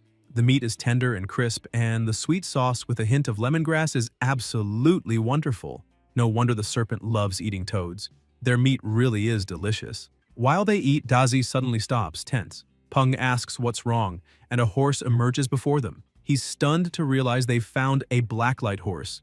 The system quickly identifies it. Blacklight horse, level 14, excellent grade, darkness attribute, weakness ice. Peng studies the creature Sotris, a body completely black, almost made of shadow, and thinks it's dangerous yet perfect and magnificent as a mount. For a moment he considers capturing it but changes his mind, remembering he already has plenty of familiars. When he turns back toward the camp, he notices something's missing and angrily demands to know who stole his frog leg. He looks at Dumby, who's chewing calmly in the corner, while Dazi pretends to be asleep. Peng smirks. He already knows the culprit. He starts arguing with Dumby, asking why he stole his food. Dumby, with unwavering seriousness, asks how his master could accuse a skeleton of stealing meat to eat. Dazi tries to take advantage of the moment to frame him, but Dumby grabs him by the antennae and shakes him until a piece of meat falls from his mouth, revealing the true thief. Peng laughs, thinking that's exactly how things should be. Only Dumby can keep Dazi in line. Suddenly, Dumby senses imminent danger. He grabs his master and his companion and pulls them back quickly. Peng, confused, asks what's happening, but then sees the serpent approaching and wonders if this is some kind of sneak attack. Dumby manages to retreat just in time, and Peng, still shaken, realizes that if his familiar hadn't reacted, both he and Dazi would have been swallowed. Looking at the serpent, he grows irritated. That cursed creature has provoked him twice now. He turns to Dumby and asks if he can kill it. Upon receiving the order, Dumby focuses solely on executing it. He climbs rapidly through the trees, locates the serpent, and leaps toward it without hesitation. The snake notices but has no time to react. The monkey's strike shatters its defense and knocks out one of its fangs. Dumby keeps attacking, each punch echoing like cannon fire. The system reports the serpent as lightly wounded, but he doesn't stop. Soon, the status changes to moderately wounded, and Peng, watching from a distance, is once again astonished by his familiar's strength. Dumby delivers an even stronger blow, sending the snake flying. It starts thrashing wildly, and the system flashes red, warning that the wild anaconda has entered berserk mode. Alarmed, Peng yells for Dumby to be careful, but a gust of wind engulfs him, forming a furious whirlwind that hurls him against the trees. Dumby steadies himself and stares at the serpent in shock. Peng asks if Dumby can still fight, and though trembling, the monkey tells his master to step back. Then he presses a hand against his own chest, and Peng feels a crushing pressure. Dumby has activated Bloodline Heart, the ability awakened upon reaching epic grade, allowing him to control the enemy's heart. The serpent lunges in fury, seemingly ready for a suicidal attack, but Dumby smiles and without hesitation crushes his own heart, destroying the snakes at the same time. The creature collapses before him, nearly lifeless, and without mercy, he finishes it off. The soldiers observing are left speechless, and the examiner remarks that to defeat a giant variant of a jungle anaconda, that familiar must have the power of a commander tier, if not more. He asks to see the boy's data, but the agent reports the file is locked. Shocked, the instructor realizes that even his access level, equal to that of a first-class mayor before the cataclysm, isn't enough, and wonders who this kid really is. Still, he decides it will be difficult to recruit him. Roger beside him orders that the boy be well protected. No accidents must happen to him. Back in the jungle, after the serpent's defeat, Peng tells Dazi to cut it open. As the creature's belly is sliced, a strange sound echoes, like tearing paper. Inside, they find thick vines running through the body, explaining how such a massive anaconda could move among treetops without creating craters when it fell. Dazi pulls out the serpent's core and hands it to Peng, saying it's for him. Peng smiles, praising Dazi for a job well done. Then he glances at Dumby sitting under a tree, thinking that the explosive burst of power he showed was thanks to the Bloodline Heart. Still, he's relieved knowing the heart regenerates over time. Without that passive effect, Dumby seems much weaker than before. He reflects that the Bloodline Heart is useful for far more than just increasing strength. It all depends on how much Dumby can develop it. Suddenly, a thunderous roar echoes through the forest, and Dazi comments that it must be the big guy from last time. Peng looks puzzled for a moment before realizing he means Tia Ying and the Lotus Seed. On the other side, an intense battle is raging. Tia Ying shouts for her teammates to watch their surroundings. Wei Wei asks Wen how she's doing, and Wen replies that her ankle hurts badly. The ground shakes as the monster charges again. Tiaing reacts quickly, commanding the lotus seed to block the attack. The plant-like familiar shields them, giving Tiaing time to grab Wen in her arms and shout for Wei Wei to run. But as they flee, another monster appears ahead, throwing Tiaing into panic. Now there are two enemies. The lotus is tied up, and Wen and Wei Wei's familiars are too weak to handle them. They're about to die. At that moment, Dumby descends from above, landing a devastating punch that sends the first monster flying. Dazi seizes the opportunity, releasing a lightning strike that blasts the creature skyward and finishes it off. Peng orders his familiars to assist the lotus seed, and Dumby destroys the second monster with a single, precise blow. Once it's over, he strikes a heroic pose and asks if they're all right. Taeyang smiles, saying she is, but admits that if he hadn't arrived in time, they'd probably be dead, and she thanks him sincerely. Peng smiles back and says there's no need to thank him. After all, they're friends, and friends help each other. At that moment, an announcement echoes across the valley, informing all participants that the Wild Valley simulation training is over. They exchange surprised looks, and Tiaiying asks if something happened. Peng says maybe the appearance of that kind of worm was unusual, and other monsters might also be behaving strangely, but reassures them that everything's fine and suggests they return. The three agree. Sometime later, back in the city, Peng recalls the instructor's words. A new, extremely powerful monster had appeared in the desert, which explained why creatures were fleeing into other territories. Director Feng assured that the government was already handling the situation, which eases Peng's worries, though he grumbles that this world never seems to know peace. Suddenly, 3 students appear before him, saying they've finally found the bastard who locked them in the safe house during the last trip. Peng sighs as if he'd been expecting it and remarks that the kid's already 18, old enough to know that picking fights is stupid, especially when bringing along 4 familiars that haven't even reached elite tier to try blocking him. He grows bored, thinking Dazi could deal with them easily on his own. Dazi, however, seems uneasy with the situation, but Peng tries to cheer him up, saying there's no need to be upset since it would be easy to deal with those monsters. The boy in front laughs and tells Peng to relax, saying they know how to control themselves, they're just going to break a few of his bones, and then orders the Mad Black Kong to attack. Peng observes and thinks that the boy must have bought equipment for his familiar, but for most creatures, their body is their greatest weapon, tougher than steel, and that only proves how stupid the boy is. The Mad Black Kong charges forward, and Peng orders Dumby to handle it immediately. Dumby grabs the Kong by the throat and, with a simple flick to the forehead, makes it tremble in fear, leaving the 3 boys stunned while Peng watches, thinking the whole thing looks more like bullying a child. The terrified Kong runs and hides behind its master, who complains in embarrassment about a gorilla that big cowering like that. The leader of the group is dumbfounded. He never imagined Peng's familiar could be that strong, always assuming Peng earned his praise by flattering the instructors. Frustrated, he decides to give up and promises to come back, trying to speak to Peng but realizing he's already walking away, finally understanding that they were never taken seriously from the start. Another boy invites him to a bar, but the leader refuses, saying he has something important to do. He takes out a cloth, sternly scolds his familiar, and says that jealousy and anger only hold them back. They need to get stronger and train harder so they can take their revenge when the time is right. Later, in the studio, Peng thinks that he needs to neutralize the reagents and that if he follows everything correctly this time, it will work. He wakes Stripey, asking if she wants to become stronger, and without hesitation, the spider dives into the container again. Peng comments that everything's ready now, it's just a matter of waiting, and laments that the system only gives him instructions. It doesn't provide materials or handle the process for him. He was lucky this time since all it took was boiling everything in a pot, but for the next levels, even the familiars will have to help with the refining. Proportions, temperature, duration, and control. Everything has to be exact, and it'll be a real challenge. Meanwhile, outside, 2 thieves approach the studio. One asks if the place is empty, and the taller one tells the short guy to relax. He's been watching the place, and by this hour, everyone should have gone home. The short one points out that the glass is military-grade bulletproof and asks what could be worth breaking into a studio instead of a bank. The big guy answers that bank money doesn't mean much anymore with everything on credit, and studios store rare materials worth hundreds of thousands, maybe even millions. They decide to go in, but say they'll put on gloves first so they don't leave fingerprints. The short one opens a box and remarks that his partner's familiar can regenerate infinitely, but his can't. Then he takes out his own familiar, placing it near the glass while his partner says that soon they'll have enough money to buy any monster they want. After the setup, the short guy implants something in his familiar, tells his partner to step back, and warns him about flying glass shards. He presses a button, releasing a toxin that makes the familiar react, leaping and cracking part of the glass.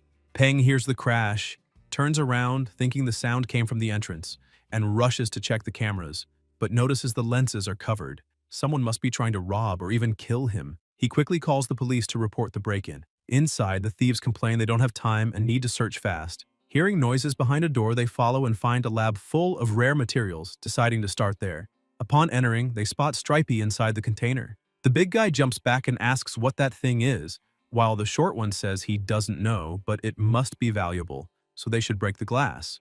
Peng takes another familiar and lets it wrap around his arm, which quickly transforms, gaining muscle and a stronger form. Watching it all, he realizes that if those scumbags break the cylinder, his spider's evolution will fail, and he has to stop them no matter what. Gathering courage, he stands up and calls out to the intruders. The two turn, startled, and ask who's there, while Peng raises his hands with a smile, saying they must be tired and asking if they'd like to sit down for some tea. The thieves glance at each other and the short one rushes Peng with a hammer, telling him to drink this instead. The blow lands hard, knocking Peng unconscious to the ground. One of the thieves asks if the kid is dead, but the short one laughs and says that if he isn't, he soon will be. Everyone who messes with him ends up that way. At that instant, the system announces that the dark evolution has been completed successfully. Armored Spider of the Demonic Shield. Stripey, seeing her master lying unconscious, begins to react. The glass chamber cracks, and as the thieves continue looting the lab, one of them says he heard something, but the other scolds him to stop talking nonsense and finish the job. Suddenly, they are struck by Stripey's fury as she lunges with savage force. Sometime later, the police arrive at the scene. One of the officers radios in that they've just arrived and the front door is completely destroyed. The older officer frowns, smells blood in the air, and shouts for the team to move quickly. Cause someone could still be in danger. Once inside, they freeze in shock. The massacre is horrific. The veteran orders them to report it to the chief immediately and classify the case as homicide. Wounded, Peng wakes up and asks if they're police officers. Startled, they draw their guns and order him to raise his hands, kneel, and not move. Peng tries to calm them, explaining that he was the one who called the police and introducing himself as Gao Peng, the victim. Sometime later at the station, the older officer interrogates him aggressively, asking why he killed the two men. Peng explains he was only defending himself, but the officer doesn't believe him, saying that continuing to attack someone already incapacitated isn't self-defense. Peng argues that he was attacked first and shows the injury on his head, but the interrogator ignores it, yelling at him to stop dodging questions and answer directly. Then someone knocks on the door and the police chief enters, informing them the interrogation is over. The forensic report just came in. The two criminals broke the glass, invaded the property, and attacked Peng, who merely retaliated. He's free to go. Tang Tang, standing beside the chief, watches silently. Outside, Peng asks if her grandfather knows what happened, and Tang Tang confirms, saying the professor was furious and worried when he heard Peng was involved. She then changes the subject, asking about the damage and whether he wants to go to the hospital. Peng says he's fine, it's just a head injury, and admits he did that on purpose, knowing that without a visible wound, he'd be accused of murder instantly. Tang Tang sighs in relief and agrees that he did the right thing, but reminds him that kindness toward the enemy is cruelty toward oneself. Finally, she tells him to go home and rest while she takes care of the rest. At home, lying in bed, Peng begins to feel a strange presence. Suddenly, something moves in the darkness and attacks, but he reacts in time, dodging and shouting to know who's there. When he finally sees the intruder's face, he's shocked. It's one of the thieves. He stammers, asking in disbelief if the man wasn't dead. The thief, wearing a grim smile, replies that he's come back from hell to fetch him. Advancing again, he says Peng doesn't need to pretend to be innocent. Even if the spider was the one who killed them, Peng knew he could have stopped her. According to him, if Peng had simply restrained them with webs and waited for the police, they'd still be alive. Peng glares at him and replies coldly that it doesn't change anything. They tried to kill him, and he just did the same. That's how the world works. The strong are always right. Suddenly, a heavy hand lands on his shoulder. The hammer-wielding man appears behind him, ready to strike, saying he should repeat those words to the devil himself down in hell. The blow comes, but before it lands, Peng wakes up in a fright. Sitting up in bed, he takes a deep breath and realizes it was only a nightmare. Still, he feels uneasy, wondering if he's afraid the two really might come back for revenge or if it's just guilt. In the end, he admits his will still isn't strong enough. Looking at his familiars, he thinks that in this world, one either becomes a victim or becomes stronger. The effort is the same. The next morning, everyone gathers for the colonel's announcement. He explains that the previous day, the world government united the 12 largest monster trainer organizations and leagues across the planet, creating new mandatory control measures for all trainers. The Monster Hunter Association and the Monster Breeder Association also joined, forming the Hunter Department and the Breeder Division. In addition, a new official classification system for familiars was introduced, divided into 4 tiers: Normal, Elite, Commander, and Lord. All trainers can apply for certification based on this system, and in missions or competitions, those with official certificates will receive priority. The Colonel also announces that the year's first official trainer admission exam will be held jointly with the Monster Trainer League and the New World Government. And as the exam approaches, training difficulty will increase. The day's challenge is a blue bat with the skull-shaped wings classified as Elite Tier. As an incentive, the Colonel says whoever defeats it may keep it. The system then displays the target's data. Blue bat of the skull wings. Condition: healthy, state, sleeping, level 20, tier, elite, grade, excellent, attribute, ghoul, weaknesses, light and wind. A young man tells the instructor he would like to be the first to fight, explaining that his familiar is an electric shine bear in its growth stage, level 18, and excellent grade. When it reaches maturity, it will evolve to commander tier, but its grade will drop to normal. Its attributes are electric, it's healthy and happy, but it does have one weakness. If it eats the water spirit fruit, it will get diarrhea and lose strength in all 4 limbs. The instructor agrees and tells him to do his best, but another boy comments that this is Chen Hanqiao, the same one who managed to evolve his familiar into an electric shine bear during training, which proves how talented he is. The protagonist watches and thinks that with an excellent grade and level 18, that bear really is very good compared to the other familiars. With everything ready, the bear enters the cage and unleashes a powerful roar, but the enemy bat stays asleep. Not understanding, the bear starts hitting the cage furiously until the bat finally wakes up and instantly flies behind it, attacking with devastating sound waves that completely destroy the bear in a matter of seconds. Han Kiao screams desperately for his familiar as the instructor orders the medical team to act quickly. As soon as the fight is stopped, Han Kiao rushes to the bear and, with his face full of tears, asks if it's okay. Peng observes the scene and thinks that the blue bat's supersonic attack is truly powerful after all. Even with only 2 levels of difference, the bear was defeated with a single blow. The Colonel approaches and asks if anyone else wants to try, but the students, terrified by the bat's strength, pretend to be busy or even sick to avoid the fight. Chen comments that it might be better to give up, because at this rate they're only going to graduate from drama school. The Colonel retorts that everyone there is usually enthusiastic during training, so he doesn't understand why they are suddenly acting like cowards. At that moment, Peng raises his hand and tells the instructor he wants to fight. The other students say that this is Gao Peng, whose ranking has never been below the top 5, and they wish him good luck.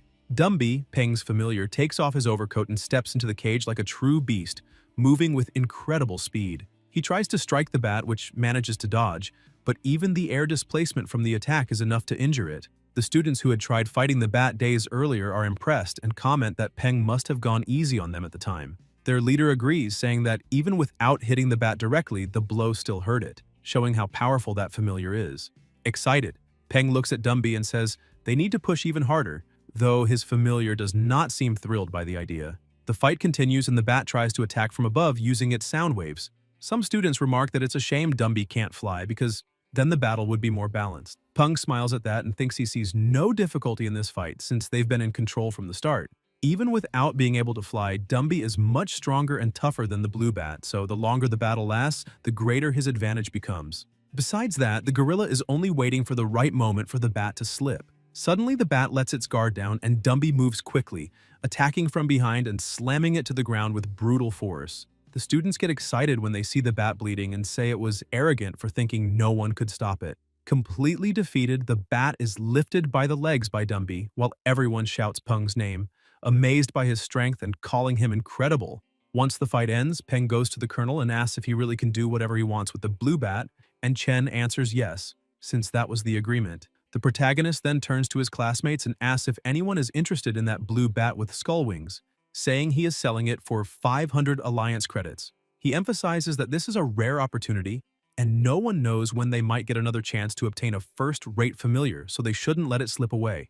Tiang approaches saying she'll buy it, and Peng asks if she really wants that bat, explaining that blue bats with skull wings can't fly high or fast and only serve to scare weak monsters that can't fly, making them useless against strong or airborne enemies. He asks her to think carefully because even if flying seems like an advantage, in practice it's not very useful. Tiang replies that it's fine. She understands his point of view, but the bat is still worth the asking price, so she will transfer the credits immediately.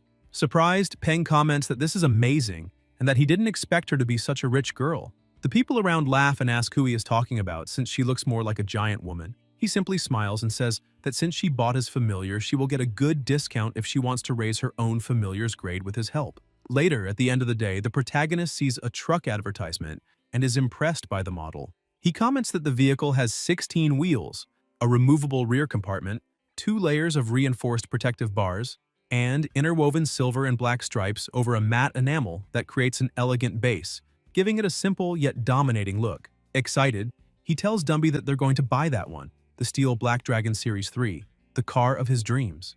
The driver's seat is wider than that of a regular off-road vehicle. The interior is luxurious, and there is enough space to store all his familiars. Fired up, he starts shouting in the middle of the street that this style suits him perfectly, strong and dominant, the qualities of a true man. While he's shouting, Tang Tang watches him from a distance, catching his attention and embarrassing him. Laughing awkwardly, he tries to change the subject and asks if she's taking that cat for a walk. Tang Tang explains that she found it completely dirty, with short fur and a green slime coming out of its nose. Peng immediately uses the system to assess it and discovers that it's a Night Shadow cat, level 36, Commander tier and perfect grade, with the Shadow Power skill at level 2 and a weakness that prevents it from eating white catnip, as that would leave its limbs unbalanced and turn it into something indescribable. The cat meows, visibly uncomfortable, and Peng comments, impressed, that this familiar is perfect grade and Commander tier, pointing out that her familiars are truly incredible. The cat meows again, and Tang Tang, a bit embarrassed, says it's fine, that its fur was already a little long when she found it. The animal jumps from her arms and starts walking around the plaza, and Peng, not really understanding what happened, says that it's quite energetic. She agrees, saying the little thing is temperamental, but there's nothing to worry about. Then, she changes the subject and asks why he still hasn't moved to the house he bought in the suburbs. Peng replies that a lot has been happening lately and he hasn't had time to organize everything. Tang Tang touches his shoulder and says that the number of familiars he has is increasing, so it's becoming inconvenient to stay there due to lack of space. She emphasizes that she knows he doesn't want to leave, but that place will always be his home and he can return anytime. This affects him and he lowers his head a bit, agreeing with her. After that, he enters his room, grabs his parents' picture frame, and tells them he's about to move out because he always heard that when a child grows up, they must follow their own path. So maybe now he has grown. He runs his hand over the photo and says he's moving to a big house he bought himself, which proves he's managing on his own and that they don't need to worry anymore. Then he sits beside the bed saying that his grandfather seems to have been dealing with some problems, so he will help him after finishing the entrance exams since he is his only living relative. The next morning at the monster trainer exam site, the guards tell civilians to stay behind the yellow line. Suddenly, a truck approaches and the students ask who owns that enormous vehicle. Peng gets out, opens the cargo hold, and lets all his familiars out, saying they have finally arrived at the exam location. The instructors in charge ask all candidates to line up, enter in an orderly fashion, and present their entry tickets at the checkpoint. Soon it's Peng's turn, and he greets the examiner and hands over his ticket. The guard explains that the protagonist and his familiars will pass through 2 doors separately, because if there is a blood contract with the familiar, the machine's light will turn green and the candidate will be allowed to enter. Suddenly, a red light turns on and the instructor tells the other student to try again. But that young man's familiar begins screaming and acting uncontrollably. The guards quickly report a situation at Passage 8 and request immediate backup. In seconds, wolves appear and neutralize the familiar with ease. An instructor goes to the student and asks why the familiar suddenly went crazy. The boy kneels down with tears in his eyes, saying he was wrong because that was his father's familiar and he had taken it while his father was at work. He explains that he just wanted to pass the exam and begs the instructor not to take away his qualifications. An instructor grabs his arm and tells him to stand up immediately, saying he is a man and must not kneel, because above all else is dignity. The young man thanks him, but the examiner says he shouldn't be thanking anyone yet, since the rules exist to be followed, and everyone was warned beforehand that the exam does not allow familiars that aren't their own. The offenders are disqualified without hesitation, and the examiner tells the boy to leave and try again next year. As he is dragged out, he does everything he can to stay, saying he doesn't want to go, but the instructor simply orders the guards to remove him. The protagonist, who had been watching everything, wonders how that boy even had the courage to try cheating on such an important exam. The examiner speaking to him hands him a card and explains that it is his identification badge, telling him not to lose it. The protagonist starts walking inside, thinking that if he really wants to pass the exam, he needs to rely on his own strength. As he walks, he looks at the badge and notices the letters A5 written on it. He thinks that areas A, B, and C are divided according to tiers, commander, elite, and normal. However, he wonders what would happen if someone had a Lord tier familiar. Maybe the organization would create an S area just for them. He decides to drop the subject, thinking he is overthinking it since it is practically impossible for someone to own a familiar of that level. At the moment, there are only 8 in Area A, which means 7 trainers have Commander tier familiars. The first person he meets from his same class is at level 25, and much larger than Dumby. The Black Anaconda, level 25, an excellent grade. A little farther ahead, another young man appears with his familiar, and the protagonist comments that it is the first time he has ever seen a Tiger-type one, concluding that this guy is definitely not ordinary. Even after the Cataclysm, when monsters gained greater reproductive capability, tigers still remained extremely rare. He observes Area B and confirms he was right. Elite tier familiars dominate that section, while Area C has the normal tiers. Dumby, although level 20, is an elite tier with strength equivalent to a commander. That makes him realize how many geniuses exist in that world, and being surrounded by commander tier familiars makes him feel like a husky among wolves, and that excites him. He keeps walking until he finally reaches Area A, where the 8 strongest monster trainers in the city of Chang'an are gathered. In the observation room, the colonel comments that those 8 youths are the strongest in the city, but Renbai too corrects him, saying that, in truth, only 6 of them are true prodigies. The other 2 are 21 and 20 years old, and their familiars probably only reached commander tier recently, making them much weaker than the real geniuses. The colonel, a bit confused, asks who could even measure something like talent, pointing out that all he knows is those are the only 8 youths in Chang'an with commander tier familiars. The army's chief instructor then explains that all nations on Earth noticed the signs a decade ago when monsters began appearing in places previously uninhabited. They thought they could control the situation, but they failed. And to avoid mass panic, the records and textbooks claim the changes had happened only 3 years earlier. That is why he does not want any accidents during that exam. Those youths represent the future. All subordinates place a hand to their heads in a gesture of respect and loyalty, assuring him that the soldiers stationed there were chosen through a rigorous process.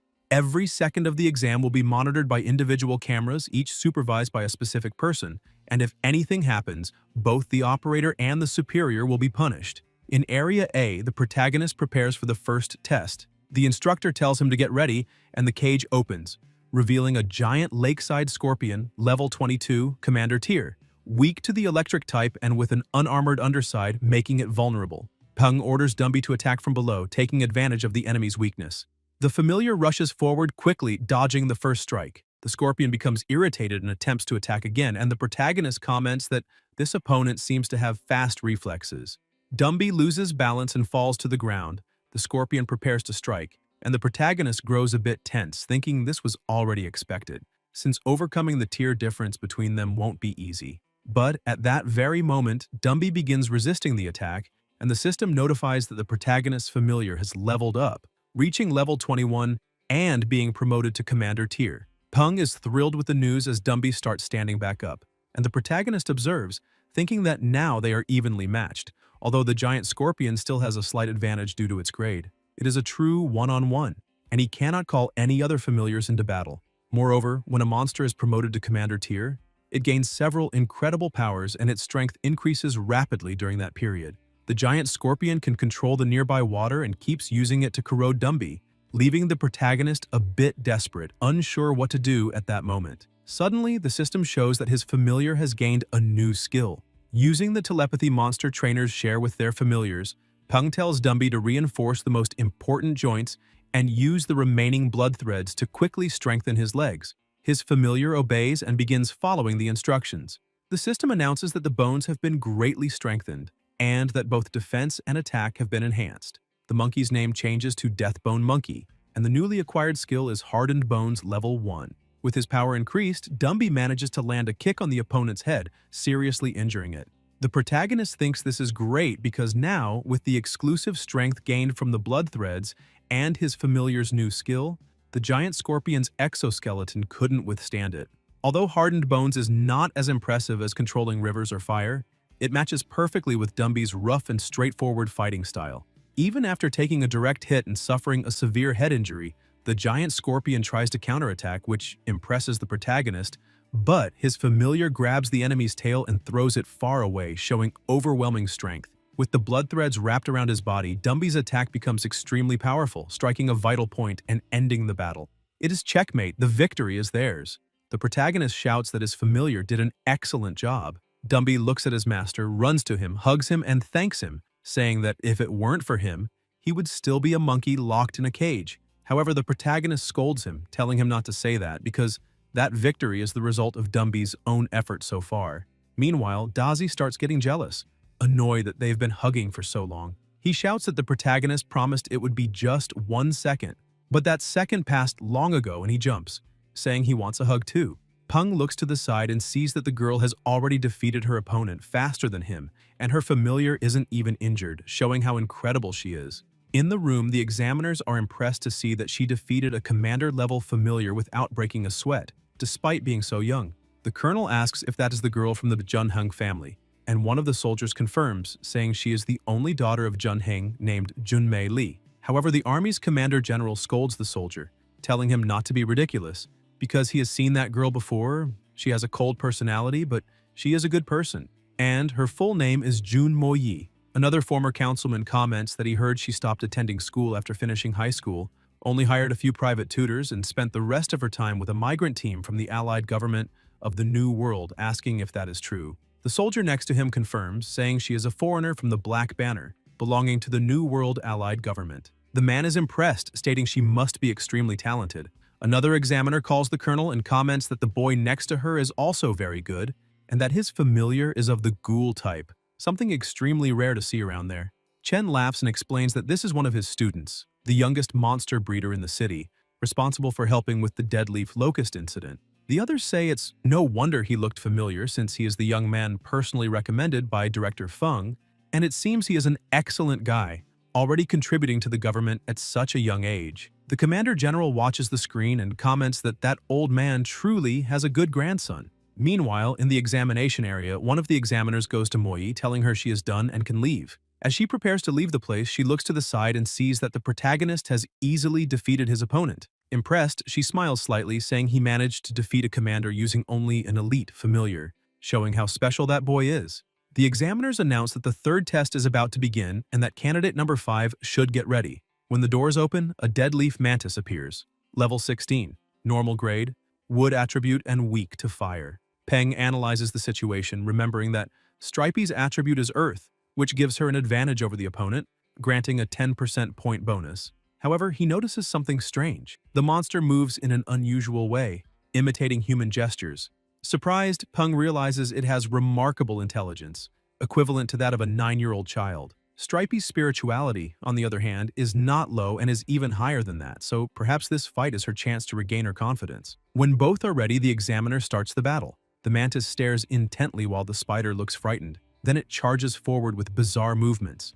Peng notices that his familiar is acting strangely and feels a bad omen. Stripey stares at the enemy with her eyes shining and suddenly starts moving in a strange way too, telling her master to look because the other monster also knew how to dance. The protagonist tries to correct her, saying the enemy is trying to scare her and wants to attack her, so she must fight back. Still confused, Stripey asks if he's sure the other one doesn't just want to play. At that moment, the mantis rushes in with impressive speed and strikes the spider's face, but she barely feels anything and asks if that was a mosquito. The mantis's leg that hit Stripey becomes damaged, and when it tries to fly, she shoots her web, trapping it and dropping it easily to the ground. Not understanding why the enemy is so weak, Stripey asks her master why that mantis is so fragile. Suddenly, the monster breaks free in fury and attacks again, landing a direct hit to her face. This time, Stripey feels the pain and screams, angry, saying that attack hurt. Furious, she moves with terrifying speed inside the cage and decides to strike back with full force. With a single blow, she completely destroys her opponent, even surprising the examiner with her strength and brutality. An instructor then announces that her test is over and she must leave the arena. Outside, in the waiting area, several people are gathered, complaining that it has been an hour since the first group went in and still hasn't come out. A young man says he's second in line and asks the person beside him what position he's in, and the other answers that he's still stuck in first, unable to enter. A boy further back says that only the scholar Moyi from Area A has finished the exam, reminding them that she has a strong military background and is extremely powerful. Suddenly, one of the doors begins to open, drawing everyone's attention. A girl exclaims that the door is opening, which means someone has completed the test. As soon as the protagonist walks out accompanied by all his familiars, the people waiting become annoyed, saying that this is Scholar Gao from Area A, and that once again, Area A is standing out. Some complain, asking if those from Area A are monsters, while others indignantly comment that some people are already going home while they are still stuck in line. Everyone then realizes the true difference in power between the top and the average. Shortly after, when Peng arrives home, he is horrified to see that the outside is completely destroyed. He wonders if that is really the house he had prepared, imagining whether 100 huskies had passed through. Inside, he is even more shaken, almost having a heart attack at the state of his new home and thinking about all the money spent. Suddenly, he hears a noise and, irritated, points toward the sound, saying, the one responsible for the destruction even had the audacity to remain at the crime scene, disrespecting everyone. He orders his familiars to capture the intruder immediately. Dumby stands in front of his master, and Peng thinks he is truly considerate, as he knows how to protect him even without being told. Silly tries to jump onto his head, but the protagonist catches him and reminds him he already said that won't make him stronger. Dazi asks if he can eat the intruder, and Peng, confused, looks outside and sees a strange bird near the house. Tang Tang appears and calls out to him, surprising him. She explains that the little bird is a welcome gift from his grandfather, and that if he likes it, he can keep it, since the old man put a lot of effort into getting that little creature. She then says goodbye, explaining she has other things to take care of and won't be able to stay for dinner. Peng thinks this was expected from Tang Tang, since in a few days she will build a new house next to his, which will make it more convenient to take care of and protect him. Not long ago, that land was just an empty space. He looks at the bird and wonders if it was really a welcome gift, since it seems more like a destruction device. He then asks Dumby to lift it, and upon looking more closely, he notices it is a red-crowned heron with only one leg, something quite unusual. He tells his familiar to loosen his grip so the bird won't get hurt, but as soon as Dumby loosens it a bit, the bird starts struggling and quickly escapes, leaving the protagonist surprised at how good an actor it is. Even so, he decides to show who's in charge, so the little bird will understand its place. Turning to Dazi, Peng says they're going to turn the heron into dinner, and upon hearing that, the bird starts crying. Peng laughs and asks if it will keep pretending to be tough, saying it is nothing more than a tiny insect. When things calm down, he decides to analyze what that bird actually is. Using the system, he discovers its information. Monster name, Flaming Red Heron, Infancy. Level 6, Epic Rarity. Upon being promoted to Commander grade, its rarity will become Perfect, and when it reaches Lord grade, it will become Excellent. Fire attribute, Special trait, Dormant. Promotion requirements: 500,000 Divine Blazing Crystals, at least 3 Primordial Mysterious Fruits, and 1 Fire Marrow Pulp. Peng is surprised to see that the heron has Epic Rarity, realizing how generous his grandfather was. He begins reflecting that although the Flaming Red Heron has the same rarity as Dumby, it will automatically reach Lord grade when it grows. Dumby's promotion to Commander grade only happened because he gained enlightenment after countless battles, so Peng imagines that this bird, once it reaches Lord grade, will be an extremely powerful monster in the future. Dazi keeps staring at the new member, wondering what he would look like roasted, but the protagonist scolds him, saying that once someone enters his home, they become part of the family. Then he offers some larvae to the bird, leaving Dazi completely shocked to see that his master is giving his own larvae to another creature. While the other familiars show jealousy, Peng crouches down smiling and asks the new companion what he thinks about having a name. Since the word flame appears 3 times in its title, he decides to call him Flamey. After giving him a name, the protagonist touches the bird's head and comments that he would like to see if they can already establish a contract. As soon as the ritual begins, his consciousness is carried into another dimension. He thinks that perhaps the brightness of that dimension is related to the familiar's intelligence, and that those glowing points around must be Flamey's memories. As he observes them, Peng sees everything the little one went through and gently holds him in his hands, feeling compassion upon realizing he too had lost his mother. Trying to comfort him, he asks if he would like to be his partner. A contract sheet appears before them, but before accepting, Flamey, filled with anger, asks if Peng could help him with his revenge. The protagonist answers that once he signs the blood contract, he will become part of the family and any problem he has will become everyone's problem. Without hesitation, Flamey agrees and signs the contract, but something unusual happens. Even after the seal is completed, Peng remains inside the familiar's consciousness. A bit startled, he wonders why he is still there. Suddenly, the contracts of his other familiars approach and begin emitting energy simultaneously, focusing it on him. As he receives that immense amount of energy, Peng realizes he is absorbing everyone's knowledge, and then a new ability awakens. Lifesaver, Elemental Barrier. It consumes the energy of his familiars and transforms into a protective barrier around him. Peng thinks that this ability is probably not rare, since he remembers seeing someone use it during the first round of the exam. He concludes that whenever a familiar is promoted to Commander, Lord, or Emperor grade, the trainer receives a protective skill of equivalent level, and that this particular one must have appeared when Dumby reached Commander level. Suddenly, ancient words begin to shine before his eyes. He does not recognize them, but somehow he can understand them. They say that battles must be fought by the familiars. Monster trainers must remain behind them and never become a burden. Peng finds this curious, realizing that the profession of monster trainer is something passed down through generations. The blood contract indicates that inherited memories from previous generations will be gradually unlocked as the familiars grow stronger. He wonders if this means there are other trainers spread across different places, but he soon decides to drop the thought, as it is beyond his current understanding. Even so, he understands that life-saving abilities are engraved into the soul itself, impossible to teach to anyone else. And then he understands why Tang Tang told him to keep the constellation-shifting ability secret when she taught it to him. After all, people would definitely set their eyes on him if they discovered he possessed a technique capable of saving lives and that it could even be transferred to another person without any restrictions. Apparently, both his grandfather and Tang Tang are far more frightening than he imagined, and doubt begins to arise whether he will really be of any help to his grandfather with the abilities he has now.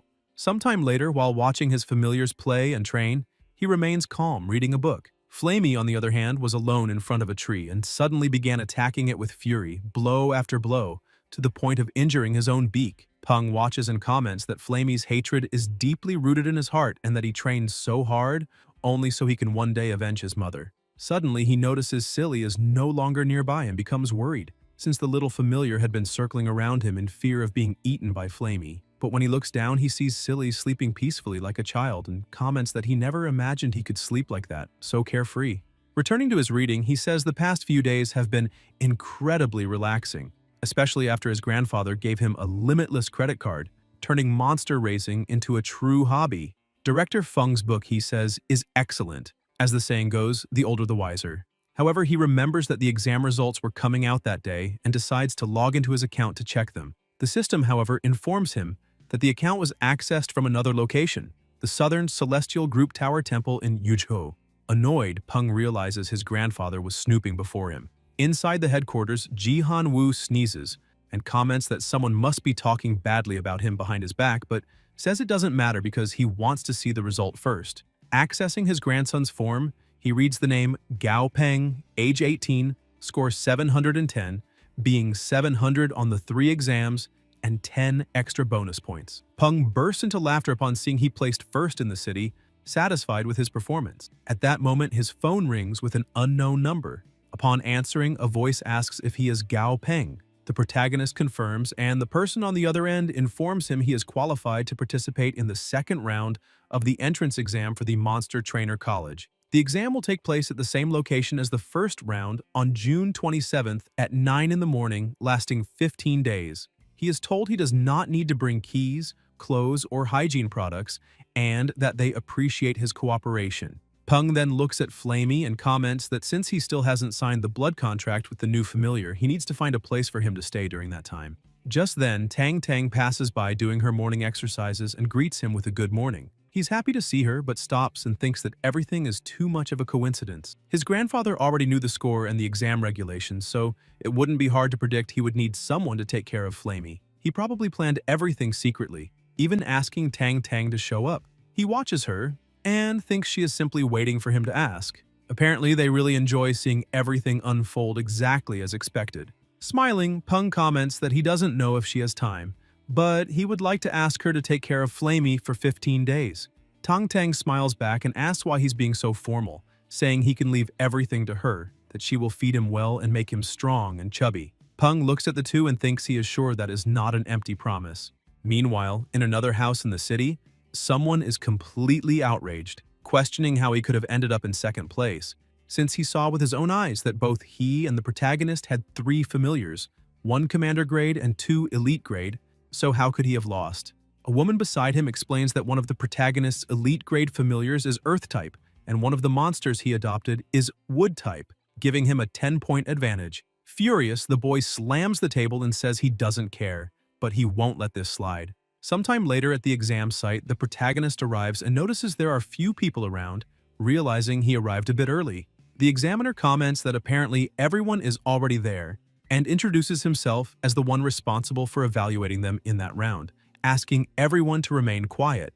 Peng is surprised to see that there are only 8 candidates and wonders how it is possible to conduct a second round with so few participants, considering whether they will still declare a top 10 among them. The examiner announces that the test will take place at Sun Mountain, inside the National Forest Park located in the Jiangnan-based city, and explains that the exam will not be held in rings nor in one-on-one battles, but rather inside the forest, where they will face real wild monsters.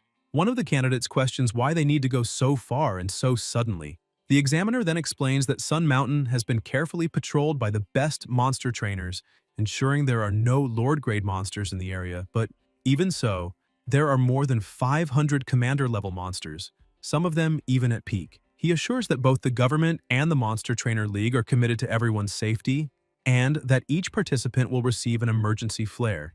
Even so, he emphasizes that it is a virgin forest and that the presence of those 500 commander-grade monsters makes the second round necessarily challenging. After explaining the details, the examiner gives the candidates the option to withdraw. 2 people step forward and one of the boys apologizes, saying he thinks the exam is too dangerous and asks if they can leave. The instructor replies that it's fine, that he completely understands and that there is no shame in that, then asks if anyone else wishes to go. Moi raises her hand and asks if she needs her parents' permission to participate. The instructor answers that by the rules, she doesn't need anyone's consent, though he knows her parents are not ordinary people. Hearing that, Moi is satisfied and says she wishes to participate, and the instructor responds that there's no problem, stating he's just a humble trainer. A few moments later, when he sees that everyone has decided to stay, the examiner declares that they will represent the city of Chang'an and will compete alongside candidates from the military cities of the Huaxia region, so they must do their best and make the city proud. Peng is surprised to learn that other regions will also participate. One of the boys approaches him with a smile, introduces himself as Wang Zhenshan, and asks for the protagonist's name. Peng answers, saying it's a pleasure to meet him. Hearing the name, Zhenshan shows admiration, saying he knew Peng was the #1 in the city and that he had always wanted to meet him. He then hugs him and comments that all the other candidates there come from rich families, sons of politicians, new millionaires, or powerful monster trainers, which means that only the 2 of them are the fools in that place. Peng remains silent but thinks that although he doesn't want to disappoint him, he's not exactly a fool either. Zhenshan then asks if any company has approached the protagonist, explaining that right after the exam ended, several contacted him. Peng replies that, in fact, that didn't happen, but imagines his grandfather and Tang Tang probably found a way to chase all the agencies away for him. Trying to cheer him up, Zhenshan says it's fine. After all, since he is the #1 in the city, the companies must just be evaluating a price high enough to catch his attention, so there's nothing to worry about. Excited, Zhenshan decides to introduce his own familiar, explaining that it is the god ant, which mutated after mistakenly eating something. From a simple black ant, it became the god ant, a name referring to the fact that the mutation seemed like an act of the gods. Peng activates the system and checks the information. Golden Demon Ant, level 21, Commander Grade, Excellent Rarity, Gold Attribute, Weaknesses. First, its joints are not protected by its carapace. Second, it hates irritating smells. Seeing all the data, Peng thinks Zhenshan is truly lucky. After all, as the saying goes, the poor rely on mutation and the rich rely on technology. He reflects that it is extremely difficult to train a familiar to Commander Grade solely through talent and individual effort because if the trainer does not come from a good family or have resources, he will never obtain the items needed to boost the monster's growth. Even so, he doesn't understand why the system displayed the name Golden Demon Ant. This makes him wonder how the system decides these names, since it can show designations that don't appear in books or records, as if it had some sort of prophetic ability. While he is thinking about this, a plane approaches and the instructor announces that everything is ready, informing everyone that the transport has arrived and they must prepare because they will depart immediately. The plane lands, and already in the base city of Jingnan, the people watching comment that they really mobilized a huge group of people for a simple test and even used military aircraft to transport them. Someone cuts in asking what he really knows because those are the best and brightest among thousands of candidates, and the military region definitely needs to protect that kind of genius. As the protagonist steps off the plane, he looks ahead and is surprised, asking if all those people are candidates for the exam. Since there are so many, something close to 200, meaning almost every kind of family is present. Some people are shocked, asking if that familiar is made of granite because that is extremely rare. And the guards tell everyone to move back a little and stop taking pictures. That is the rock monster converted into a vine, level 23, normal grade, stone attribute, conditions healthy and shy, weakness shadow-type monsters, and fear of having its picture taken. After things calm down a bit, the protagonist moves forward and two guards open the door for him. A man appears saying that once all candidates arrive, they will hand out consent forms to participate in the second round, and they need to sign to acknowledge the possibility of death. The man emphasizes that the location of that war test will be far from the city, and even with their emergency outpost, there is still a 10% mortality chance in that exam. The man says this is no joke because the estimated mortality rate takes into account commander-level familiars. So they must think carefully since they are responsible for their own future. After saying all of this, the papers begin to be handed out and the protagonist starts reading, thinking that his alliance credit is a bit low for large companies, and judging by the looks of it, that test is really dangerous. The paper also stated that the second round uses a point system. Inside Sun Mountain Forest, there are many destiny pillars set up, and destroying these pillars and killing monsters will grant points. The students realize the competitive pressure this time will be much higher. After everyone finishes reading, the man says that now that they've seen the consent forms and received the details of the second round, he will announce some information about the third round. They selected the 12 best candidates with the highest scores to participate in the third round, which exceeds the limits of normal admission exams for the Monster Trainer Academy and even has its own name, the General Assembly of the Strongest Monster Trainers of the Alliance. The man calls out excitedly, stressing that those who perform well, including their familiars, will be granted a title, and also that the final class of the competition will be broadcast live globally, with the battles between familiars shown to the entire world. Most students are impressed when they find out they'll receive a universally known title and think that's really cool, but on the other hand, the protagonist isn't happy at all because to him it feels like Chunabu syndrome. Still, he looks at his familiars and thinks maybe he should reconsider that idea, because a title with the word king in it would be very good since there are so many titles that fit him. Once everything is settled, they head to the entrance of Sun Mountain Forest and a helicopter flies overhead, announcing that everyone needs to pay attention because the second round will begin now. They emphasize that everyone will officially start in 20 minutes and must follow the direction indicated by the helicopter's spotlights and reach the destination within the time limit. Dumby places his master on his shoulder and the protagonist orders him to move quickly. Dumby starts leaping through the forest with impressive speed, and near a cliff, Stripey shoots a web to latch onto a tree, slinging them forward even faster. With the high speed, the protagonist begins getting hit by countless things, and thinks that fortunately he obtained the moving constellations technique, otherwise he would have already been cut up by all those branches. Suddenly he hears someone shouting beside him, asking his familiar to slow down a bit. That is the stellar white boar monster. Level 25, perfect grade, conditions healthy and disgusted, and the boar keeps running desperately while his trainer says he doesn't need to go that fast since there's no prize for arriving first. Peng thinks that usually the trainer is the dominant one in the trainer-familiar relationship, but there are exceptions where this is reversed, especially if the trainer has a weak personality. Yet even so, being looked down on by a boar is a bit sad. Suddenly the protagonist jumps in front of him, giving a thumbs up and saying, "Very well done, little boar boy." And the young man gets confused, asking why the protagonist is wishing that to him since he must be a bit crazy. The exam was being broadcast on television, and the commentator announced that they now had a candidate from the Yanjing district whose registered familiar was a fire-type bird. Tang Tang, who was watching, told Flamey to calm down a little because his master would appear soon. First, an elephant showed up, and a few seconds later the image changed to the protagonist. The commentator said they now had a candidate from the city of Chang'an who had 4 registered familiars and was also the top scorer of the city, one of the popular contenders for the top 12. Flamey closed his eyes with sparkling admiration for his master, but Tang Tang pulled his attention away by bringing another tray of roasted fish and telling him to eat plenty to become very strong so he could follow in his master's footsteps. Flamey grabbed a fish with tears in his eyes while she watched him, completely enchanted. Shortly after that, in the middle of the forest, the boar arrived and threw his trainer to the ground completely unconscious. Other candidates also began to approach, and it was announced that the time was up and those who had not arrived were disqualified. Before everyone entered Sun Mountain, something had to be said. The army began explaining that right after the entrance, they had placed field combat backpacks with compressed biscuits, canned food, and bottled water, which would provide an extra hour of survival in emergency situations, and each person could only take one bag. The chief examiner said there had been a total of 197 candidates for the second round exam, and in the end, 150 of them signed the agreement. So he was satisfied because this was a higher percentage than expected, and it seemed there weren't many cowards among them. He stressed that he already knew some had wilderness survival experience and were proficient in it, while others had rarely been outside the city, but that didn't matter. Everyone had to remember that the forest would be completely different from anything they imagined, so the best advice he could give was to survive. Only by surviving would they be able to earn a high score. After saying all that, he wished everyone good luck and officially began the second round of the exam.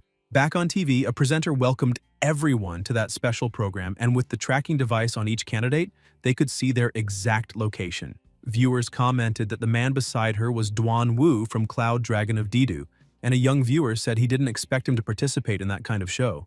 Another asked if he was famous, and the guy replied that the powerhouses in Didu were usually older, but Duan was among the few young powerhouses there and was quite well known. The presenter explained that to earn the highest number of points, they could clearly see that most candidates headed toward the center of the forest, and the point pillars were basically located in its central region.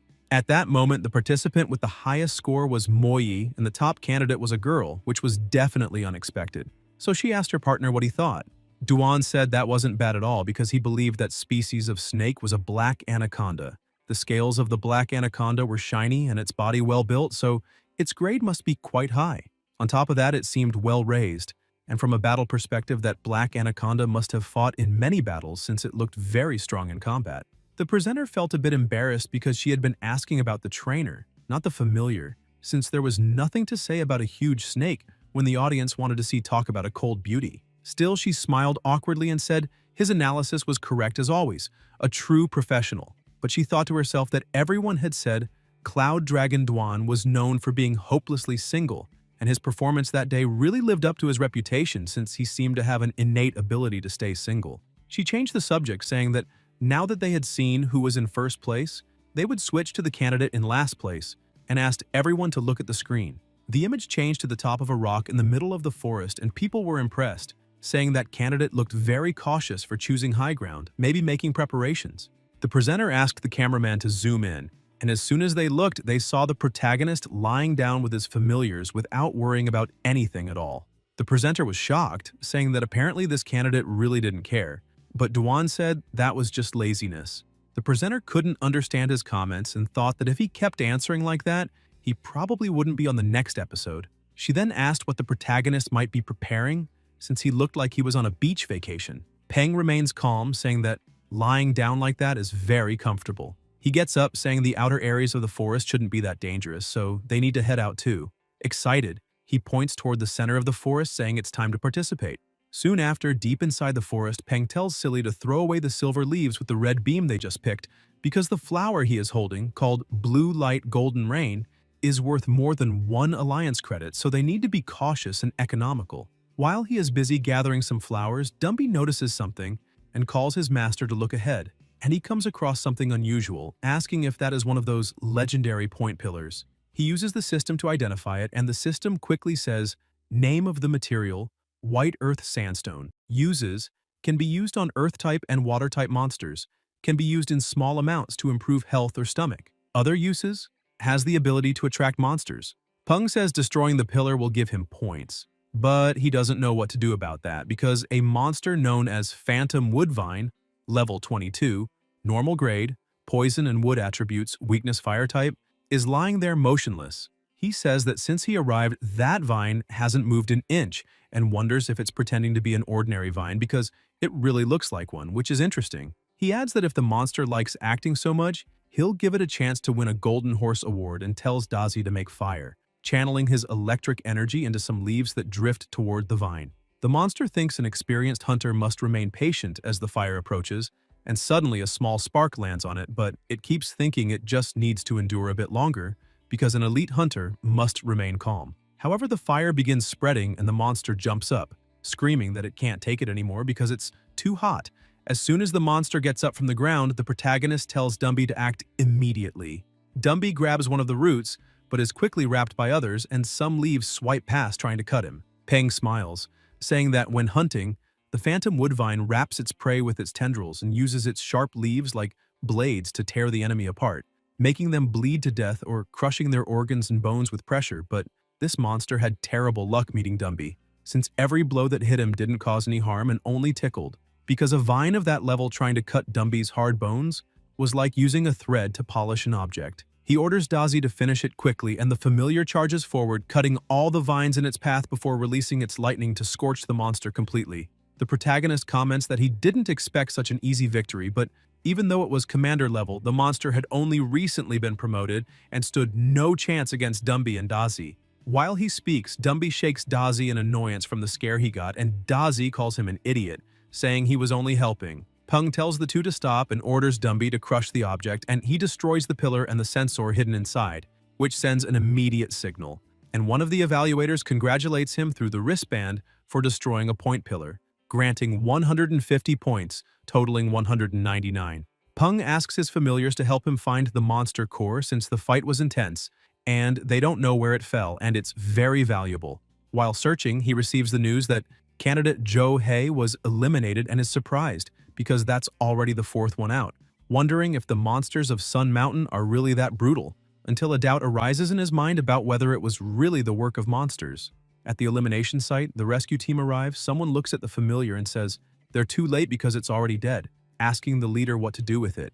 And the leader says they need to retrieve it and return it to the family along with the boy's body. The young candidate had been eliminated by something that pierced his head, destroying even his protective goggles. And another trainer arrives commenting on the smoke in the area and asking if there had been a battle accompanied by a giant monarch scorpion, level 21. Peng sees it and wonders if other candidates are circling the remains, since the rules don't forbid fights between candidates, so he must not let his guard down. The young man says the protagonist was quick to pull the pillar and luckily got ahead, but that next time the victory will belong to the scorpion, and that just as mountains remain towering and water continues flowing, they will meet again. Peng takes a deep breath, thinking that guy has Chunabu, and the presenter comments that apparently there is no direct conflict between them, but the exam really doesn't forbid fights between candidates, which is not a good thing. Duan says that this is realistic, since it's neither a fighting game nor a duel arena, because the wild world is cruel and killing and looting are common, and after eliminating someone, the body could be left anywhere without a single bone remaining by the next day. That was not an urban center with cameras and rules, but a lawless place where protecting one's own life, treasures, monster parts, or even the offspring of powerful creatures means murders are common.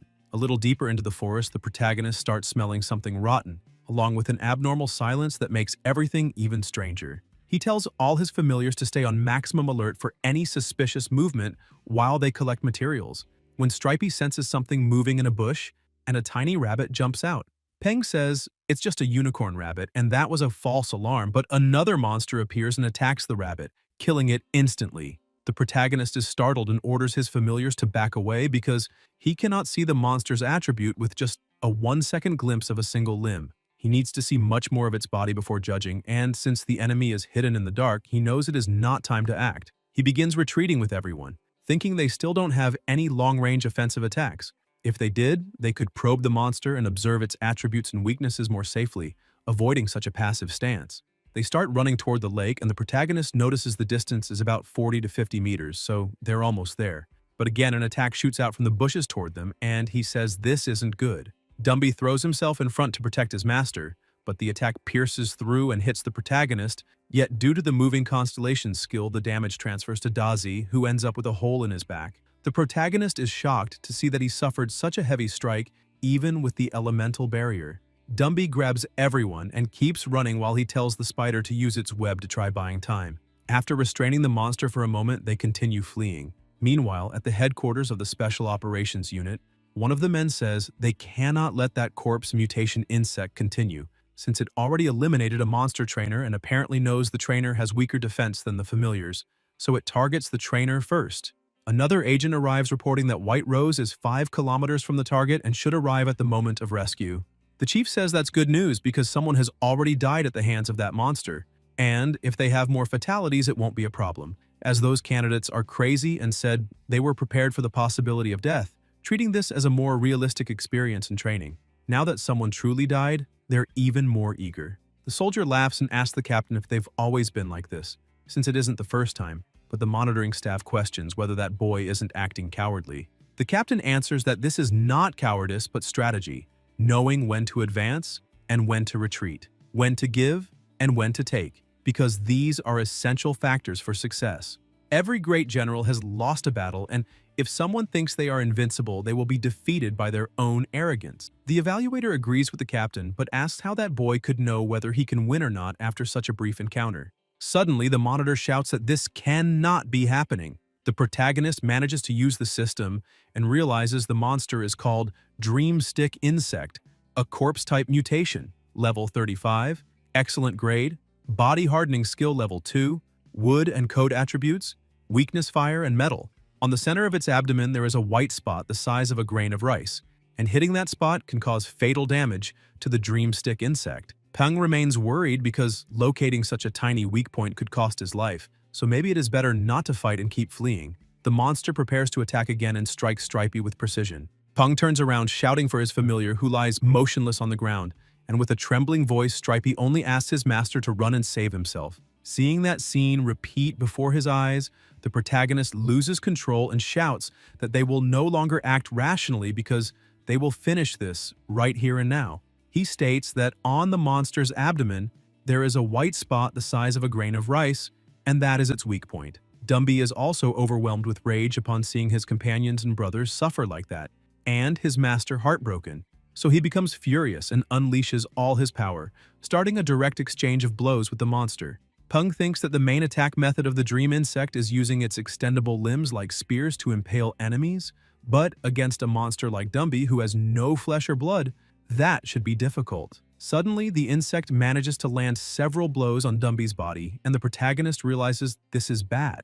Although the insect cannot inflict fatal wounds, Dumby is trapped by the enemy's limbs and cannot pull back to launch an attack, yet he continues taking all the hits. Peng notices that this is not the real problem. The issue is that Dumby fears the insect might target Peng, but if he retreats, everything will be fine. The protagonist yells for his familiar to forget about him, saying he doesn't need to push himself so hard because there is already a safe distance and he can win as long as he finds the weak point first.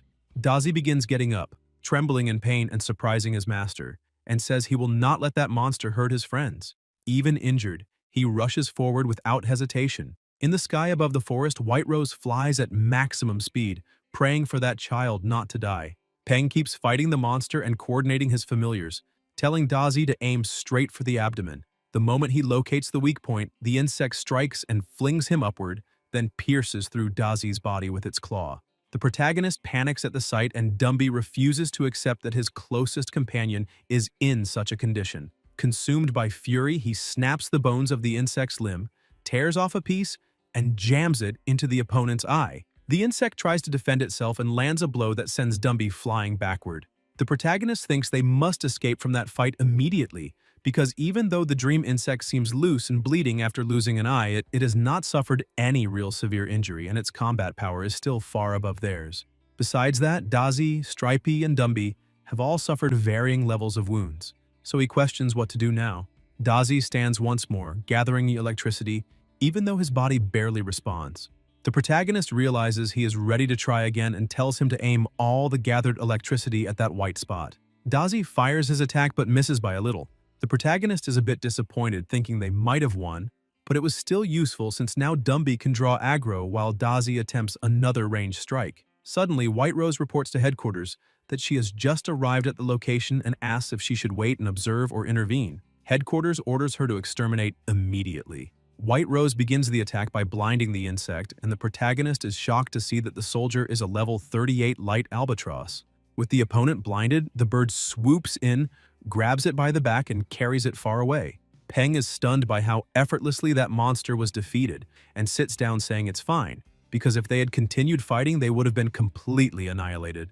The examiners feel relieved, saying they were lucky White Rose was fast, and another evaluator comments that the boy isn't bad because, if he isn't mistaken, those two familiars are both commander tier, and having two familiars at that stage is extremely rare. The captain says that even so, defeating that dream insect with only those two familiars would still be extremely difficult.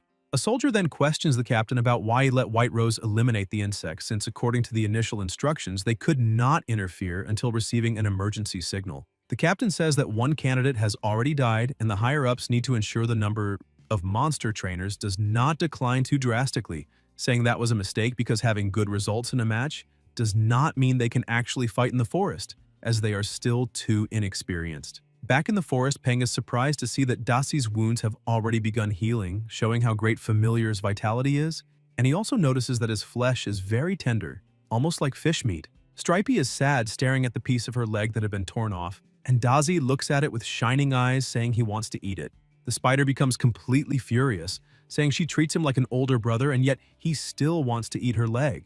Dasi explains that after eating, the flesh grows back faster, Stripey becomes hesitant, and the protagonist gets irritated, saying that even after suffering such a severe wound, his familiar is still thinking about eating, and he cannot believe Dasi truly wants to devour a companion's leg. The spider ends up giving in with a trembling voice, and says that if her friend wants to eat, then fine. But suddenly, everyone looks at the protagonist and he asks what is happening. Shortly after, they resume walking and another notification is sent saying that candidate Pan Feng has been eliminated. Peng comments that another candidate has fallen and says they need to find some food for Stripey and decide what to do after she heals and regenerates her leg. During the night, they find a place to camp, and he says many candidates were eliminated that day, so to get the highest score, they just need to survive a bit longer. He laughs, saying there are many point pillars scattered along the outer edge of the forest, and since everyone is rushing toward the center, no one will compete for the ones farther out. Destroying the pillars near the outskirts will already be enough. Besides that, the familiars need to rest to heal their injuries, so he emphasizes that everyone must be extremely careful, because the next day they will fight monsters on the outer edge of the forest for practice. He looks at Stripey and says, Badwind Mountain has wind and earth attributes, and the spider's body is full of vibrant energy. After eating and completing the regeneration process, she will likely evolve to level 20. The protagonist regrets not having had enough time to train her, because although she has good defense compared to familiars of the same level, she was helpless against a commander-level familiar. He notices her skin has begun to harden and thinks the molting process should be complete by morning. Then he lies down and tells everyone to sleep well because they worked hard that day. The next day, Stripey's carapace begins to crack, and she wakes up fully healed. The system shows the monster's condition as healthy, excited, level 20. Peng says that's great because Stripey is completely recovered and even her leg has grown back, and she reached level 20. Putting her one step away from commander level. Once she reaches that stage, he will have 3 commander level familiars, and with Stripey's defense and her crowd control, she will fill the missing roles in the team. With everyone recovered and happy, he says it's time to look for more point pillars. Walking a bit further, they find one and destroy it quickly, but right next to it, near a small stream, he observes a frog and wonders why it looks so familiar. Using the system to analyze it, he sees it is a blue-skinned frog, Level 8, normal grade, healthy, happy, fast, a monster sunbathing peacefully, weakness, electric, surrounding noise. Peng thinks the names are very similar and maybe that's the cousin of the green-skinned frog. It spits and he dodges, thinking he already expected that and wonders why the system doesn't display this disgusting hobby of theirs because this spitting habit is also part of the blue-skin nature. While he's staring at the dwarf frog, he hears a noise and looks at the drone. The presenter asks if everyone remembers the person behind the salty fish emoji pack, highlights that this examinee still hasn't been eliminated, and asks if they should check his current ranking. He is currently in the top 15 with a score of 1,765. People are impressed seeing he actually managed to reach the top 15. Duan says that ranking isn't bad because only 120 examinees are in the forest. The top 15 includes the points of those who've already been eliminated, and the requirement to reach the third round is to be in the top 12. So he is very close and definitely has a good chance. Once again, the presenter makes a strange face, saying they will be rooting hard for that examinee to reach rank 12. Just as Duan said, she points out they will now check the higher-ranked examinees, and, as expected, Moy is in second place and managed to earn another 40 points recently. And apparently most candidates earned the majority of their points by eliminating monsters instead of destroying point pillars. Sometime later, a notice is sent saying the exam is ended, all points will stop being added and will be recorded, and all examinees must move to the safe zone and wait for transport. The protagonist, exhausted, says it finally ended and now they can rest. He thinks they were lucky to find many point pillars in the last few days and that, thanks to Stripey's promotion to commander level, they defeated several monsters of equal level, gaining many points and rare materials. He looks at the sky saying their duty is to do their best and leave the rest to destiny, and that he already did everything he could, so he will feel no regret regardless of the result. Peng manages to reach rank 11 with 4,396 points. At a hotel in the Jiangnan-based city, the father of one of the participants is irritated, asking if he hadn't already told his son to try his best to reach the top 12. Because if he can participate in the Alliance's General Assembly of Young Monster Trainers, it will help greatly in the future. The boy tells his father he tried his best and asks if he didn't see his performance on TV. He asks his father to look through his contacts and see if he can find a way. However, the father starts yelling angrily, saying this is ridiculous, and asking how his son actually thinks he can put him into a General Assembly of such large scale, since he is not all-powerful, and demands to know when his son will start meeting expectations. The father stresses that now they are being watched, and the moment they make a single mistake, everyone will attack them like hungry dogs and destroy them. He tells his son to forget about this for now and give him time to think, because it's better to keep a low profile in the coming days and he cannot go out with those trash friends. If he sees him with those people again, he will break his son's legs, and that is a promise. Meanwhile, the protagonist is walking when he receives a notification saying that the General Assembly of Young Monster Trainers will be held in 3 months. The candidate's performance was unsatisfactory, so the government decided to give them 3 months to grow, and now the age limit is 20 years and 3 months. The protagonist wonders what that is, and if they are crazy, because the measure seems meant to prevent people from turning 20 before the assembly due to the delay. Zhenshun approaches shouting and calling the protagonist, saying he has been looking for him for a long time and asking if he wants to have dinner since they are all from Chang'an City and should have a small gathering. He hugs the protagonist, saying they will have dinner together, and even Moi, who never smiles, agreed, though she was behind him nearly attacking him. Peng feels a bit embarrassed but decides to join. Zhenshun, excited, says it's time to go because he knows a good seafood restaurant nearby.